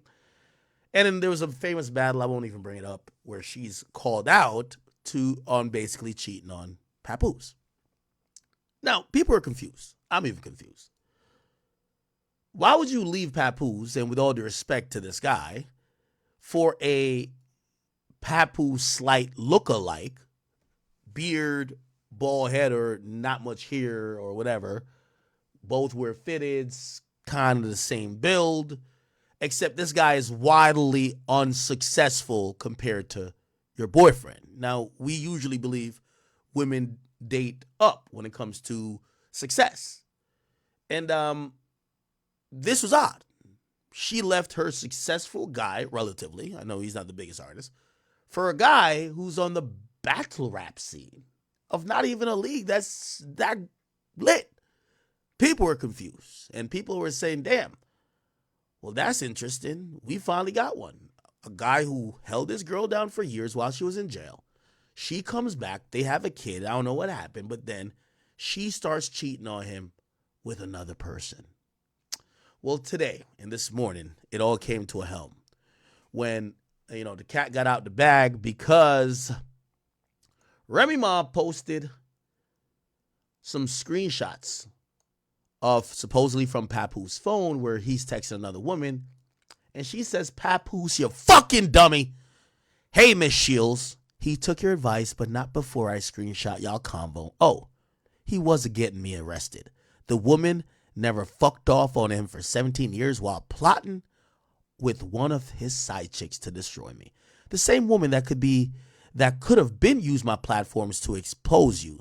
I got all your pictures and messages from all the chicks while I was away, and he was holding me down. Fuck your movie, ma. Sidebar. He about to say he wrote me rhymes. Imagine that. And if anything sexual leaks about me, it was him because he threatened that too. So these were the messages that I guess Papoose fell asleep on the phone. They're still living in the same house. She walked over, seen the phone, scrolled through the messages. Papoose is texting his new girl, which happens to be the boxer. I now know it's a boxer, Clarissa Shields. Before I didn't know who she was. And the messages go, Pap, since when you let both your phones die and don't call me? That was a Monday. It says, get up, get up, get up, hold on.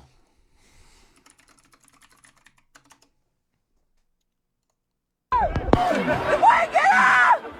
Get up! You got this! Get up! Get out the way! Get a knock Rock out. Get up, Rock. Get up. Situate him. Never gets old. Then she says, I know you hate internet games, but you need to do something today about this girl. My PR team gonna freak out when they see this. I can't be up here exposing her, etc. before December 25th, the movie comes out. You got your other phone yet? LOL, don't worry. And it says, I'm not worried about nothing she say or put in her story. I just need to clear it up soon. And then Remy posted this. She said, this lady Clarissa Shields and that sorry-ass publicity team been putting out fake stories on me every day to make me look bad and him look like God's gift for too long. I beg Papoose to put out something to stop the narrative, and he keep telling me just to stay quiet. That's the best thing to do. Well, I'm tired. Oh, and he said he would never fuck you because you're ugly, but don't worry, I saw everything. Now the world gonna see it since you so tough, boo. Now let me look up who Clarissa Shields is. Clarissa Shields. Apparently she's a boxer.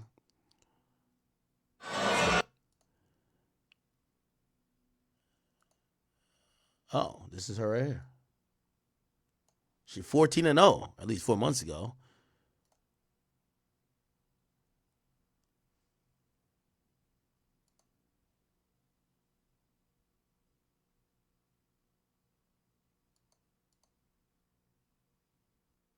Pap?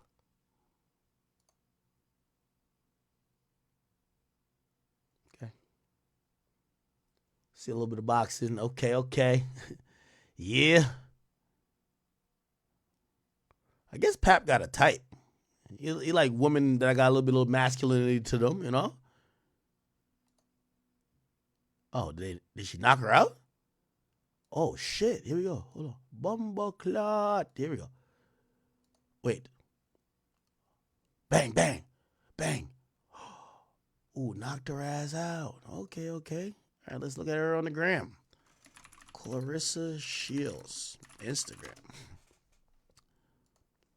Chat, I'm sorry, I'm not watching female boxing. The only female boxing I watch is that Amanda Serrano chick. She rugged. So this is Papoose' new girl. Okay, she look better outside the ring. Okay, you ain't gonna lie, makeup be working a lot for these chicks, dog. I kid you not.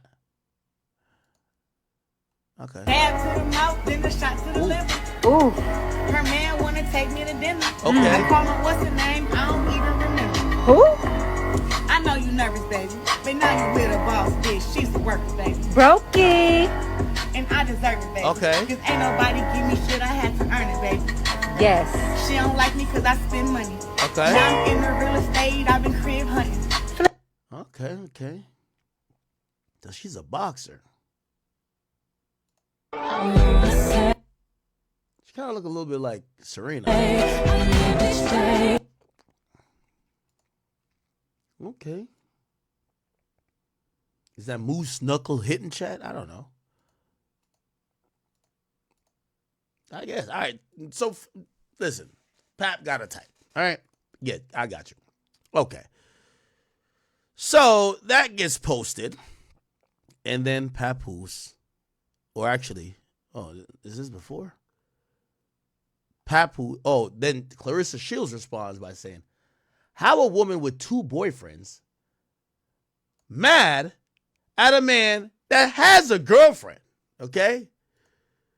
Interesting. Now, Papoose also posted this.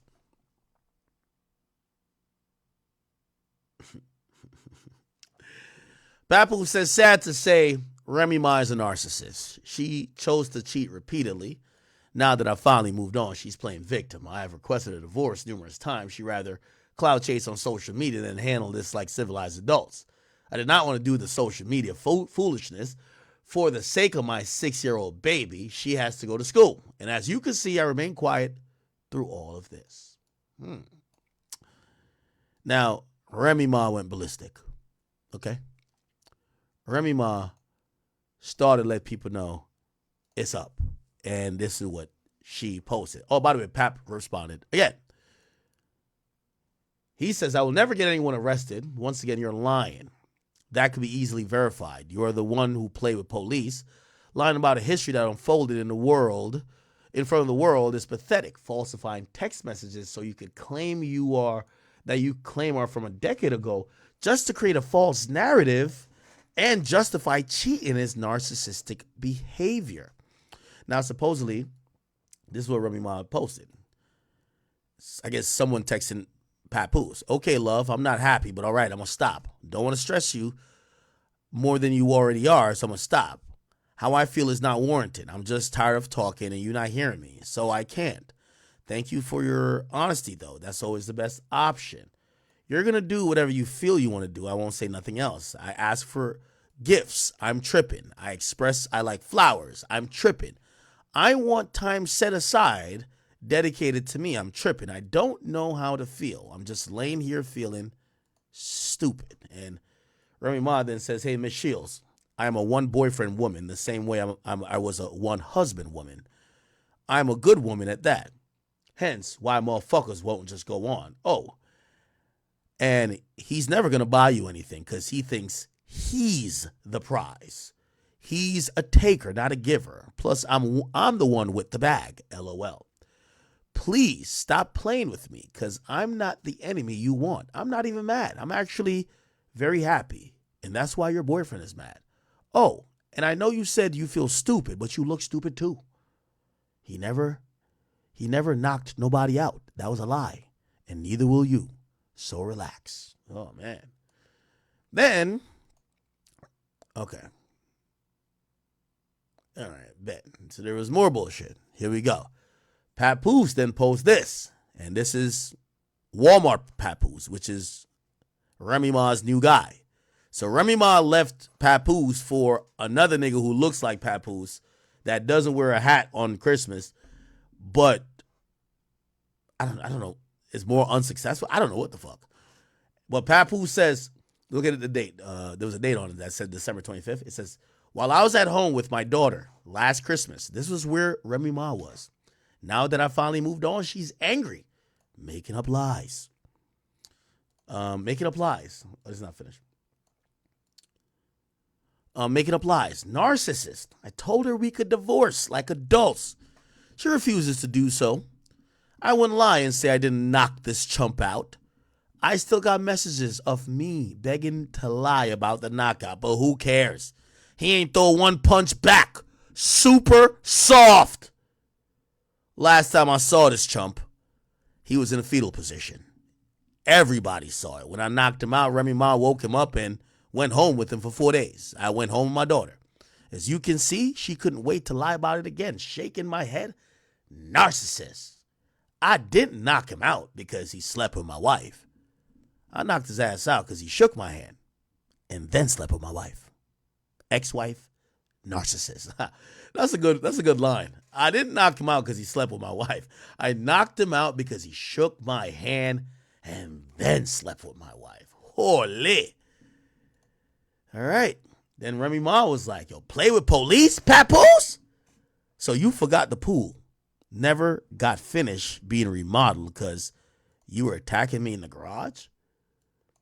And the workers called the cops to get you off of me? I ain't edit shit. Next is the audio and video. Keep fucking lying. Interesting. Now after that, there was more. Then Remy Ma says, and here's Papoose' weirdo girlfriend wishing me Happy New Year's a couple days later. I guess this is after like she was posed up with the other guy in, Christmas. Wishing me Happy New Year's a couple days later. This lady was actually hitting me for advice on how to show off her body. This is crazy. I created this monster though. Praising you, knowing things weren't right and keeping quiet, knowing the truth. You think you know what I got? So that's why you feel so comfortable lying to these people. I promise you, you gonna be sorry. Here's the video. That's the boxer messaging her.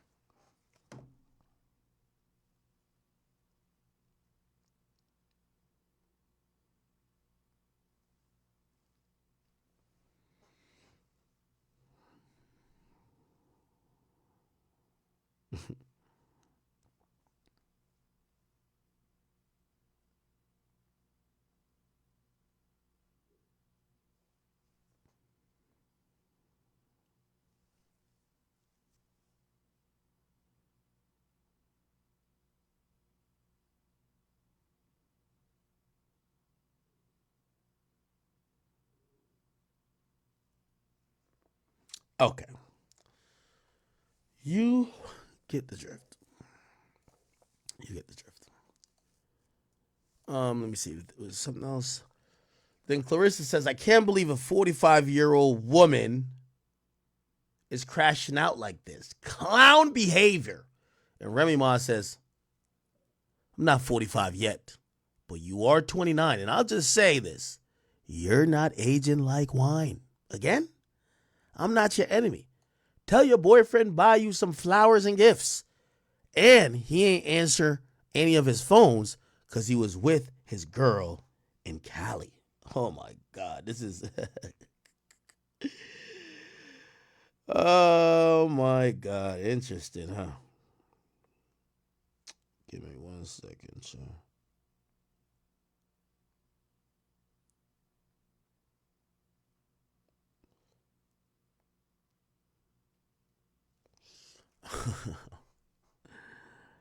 Fucking interesting. Okay, is there more? No. It was over here. Okay.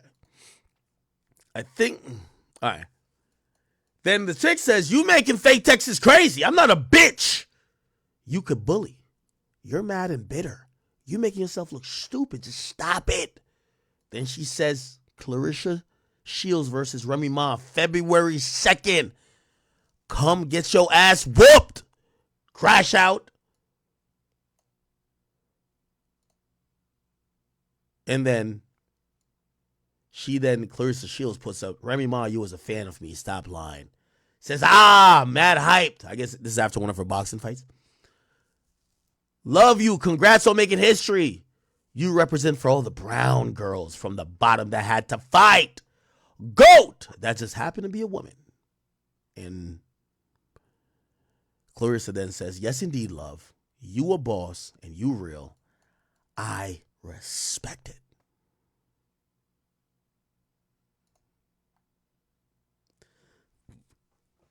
And I think that's the end of it, right? I think that's the end of it. Oh, it's not done. Tony says, when I hit Remy Ma, don't y'all be on my nuts. Who's Tony Rich? And she says, I don't know that. Oh, this is Clarissa Shields' ex-husband. So Clarissa Shields is saying, let's swap him out. He wants to fuck Remy Ma now. Yeah, so she had a fiance, which was this nigga. And he's saying he wants to fuck Remy Ma now. Oh, damn. And they were together at the beginning of this year. Another year, I bring it in with my fiance. 2024 been good to us. What the fuck? So she was either married or something? Yeah, this was 1/1/2024. Wow.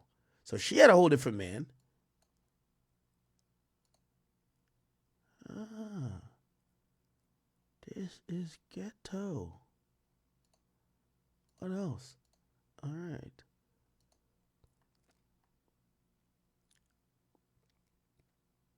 All right. I think that's it. All right. I'll just give my opinion on this really quickly.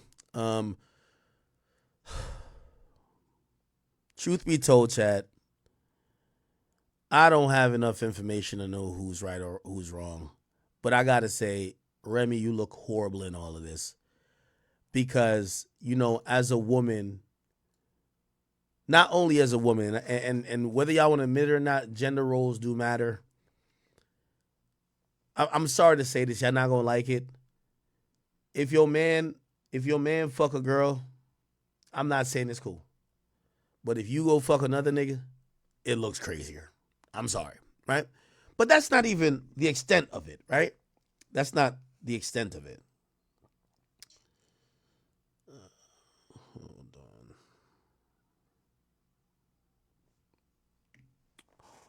Wait, what the fuck?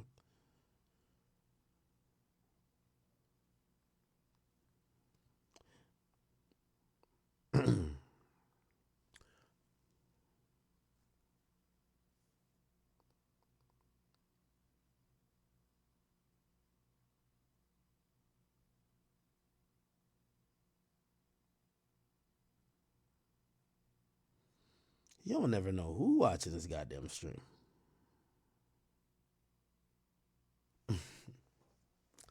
Okay. So this is what I was actually saying. So in reality here, I think Remy Ma should understand and just read the room. Like the storyline of you guys' relationship, the reason why people loved you guys together is that Papoose seemingly, and by the way, the reality I notice is a fact, what we see in front of the scenes ain't what's going on behind, right? The most loyal niggas y'all think on face value be fucking women all the time. Like they be doing a lot of cheating, right? So not what we see publicly means that's how the relationship is, but you have to acknowledge what the public perception of it is, because y'all have also paraded y'all relationship in front of the public.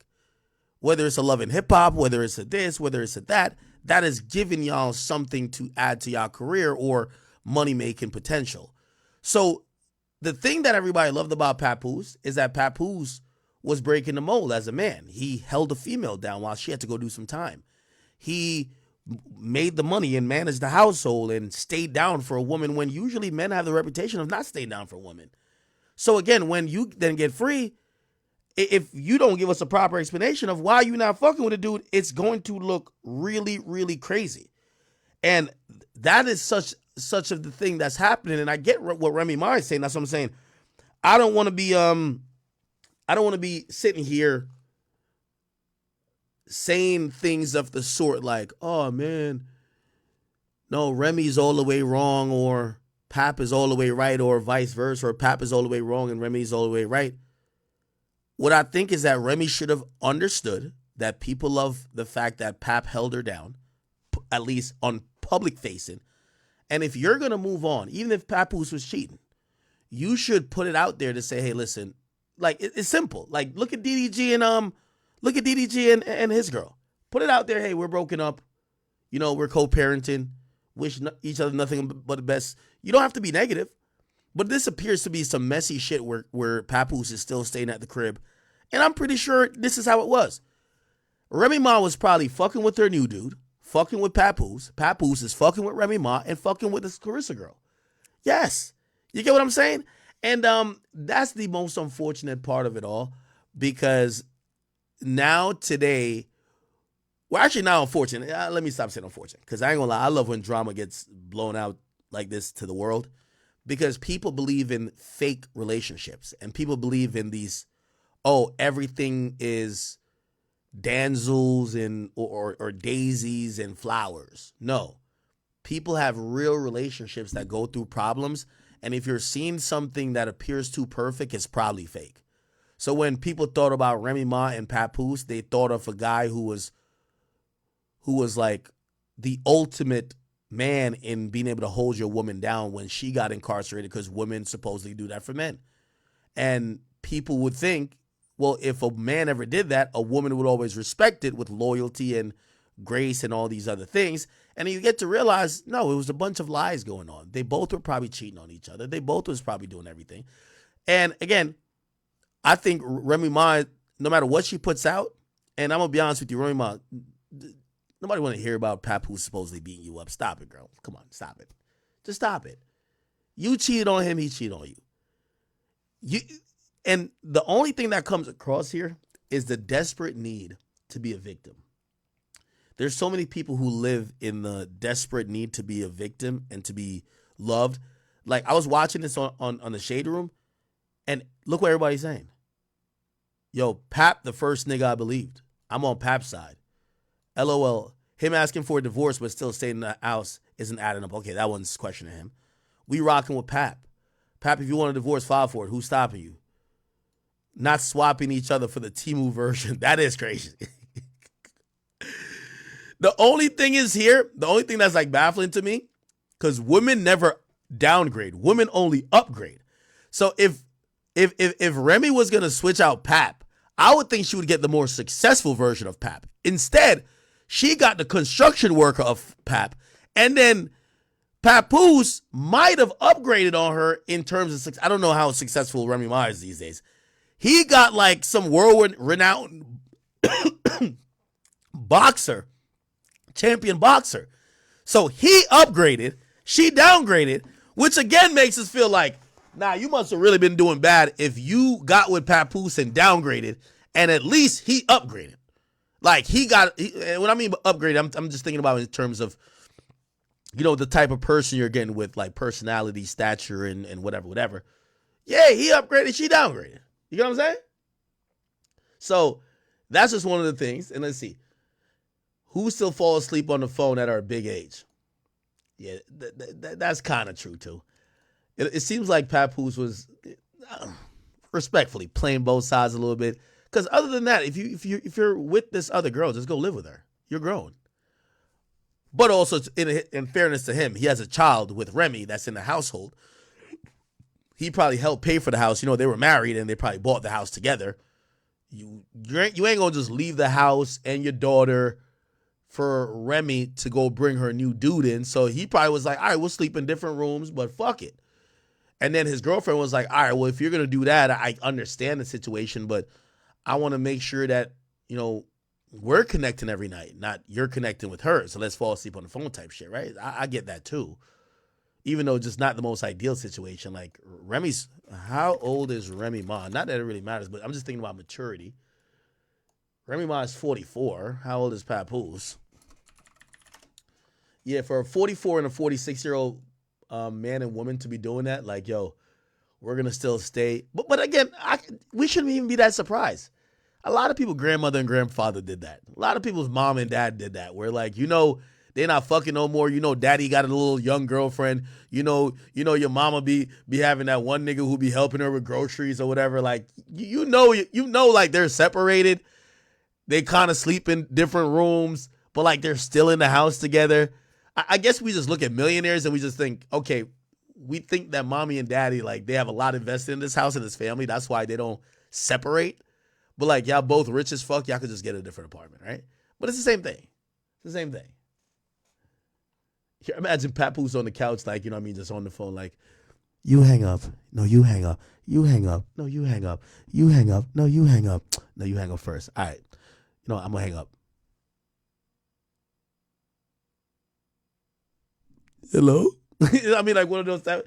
I can see it. I can see it still, but it's a little bit old to be doing that. But hey, you know, it is what it is.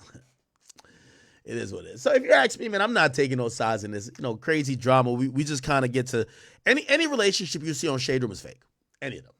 Any of them, bro. Any of these relationships you see is fake, bro. Like, bruv, a true healthy relationship would not be posted all the time on a forum or a blog, or would not be the subject of a love and hip hop like storyline for people to consume and give their opinion on. Like, for example, you know what I mean? Like, I ain't gonna lie, chat, was y'all think about this? Bruh, this shit was so wild. Yo, T.I., I fuck with you so much, I couldn't even put a caption game. Yo, this shit was so wild, nigga. I couldn't even put a caption, nigga. I'm like, bro, I don't want T.I. trying to box me down. You know what I'm saying? Look at this shit right here. T.I. brought his wife to the Usher concert. Crazy thing, he taps him and daps him up. What up, dog? What up, Tiny? The whole time Tiny was on stage, like acting like she don't see him. Like, yo, Usher got to be like, what up, Tiny? Oh, hi, Usher. You know what I mean? I was jamming on Tiny.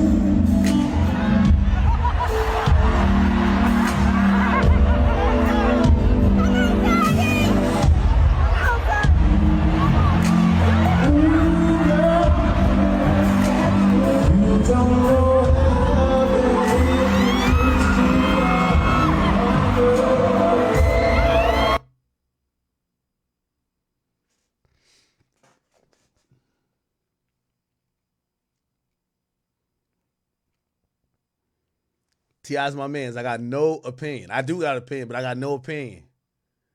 Tongue is, I got no opinion. That's that man's woman. And also, I'm gonna try to skirt around it because I fuck with T.I. Remember all them allegations they tried to bring against T.I. and Tiny, which were supposedly all false. We do know they be into some stuff now. Like we heard them story. We heard, Hey, listen, I'm just not gonna get in married folk business. When a relationship lasts this long, I don't know what it takes. I never been there. When a marriage lasts this long, I don't know what it takes. I don't know what gets into it. So I'm gonna stay out of married folk business. But I did look at this and I said,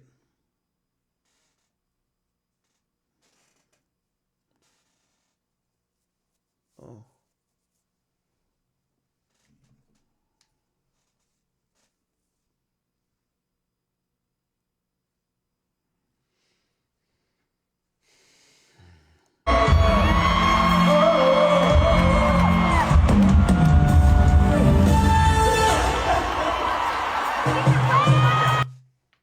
T.I. daps him up.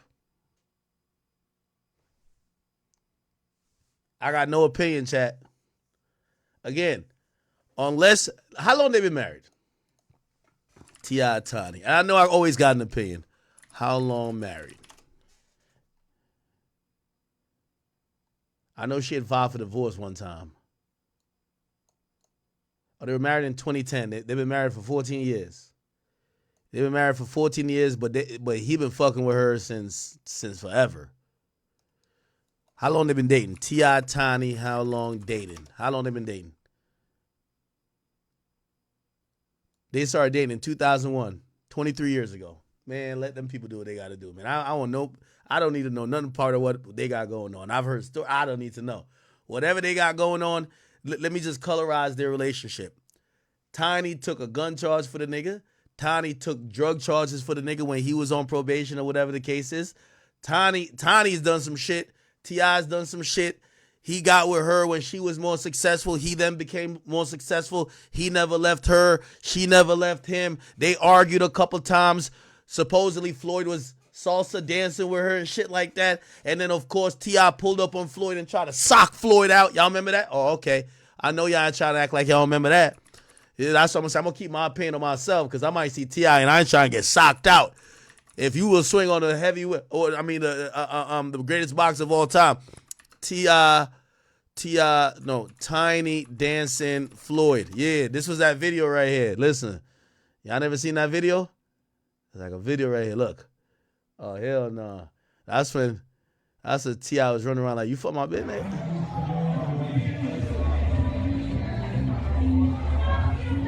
Oh nah. It's like, hey, come on. Oh, that's them right there. Now, granted, they are dancing face to face. Still, they're dancing face to face. You know, I think she told T.I., that's my best friend.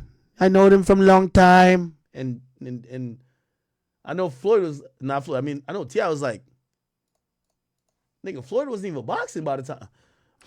When did Floyd Mayweather start boxing? At 7. Maybe he was. Like, how the hell you know that nigga?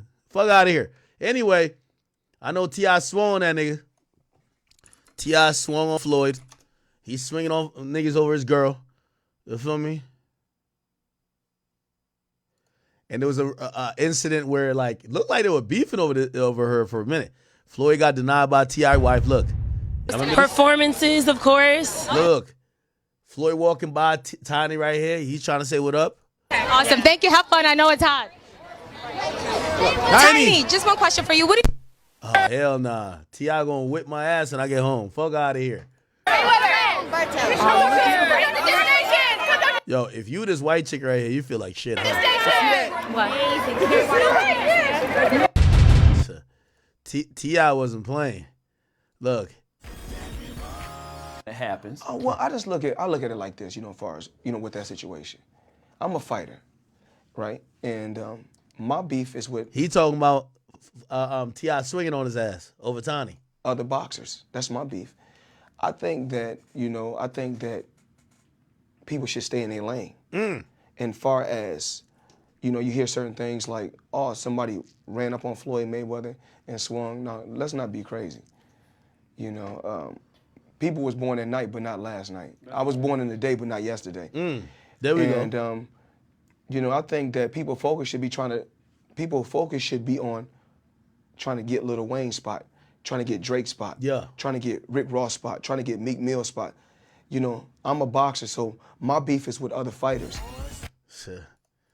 Nah, T.I. was on, though, still. Oh, look at this.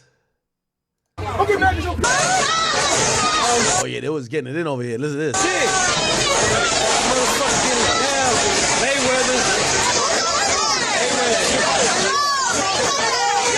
Yeah, I stopped trying to fuck niggas' bitches, man.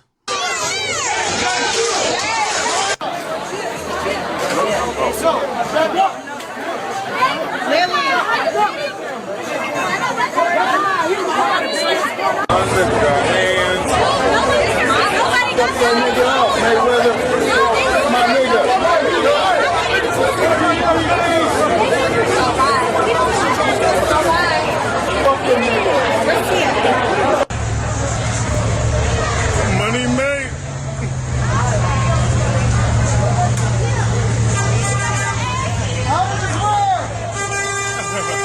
That's when Floyd was like bringing out Bugattis to Floyd. Yeah, I ain't gonna lie. This is why I do agree with this rule. Never bring a girl around the most successful nigga. And T.I., even though he was king of the South, nigga, you're in Miami. And I get that's the South. But when Floyd pull up with the Bugatti and he got 10 buff security just jogging around the Bugatti and he's flexing with 10 times the net worth of you at the time, yeah, you don't want your girl out there, man. Yeah, I'm telling you. Even a faithful one might start looking like, you know?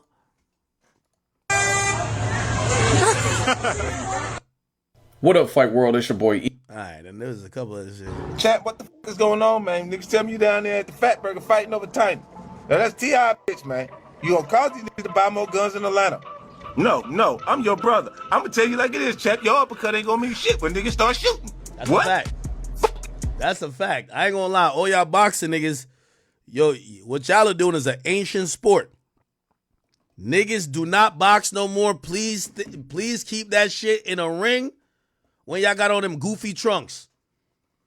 Like whether it's Gervonta Davis, any of y'all. And I'm not saying y'all ain't got good gunplay neither, but If y'all think a nigga finna box y'all, they about to shoot you. Like, what the fuck? Nigga, King Von thought he was gonna get a little fist fight. Hell no, nigga. You said you were a shooter. It's time for shooting. Man, why you keep going back to what she looked like? I wouldn't care if the motherfucker fell out of beauty pageant. It's his bitch, man. No, you listen to me. You ain't never shot a motherfucking day in your life. You 150 pounds. You ain't no gangster. You's a boxer. Yo, 50 been hating for a long time. It's not even hating. It's like entertainment hate. Woke up, I look at the computer say, Floyd said, fuck T.I., fuck Nelly, fuck 50. I'm like, what did he say fuck me for? Nelly fucked your first baby mama, Melissa, then took your fucking fiance. Say fuck that nigga. To say, like, as soon as you get confused, he gonna go, okay, fine. Just call out. Right. It gets confusing, and then he just goes, just call out. Yo, so check this out, folks. 50 Cent, you know, the dude that... Here's the back... Yo, did we ever get a rant from Floyd over this? Oh yeah, What they say? I got two black. Oh, they say he had two black eyes. I ain't gonna lie, he looked like he got two black eyes. Yo, niggas be having zero self-awareness when they post these videos. Look at this. Black eye. Where they at though? Where they at though? Y'all remember the remix? Where they at though? Bobby Schmurda. Yeah, remember this? Right here. Look. Yeah, this shot got two black eyes. Where they at, dude? Where they at, dude? No, right here. What they say? I got two black eyes. Yeah. Where they at though? Where they at though? Classic. Yeah, this shot got. I got two black eyes. These ones I'm looking at, is they black for real? Damn, been like that all my life. Put my hand up. That's about it. Yo, a nigga will crash out by this girl, man. I gotta stop fucking. Yo, I'm surprised a nigga ain't give Drake a eye jammy over him fucking his. Yo, Drake. It's cause Drake be having the best security in the world. Yo, a lot of these niggas want to give Drake one of these. Like, yo, bro, you fucking these niggas girls, bro. The love of their life. How you doing? What have you been working on? Working on a song. I got a single out. You guys heard it? I haven't heard it. What's it called? It's called What You Gonna Do? So, actually, I did hear that. I actually did. They just put it on the radio this week. Is there any chance that did you do the video yet for it and stuff like that? Yep, you gotta go check it out. Why don't you and T.I. do like a duet album? Like a whole album just the two of you guys? You should tell him. I should tell him. You should tell him that. You guys are friends now. He's a boy. He's a homie. I gotta ask you, any chance of reconciling with Floyd at all? I mean, trying to squash that whole thing? I mean, hopefully. I hear you. Hey, good. Oh, man, Tiny, you gotta stop playing. Yo, T.I. was probably wanted to crash out every time he heard that. Oh, I did a video on this. He's a midget. He's a midget. You fidget ass nigga. Hey. Yo, Ch, I gotta go back to doing these videos. These videos was head on Pyru. I'm not Pyru. You big hands, little body ass nigga. Get your Sugar Ray Leonard in the face after a fight when he didn't win, face ass up out of here. Get your Floyd Mayweather before he had money, face ass up out of here. Oh, doodle ass nigga. Get your Mayweather father face ass up out of here. Yeah, this was 8 years ago.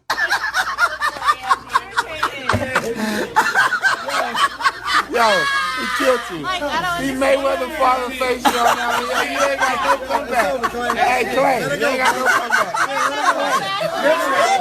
Listen, Okay. Thanks for checking them. Check it out. Now, Uncle Cliff, you laughing a little bit too hard, bro. A little bit too motherfucking hard. Now, guys, T.I. and Floyd Mayweather Jr., they've been beefing over God knows what. All right, to keep it real from what I see, they're beefing over Tiny. Now, listen, all respect due to Tiny. I know T.I. would kill over Tiny, but I don't see why they beefing over Tiny. I mean, one guy married Tiny, and the other guy, you could have any woman on earth. He says this. He posted a $100 million check. Yes, $100 million.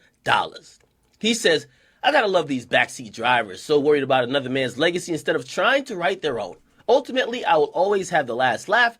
This is just one of my many checks, a cool $100 million, that I still have every dime off. Y'all still have to work, however. I'm happy to retire. At the end of the day, it's them Benjamin Franklins that matter to me. So the joke's on you. I've made smart investments. Sorry for those who thought I couldn't read, write, or count.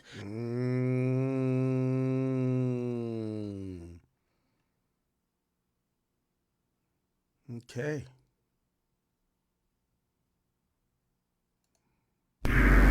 That I took that money and just bankrolled my. You guys did your first interview.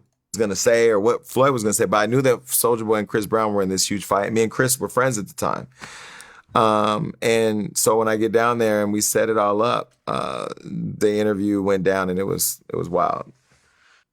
Okay, and that next year, 2018, that's when you and I met because I had seen the noise you were making, and I had reached out and said, "Yo, if you ever want to pick my brain or if you ever want to work together or whatever, we formed we had this little dinner thing with other that we post." Now, I've learned from you too, and I appreciate a lot, policies on how we respect and protect people's IP. So absolutely. I guess at one point you were supposed to have an interview with Escape.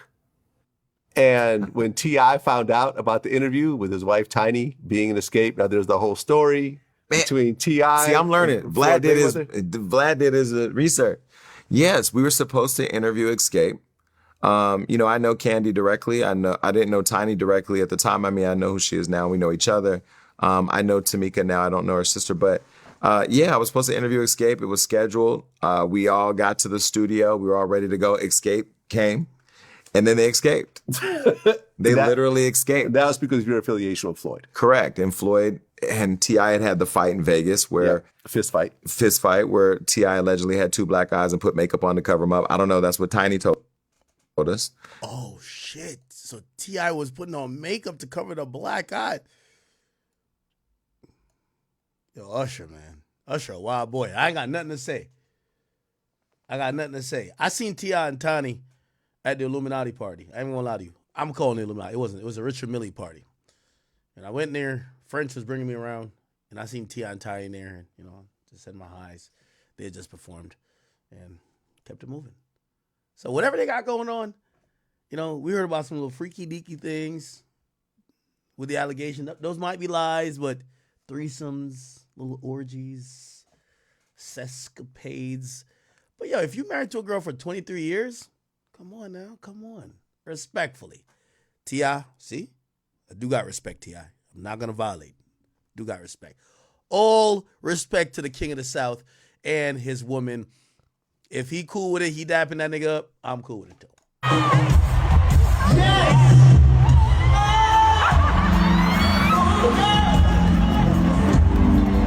Yes. Let's go. All righty then. I was going to get to the T.I. shit. Oh, did y'all see the T.I. thing, man? So T.I. recently, no, not T.I., I mean Floyd Mayweather. So Floyd Mayweather recently, apparently there was a whole situation. It says Floyd Mayweather was chased out of Hatton Gardens in London. The public were angry about his comments about his support for Israel. Now, I'm going to be honest with you, chat. With all due respect, and I hope nobody get mad or cancel me for this, I don't give a fuck what's going on over there. You feel me? Like, with certain international issues, like, we got too many problems going on over here, man. I don't want to pick no sides going on. It's too political, bro. And also, I think us niggas need to focus on shit that us niggas got a stake in. Let them squabble over that, okay? Whatever that is, y'all squabble over it, okay? Palestine, y'all squabble over it. I don't know what's going on. Y'all, God bless all of y'all, okay? That's all I know. I care about some shit that we like, what the fuck would I have an opinion about? I really got none. But apparently Floyd does have opinions about that whole situation. Apparently he has some support for Israel. I don't know why or whatever. Hey, good for him or not good for him. I don't care. So apparently a lot of people aren't that happy with it. I do want to, some people say he's also hated in the UK because of Ricky Hatton. He beat that nigga's ass. But let me see. I want to get the backstory. Floyd Mayweather, Israel. I don't want to play too much of this because, as I said, I really don't give two fucks about that type of stuff. Okay, so he visited Israel at the Western Wall and he prayed.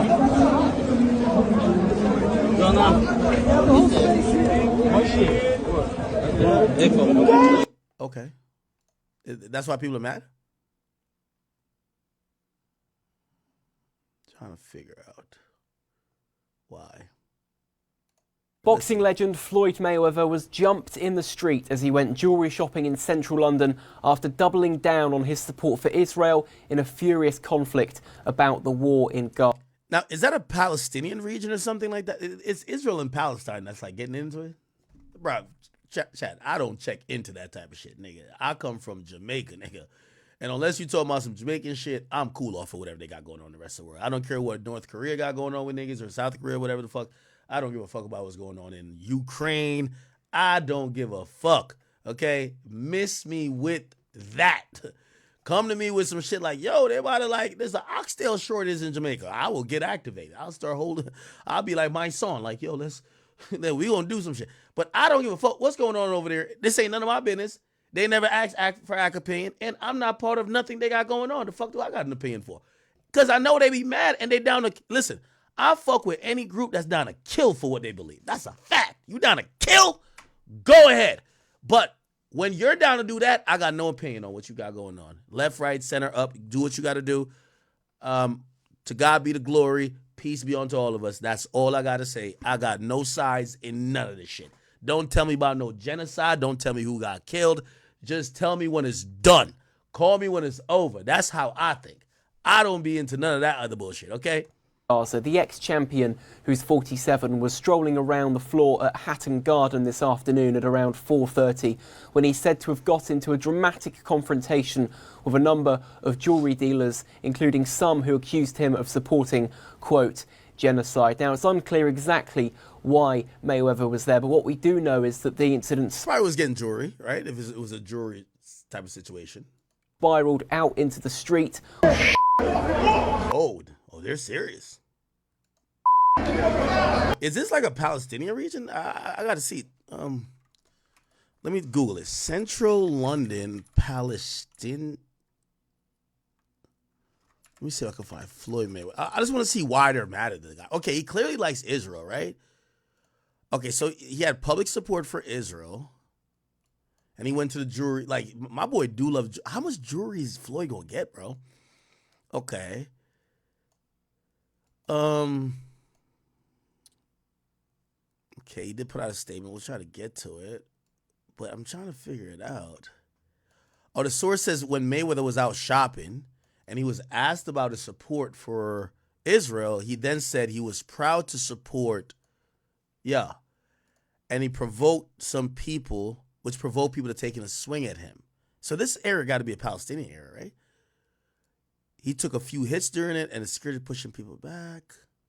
When the conflict with Hamas first began last year, Mayweather pledged his allegiance to Israel.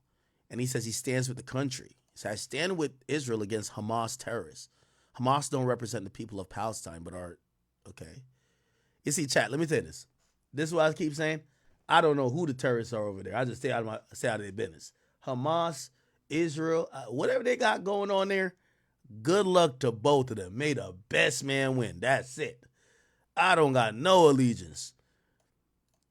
I stand for da-da-da. Okay. This not for politics. Okay. So I'm guessing it got to be a region that got a lot of people who, okay.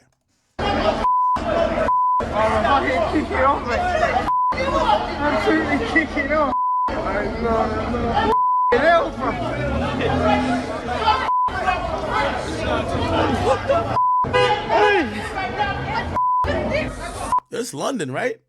Man, I'm ready for somebody to put out a machete or like, one of the blokes to have like one of them 12-inch daggers. You feel me?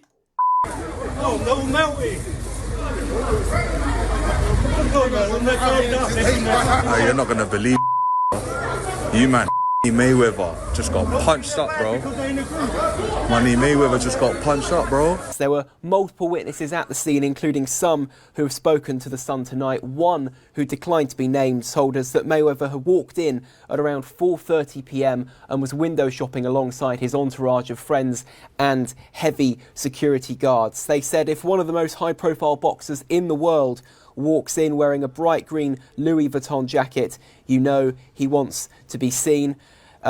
One of the jewellers in the market shouted he supports genocide, which prompted others to get involved. Loads of them were calling other jewellers to come over and see him, and by the time they got there, there was a massive argument going on. People were pushing and trying to get to Mayweather and slap his head. His security guards then ran Mayweather out to the bottom of Hatton Garden and bundled him into the back of a Rolls-Royce 4x4, which then sped away. It's believed there were around 20 or 30 people watching, and in footage of the incident, you can see many of those men from inside the market come out and indeed chase Mayweather and his team as they try to keep a distance between the two parties involved.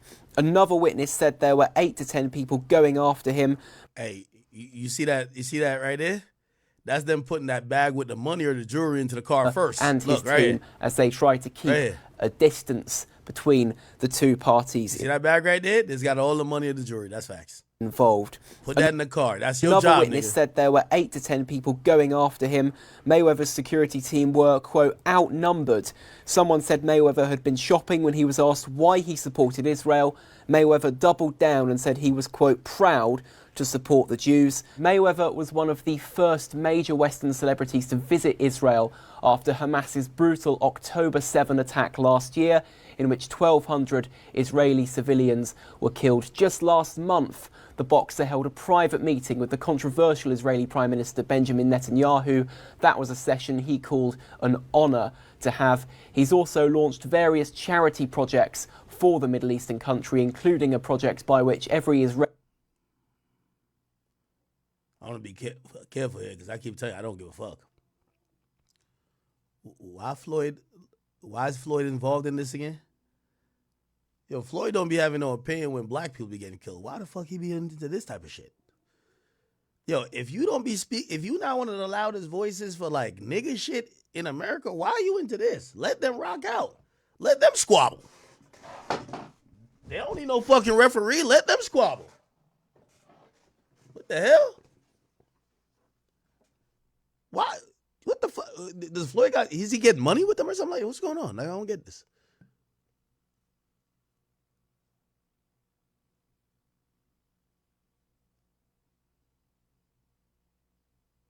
What?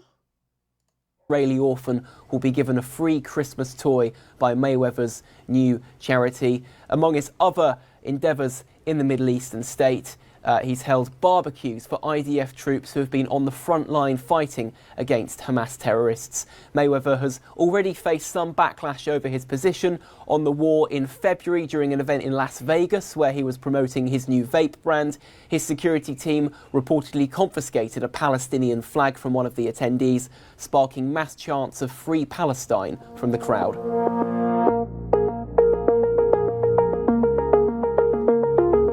Okay. So Floyd responded to this, and according to his statement, he said, what did he say?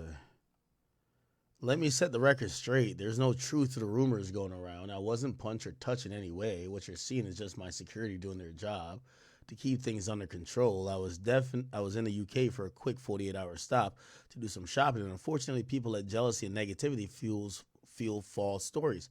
Perfectly fine, and there's nothing more to it.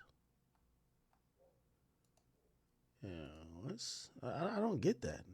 Why is he that involved?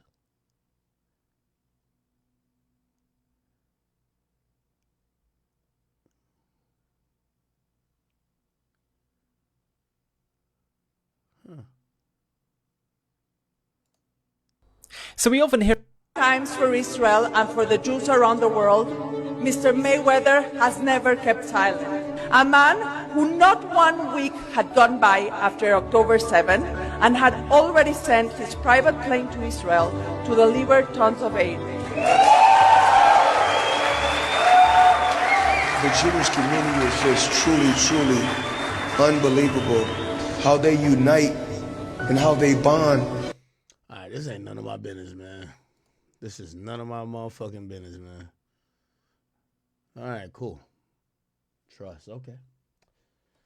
All right. I guess my overall opinion on that is that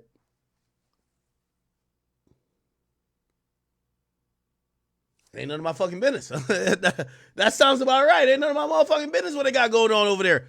Hey, Floyd, if you want to get in, hey, I'm not even mad at that. Yo, Floyd, if you want to get involved in some shit that niggas is down to die for, you should be down to get slapped for it. Like, that's it. You got to keep it a beam, right? Like, hey, it is what it is. So I can't be like, oh, man, why they're getting that? No. If Floyd is involved in some shit that niggas is down to die for, that means he's on his own. So let that nigga be, okay? And that's not me caring either side, or I don't care what side going on. This ain't nothing that I got to deal with or should be giving a fuck about. So God bless everybody in the rest of the world. I never been in none of these places. The fuck. I only be like very confused when I see niggas that never been to these places be dumb mad over these places. I'm like, but okay, let's move on. Perfect. What else been going on? What else been going on? All right. There's a bunch of that. Okay. Oh, shout to Roger Goodell, who basically, he spoke at a press conference and mentioned Jay-Z. And people were wondering, what would the NFL, who has a significant and large contract with Roc Nation, in regards to the Super Bowl, what would they feel about the recent accusations of Jay-Z? Roger Goodell spoke, and let me see if I could get his... Wait, Charlemagne, was that the original thing? Oh. Okay.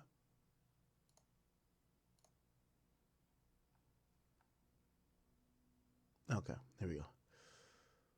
This is what... And Jay-Z's really Here we go. And Jay-Z's really strong response to that. And we know that obviously the litigation's happening now, so, but from our standpoint, our relationship's not changing with them, including our preparations for the next Super Bowl. The first part of your question is how the relationship's evolving. I think they're getting incredibly comfortable with not just the Super Bowl, but other events that they've advised us on and helped us with. It's been helpful in the social justice area to us on many occasions. They've been great partners that have provided a lot of value for us. Now, I was very happy at this statement. I seen Elon Musk tweet out recently that cancel culture is canceled, basically saying cancel culture is dead. I'm actually in the thought of saying the same thing, but it's only dead for the people who, again, as we all build these platforms and we all have these separate brands, you get to realize what cancel culture used to be is that no matter who you were, if you were seen as problematic for possibly the bottom line, or really just problematic for people, for groups that people were, soapboxing like they cared about, you would be either deplatformed or no one would want to do business with you. But it's always been the case, but it's now much more pronounced. Like, for example, I like this because what it tells you is that cancel culture is dead. As long as you make yourself more valuable to the company that needs you than you are to them just dropping you. You got to realize, and I got to salute to Roger Goodell for this. There's a time that the NFL was hemorrhaging money, losing advertisers. People didn't like the fact that the players were kneeling. Some of their big sponsors stepped away. Some of their diehard fans were turned off by the game. And Jay-Z came in and switched it up, got niggas to stand the fuck up, to pay respect, And for that, in a lot of situations, we see companies they'll give you a position, like they gave him millions of dollars to, in the partnership to, you could throw the Super Bowl or a Super Bowl halftime show. But as soon as they don't need you again, they drop you. I like this. I've always liked when corporations or companies stand with the person. I get it. You don't want to stand with somebody who actually did what he's accused of, if he did it. But we don't know if he did it. I liked when Nike stood with Tiger Woods. I like this. Yo, you should stand with Jay-Z. Hey, he's denied it. We fuck with it. One of the reasons I don't like any of these companies nowadays is that you hope to be Jay-Z to them, where you're so important that, let's say somebody lies about you, or let's say somebody tries to cancel you, or let's say some people are hating on you, that the company is going to say, hey, this is our guy. We're fucking with him. Sorry. And I think that's the end of cancellation culture, because people used to march around with pitchforks, pick so-and-so or so-and-so that work in so-and-so business or so-and-so business, and they would wield this power of, we could get you canceled, so watch what you say. We could get you canceled if you don't bow or cower to our knees. And watching the fact that, the NFL is saying, yo, he denied it. We're fucking with him. That's our guy. I like that. Now, granted, that might be a Jay-Z privilege. I don't think that's afforded to everybody, but I do like the fact that I'm at least seeing it somewhat, and especially with a man of color. Okay? Now, granted, you might be able to say, well, Jay-Z's the only one, which means this isn't any type of progress because this only happened to him, but I can't be upset at this. Again, no matter what we reported, it's an allegation against Jay-Z. It's an allegation. We don't know. Now, granted, and this is where, some people feel I do dislike Jay-Z, which I don't. Because I do like to point out, if a player was accused of this, he's indefinitely suspended. That's a fact. If a player, let's say a number 2 receiver on some random team, is accused of this, and it gets this much press, player conduct detrimental to the team, you're indefinitely suspended, and can't get reinstated till NFL reviews it. We all know this. But I guess what it shows is what people should know. These companies aren't loyal unless you force their hand to be loyal. Right now, if Jay-Z was dropped by the NFL, I do believe that a lot of the progress he's made for them, which he's completely taken off the heat off of these people in terms of social justice efforts, I think all that could be reversed. So he's kind of forced their hand. And I'm glad that he did that. But I guess the goal for everybody is to be so important to whoever you partner with. If some bullshit come around, and we're not talking about if you did some really weird shit and you're convicted and you're going to jail for it or whatever. I do like the fact that these companies, or I do like the fact that there's a possibility that you can make yourself so important that they can't do nothing. And I think that's where Jay-Z's at. Now, Roger Goodell, I'm pretty sure he would admit it too. He would be a hypocrite if he was a player suspended. Jay-Z, he's just that important. And that's why I told you guys when I was reviewing the whole situation, I said, Jay-Z is as close as we've gotten to white person, Rothschilds, Illuminati, Elon Muskish. Because if you ask about anybody else, they can't touch this level. Yo, there was not one person that said during any of the allegations with Diddy, yo, right now, this is before the criminals in charge. Right now, he's just being accused. Let's see. Not one person said that. Everybody either shut the fuck up or they all say, you know what, we're going to back out. Look at the Lil Durk situation with his program, the Neighborhood Heroes program with Chicago. You know what they said? Even if these things aren't true, we do have a higher standard with morality and conduct, and we don't believe that somebody that we would want to partner with would ever be charged with some shit like this. So we're dropping our partnership. So I don't know, man. I'm happy that the NFL didn't drop Jay-Z under these circumstances. But it should be encouragement to everybody who thinks about cancel culture. You're still susceptible to it. You just got to work your way to a position where they find a need in you that's worth the risk of being partnered with you during this time. Like, for example, NBA Youngboy. Told you I was sitting right there at Complex. Nigga had a bunch of shit that was supposed to come out that week. It hit TMZ that he was on video body slamming his girl or choking his girl, whatever the fuck he did. They said cancel everything. They canceled everything. Youngboy grinded on YouTube so much that all of those outlets came back and sucked his dick and swallowed the nut. All of them. No pause. They all did it. They did. You know why? The nigga got so hot. They're like, yo, we can't ignore him. We have to work with him. He's one of the biggest artists. He's like a one-hand top 5 type of guy. And we all remember him getting to that peak. And all that cancellation shit that was happening with him, they uncanceled him. He got that hot. They didn't uncancel him because he changed. Young boy, he ain't even apologized for nothing. It's YB, nigga.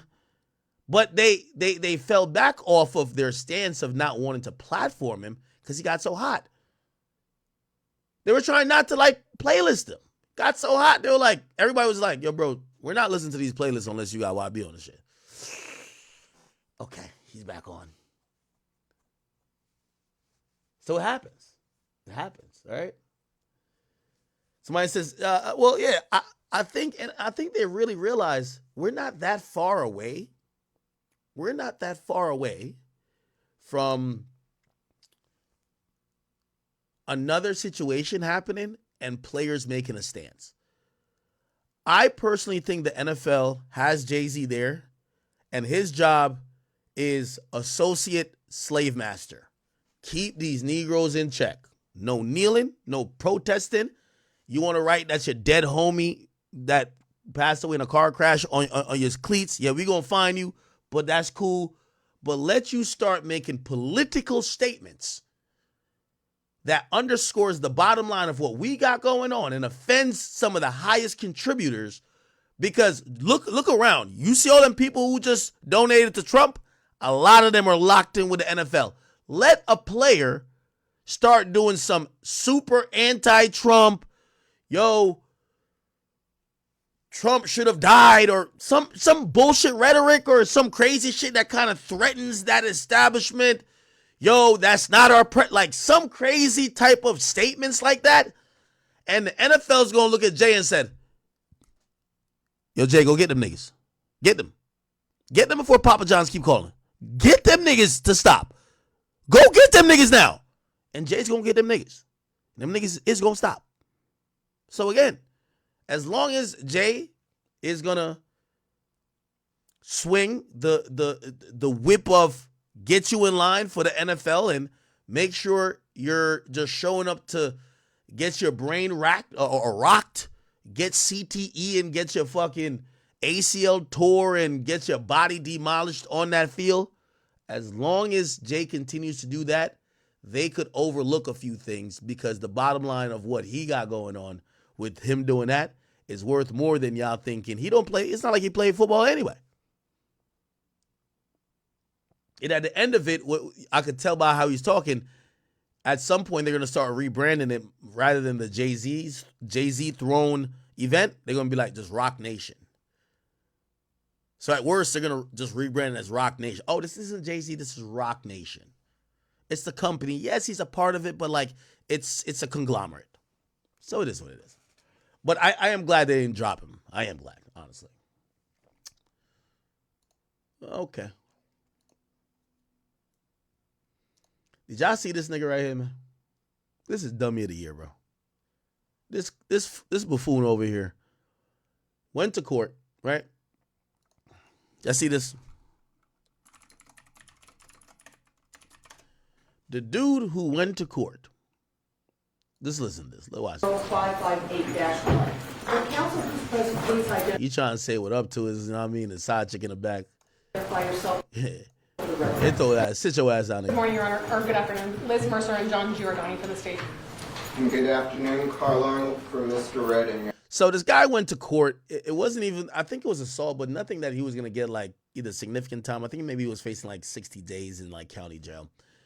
The dude gets the dude gets like, you know, unfavorable sentence. And what happened was that while the judge is reading all that shit out, he takes off in a mad dash.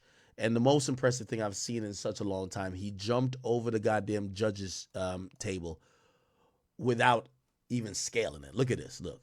Accordance with the laws of the state of Nevada, this court. Fuck that bitch. Yo. That nigga look like Troy Polamalu. That's some shit Troy Polamalu used to do. That's a fact. Troy sack backfield, jump over. Like, he jumped over the line. Look at this. This how and the catch is made by... How about that? Oh, my. About the 1 yard line. Good catch by Escape, who's been very quiet today. He's watching his targeting that tight end. Right here. Except that nigga shit was more cleaner. So this is Troy right here. Targeting that tight end. Look right here. Look at the jump. Yeah, he just jumped over somebody. This nigga jumped over the whole fucking bench.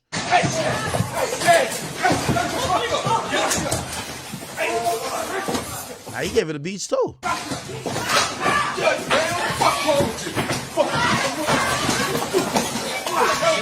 Anyway, he got additional charges for that, and he showed up for sentencing in court, and this will happen. Yes, Your Honor. All right. Thank you. Your Honor, before I begin my argument, I would note that he has 16 days credit for time served, and that is because he's been under sentence of imprisonment in the case that he was sentenced on in front of Judge Holthus when the events in this case took place. Additionally, the state is requesting a total of $61,318.41 in restitution. Both doctors found that he was not suffering from any sort of delusional disorder at the time he committed the crimes in this case. So he's trying to say he was crazy. Look how he looking at it.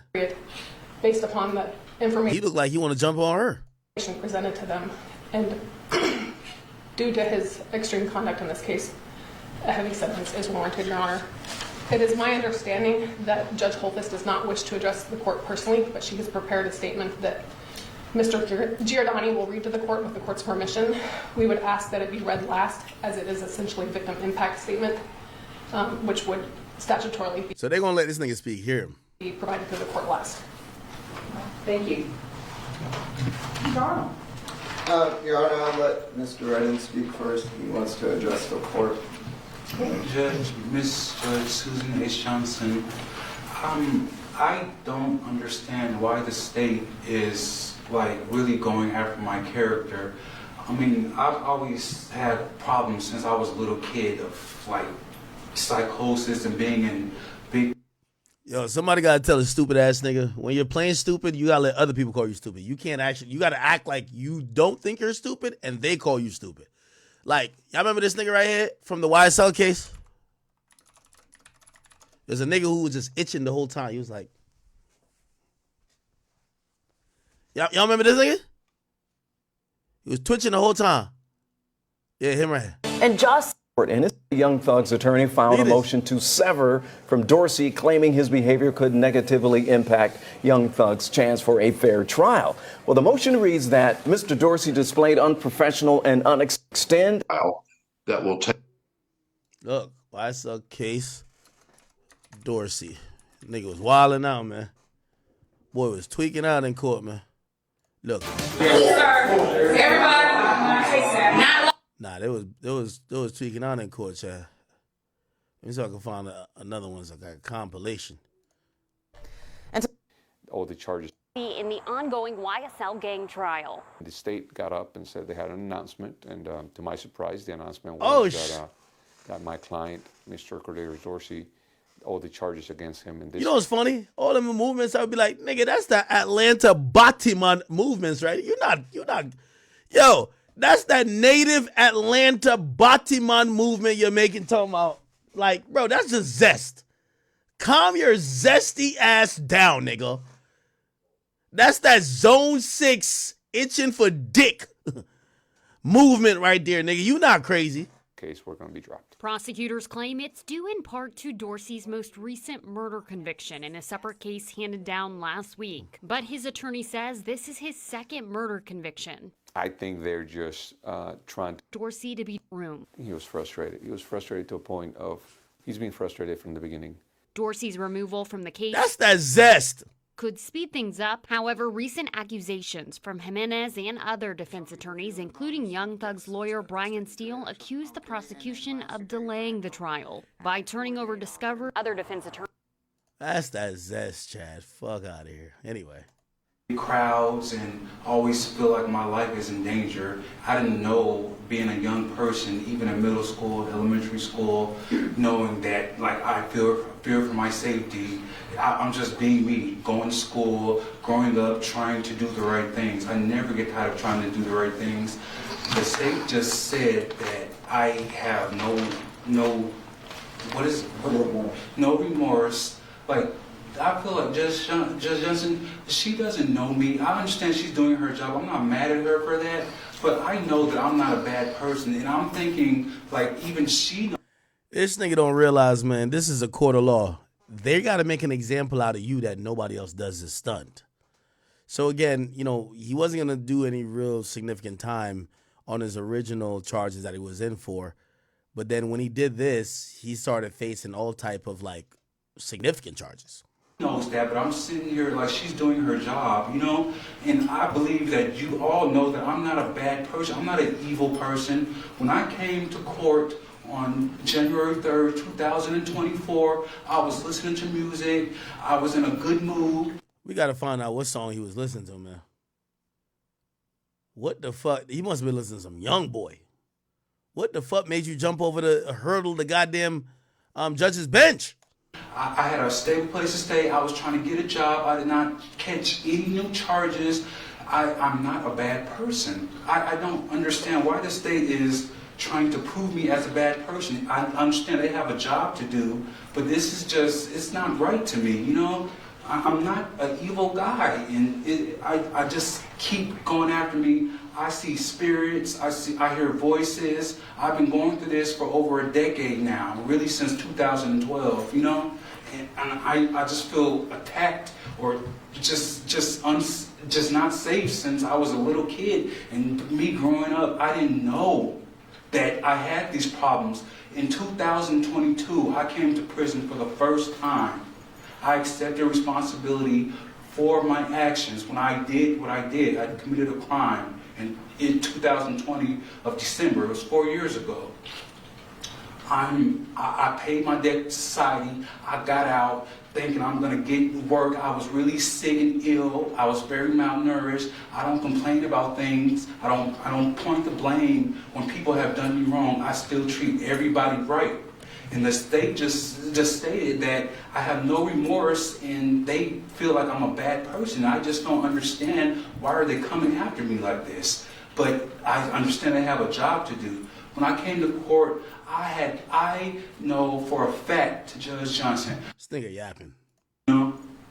It's into leave. But enhancement, the age enhancement. Okay, with respect to count one, sir, I'm going to do this. The minimum term that you would serve would be 8 years, and the maximum term will be 20 years. Plus, there will be a consecutive potential maximum term of 8 years to 20 years. So with respect to count one, the minimum term that you will be serving combined would be 16 years, and the maximum will be... You know when the sheriff looks at you, they're looking at you like, you can take this, bro? 40 years. With respect to count two, the minimum term that you will serve will be 4 years, and the maximum term will be 10 years. Everything is consecutive. With respect to the consecutive enhancement, the age enhancement, the minimum that you will serve will be 4 years, and the maximum will be 10 years. So with respect to count two, the minimum term combined will be 8 years, and the maximum will be 20 years. The term that I impose with respect to count two will run concurrent to count one. With respect to count 3.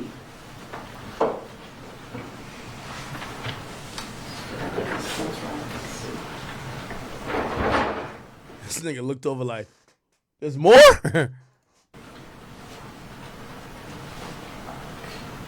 Yo, they overcooked this nigga, man.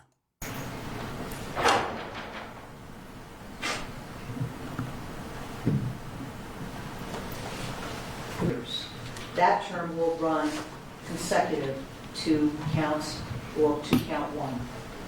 With respect to count 4, that term will be 2 years. The maximum term will be 5 years. That term will run consecutive to counts, or to count 1. With respect to count 4, the minimum term that you will serve will be 4 years, and the maximum term will be 10 years. That also will run consecutive to counts 3 and counts 1.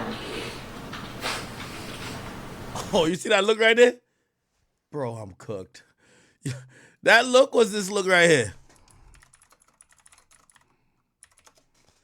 It was this right here. Yeah. I ain't gonna lie, I'm getting cooked. That's what that was. Up on the tables or what? Oh, yeah. I ain't gonna lie, I'm getting cooked. Same thing.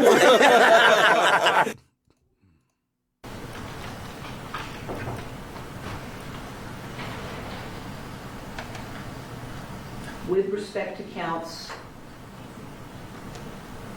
well, wait a minute.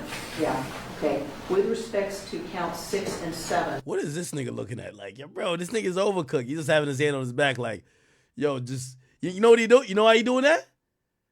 Because if this nigga fucked up the judge last time, for him getting this, he might fuck up the lawyer. So he keeping his hand on him that he can feel the movement if that nigga suddenly go like this. Trust. This nigga fucked up the judge last time. You can't have him now fucking you up. Sir, the minimum term in both of those counts will be 4 years. The maximum term will be 10 years. However, those will run concurrent to each other. Right? So I'm not following what your attorney has suggested. I am following what the state has suggested. Did I catch them all? I believe you skipped 5. With 5? Humble clot. They already overcooked him and they said, oh, I think you forgot one more. Get this nigga some more time. A little bit more. Just a little bit. Correct. Sorry about that.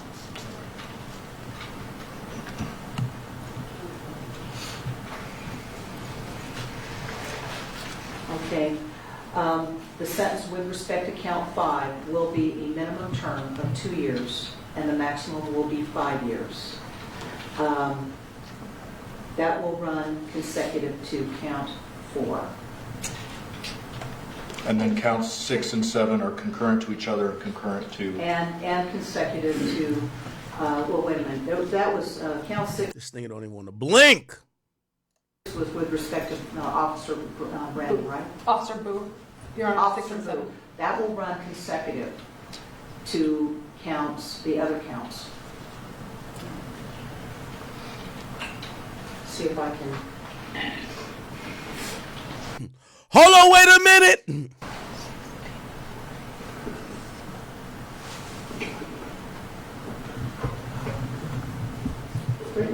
Yes, ma'am. Did you get all those? So, with respect to count, and could you give me the advocate? So I'll spare the suspense. This is what they did on all the counts right here, and essentially, it turns out to be, it's between 26 and 65 years. Okay, so he's ordered to serve between 26 and 65 years. All right.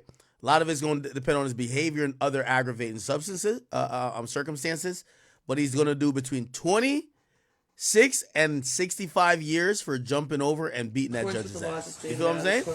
Like, yo, for that point, you should have got a body. You could have slid for Dirk. You could have just said, Dirk, who you want to kill, gang? Yeah, I'm about to get 20 years anyway, gang. What the fuck? Let's show him being taken into custody. I don't know what he's looking at. Nigga act like he can't read now. You know when you're trying to buy time, you're like, what? Wait, what page is that? Like, come on, no.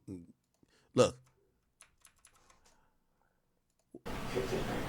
$318. 40 be a favor of conviction. Okay. Thank you.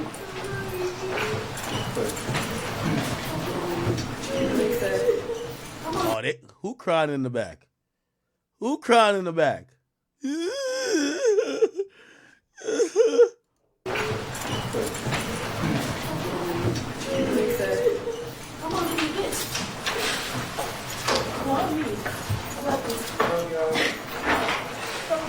they're looking at him like, try something, motherfucker.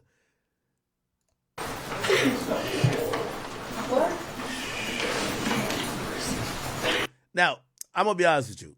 I think they taught this little nigga a lesson. I think on appeal, and I think his lawyer probably said it, yo, this is going to make the news. There's cameras in court. They're going to overcook you, right? Like, they're going to really overcook you. 26 to 50 to 56 years or 65 years. They overcooked you. It sent a message to let everybody know, not only in this jurisdiction, any court in the land, you try to attack a judge, you're basically doing life, nigga. Even if you put your fist on her, it's over, or him. It's over. Now, what's probably going to happen if you ask me, he's going to appeal all of this, and they're going to have everything run concurrent. He's going to do 10 years, if you ask me. They're going to have everything run concurrent, okay? Like, you know, he's going to do 10 years, get out in 8. But they're not going to, the judge, like, first of all, this judge is the colleague of the other judge. This is this court that judge rules in. They're cooking you. You get what I'm saying? So they're giving him this. They're going to, I guarantee you, remind me in 2 years, chat. Promise you. Remind me in 2 years when we doing this and just be like, yo, whatever happened to that guy? I'm going to look up the case and I'm going to show you it went through appeals and he got, and they lowered all of that to run everything concurrently. Guaranteed. Either that or he's going to go to jail. His lawyer's going to tell him like, bro, you could still do the crazy shit. Right? So do the crazy shit. We're going to get you in programs in prison that we're going to get them to certify you as a little bit psycho. And then we're going to use that for the appeal. And yes, that's going to be the thing that gets you from 26 to 10. You do the 10, it's going to go down to 8. Cool. And to be honest, for beating a judge's ass, trust me, that's what you should get, right?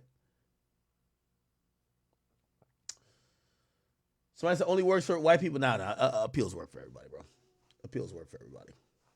All right? Okay. Let me see. Why is my dogs just howling? Wait, are these niggas beefing?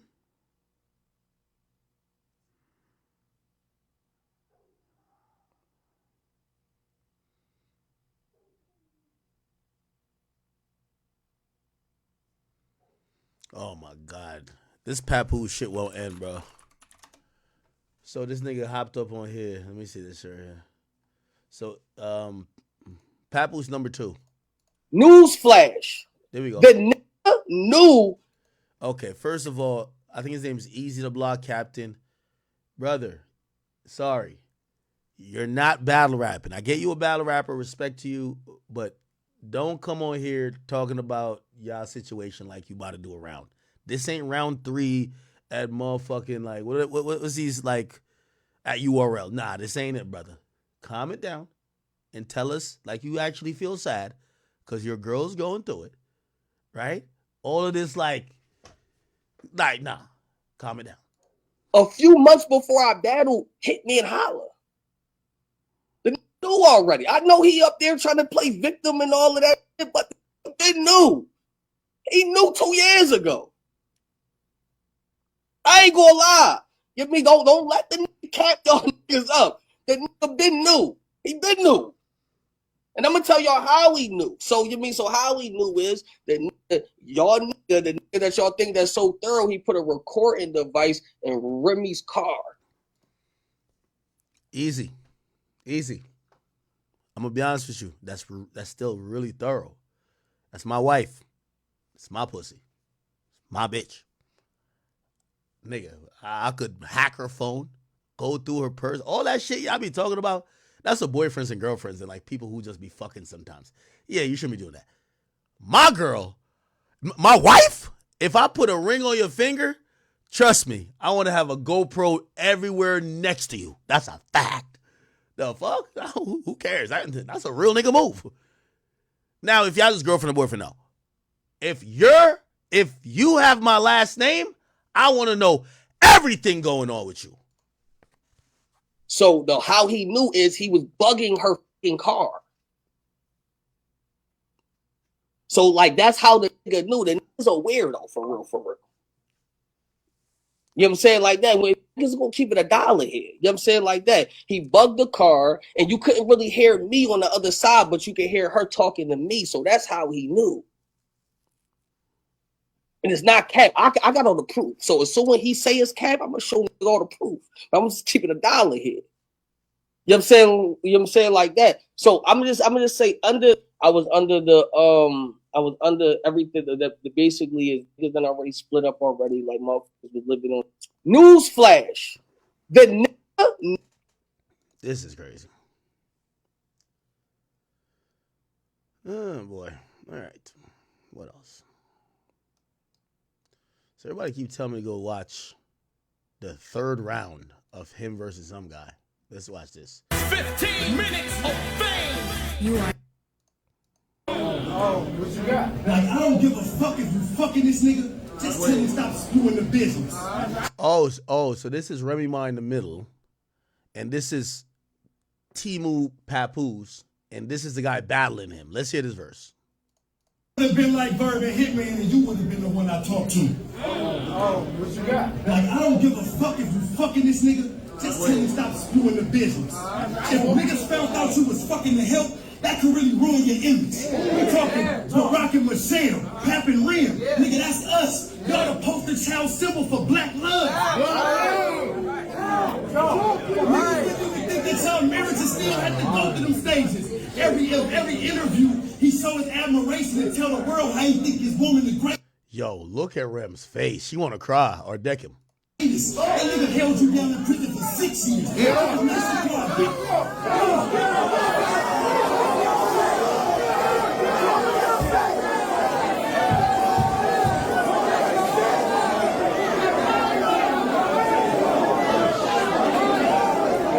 Why Remy looking like that though?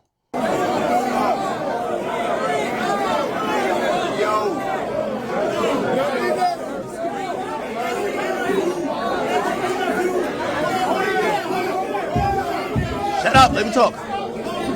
Every interview, he show his admiration and tell the world how his woman the greatest. Nigga, he held you down in prison for 6 years. I know it was nice, he cried big tears. He still by you by your biggest accomplishment, front row giving you big tears.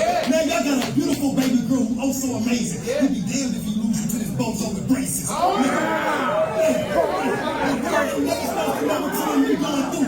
the world ain't never supposed to know what you and me going through. But this nigga behind closed doors running his mouth like a hoe supposed to do. Got niggas making blogs and YouTubes. People arguing in the comments if those posts is true. Cause them teams in the same outlets, they only know you. Listen,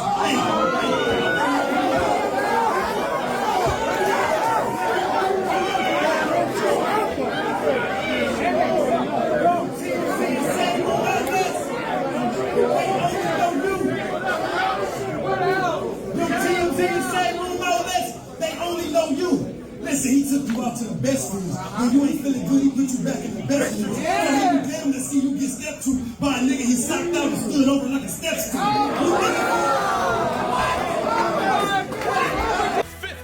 She was mad. Hey, let me tell you this. Somebody told me Easy to Block was trying to get on here. Hey, you could get on here. We could talk. I don't think our relationship will last though. I'm gonna be honest with you. This is my personal opinion about relationships. Remy cannot come from dating Papoose and date someone remotely close to her, remotely close to him. That's way less unsuccessful. It just won't work. It will always come up. It's gonna be a thing. Like, at least Pap is Pap. She gon' like, you probably treat her better than Pap do. You bring the flowers, and that's amazing. But after a while, she gonna realize, listen, the women want to date the boss. They want the guy. So that's my theory, but we'll see. We'll see. That was good. That was a good third verse. Who won the battle? Did this Geechee Gotti dude win? That was a good battle. By the way, Remy Ma interview. Jesus Christ, why my dog crying so much? Remy Ma interview. What's going on? Let me see. No. Oh yeah, Geechee. I think she had talked after the shit in the parking lot. Now we gotta address the elephant in the room. Like Geechee went crazy. You know, the whole, can we even talk about the whole Easy to Pat Poose now that he don't talk as much as they talked on the stage? Who, Geechee? Yes. His third was the blogs for the past 3-4 months. The blog, okay. That's what it sounds like to me now. Okay. But he was, I don't know if you, how comfortable or uncomfortable Nah, Remy look hurt. You were with him standing there just saying all of this to you. Listen, it's battle rap. I knew when I got in here, like I done been to 1,000 battles, seen the battle of turns, say something to breeze, say something to smack, like so I'm used to it. It's like, it's to be expected. It's not the first time somebody said my name in one of the rounds, but it's cool. Right. Battle rap, I like it. Yeah. I'm happy. Way to be. But this is the first time somebody was actually rapping at you. That was a long time. I didn't know he was gonna stand there that long either. He loves me. Don't you, she loves me. I think now we Jesus. Okay. Well, all right then, man. Holy. Holy. All right. So I'm going to try to do one more quick topic. Then I got to go grab my dogs. Not going to cap with you. I might come back on later tonight. What time is it right now? 8? Yeah, I might come back on later tonight. Because I went a little bit earlier than I wanted to. What the fuck is this? What the fuck? Oh, I'll cover this. So Young Thug is requested, if you guys don't know, to change his probation to visit Atlanta amid the 10-year ban. He's banned from Atlanta from 10 years, and he's requested to change it, right? So he submitted some paperwork. By the way, this was his sentence, 40 years, 5 in prison, which was commuted as the time served, 15-year probation, and a backloaded 20 that would be served in custody if probation is violated, right? It had additional stipulations that he couldn't be in Atlanta anymore. He couldn't promote gang music. He couldn't talk to certain people that were on the case. And he agreed to it when he essentially took this plea. Or, he pled guilty and then he got a non-negotiated plea. He has asked the city of Atlanta to allow him to go back to Atlanta to visit and see his friends. And actually, the judges agreed. The judge actually agreed that, the ban, they could modify it a bit, and they are going to permit him to visit Atlanta for up to 2 weeks at a time, 4 times a year, starting in October 2027. Okay, this was what happened. And Judge Whitaker, the same judge who gave him the sentence, said, based upon the consent and no objection from the probation officers. So the probation officers, and I keep telling you, as much as y'all think like Thug is in like this weird position, which he kind of is because he took a long probationary time, as long as this judge is on the bench, that judge likes Thug. Come on. Like, we know. That judge is in favor of Thug. And we could tell by just how Fulton County is, like, they fuck with Thug, bro. The probation officer said, we have no problems with it, right? Probation officer said they have no problem with it. The judge didn't give him everything he wanted, but kind of did, right? So based upon no objection from the probation officers in the state of Georgia, as well as the state of Florida, to modifying the sentence. And by the way, again, this has nothing to do with the prosecutors. This is important. The prosecutors can't be like, no, we don't want. The sentence has already been given out, and now it's up to post-conviction release individuals in what they're down to deal with this modification. So it's probation. And probation says, no, we don't have a problem with it. They had nothing to submit that to say they were against it. It's now hereby ordered that if there's no violation, so basically she's saying she'll allow him to visit Atlanta after 3 years, though. So it's in the first 3 years, on or before October 31st, 2027, Mr. Williams can thereby or thereafter visit his home at the address located at the city that has been provided under seal, and the specific address given to probation for up to 2 weeks at a time. So he could go back to Atlanta, stay there for 2 weeks at a time, probably during holidays and stuff like that, up to 4 times a year, non-consecutive. Okay. Mr. Williams must notify probation at least 5 days prior to coming to the address, and for good cause and show of safety of privacy and concerns, his status as a known public figure, his residence shall not be revealed. So probation will not put put out the order showing where he lives at on any public website unless permitted by this honorable court during the time of the supervision, and all other conditions of probation will be in effect. So I'm gonna be honest, I'm gonna tell you what's gonna happen. Brian Steele is still working for him. I know people think that, yo, you should have took it all the way to trial and beat it that way.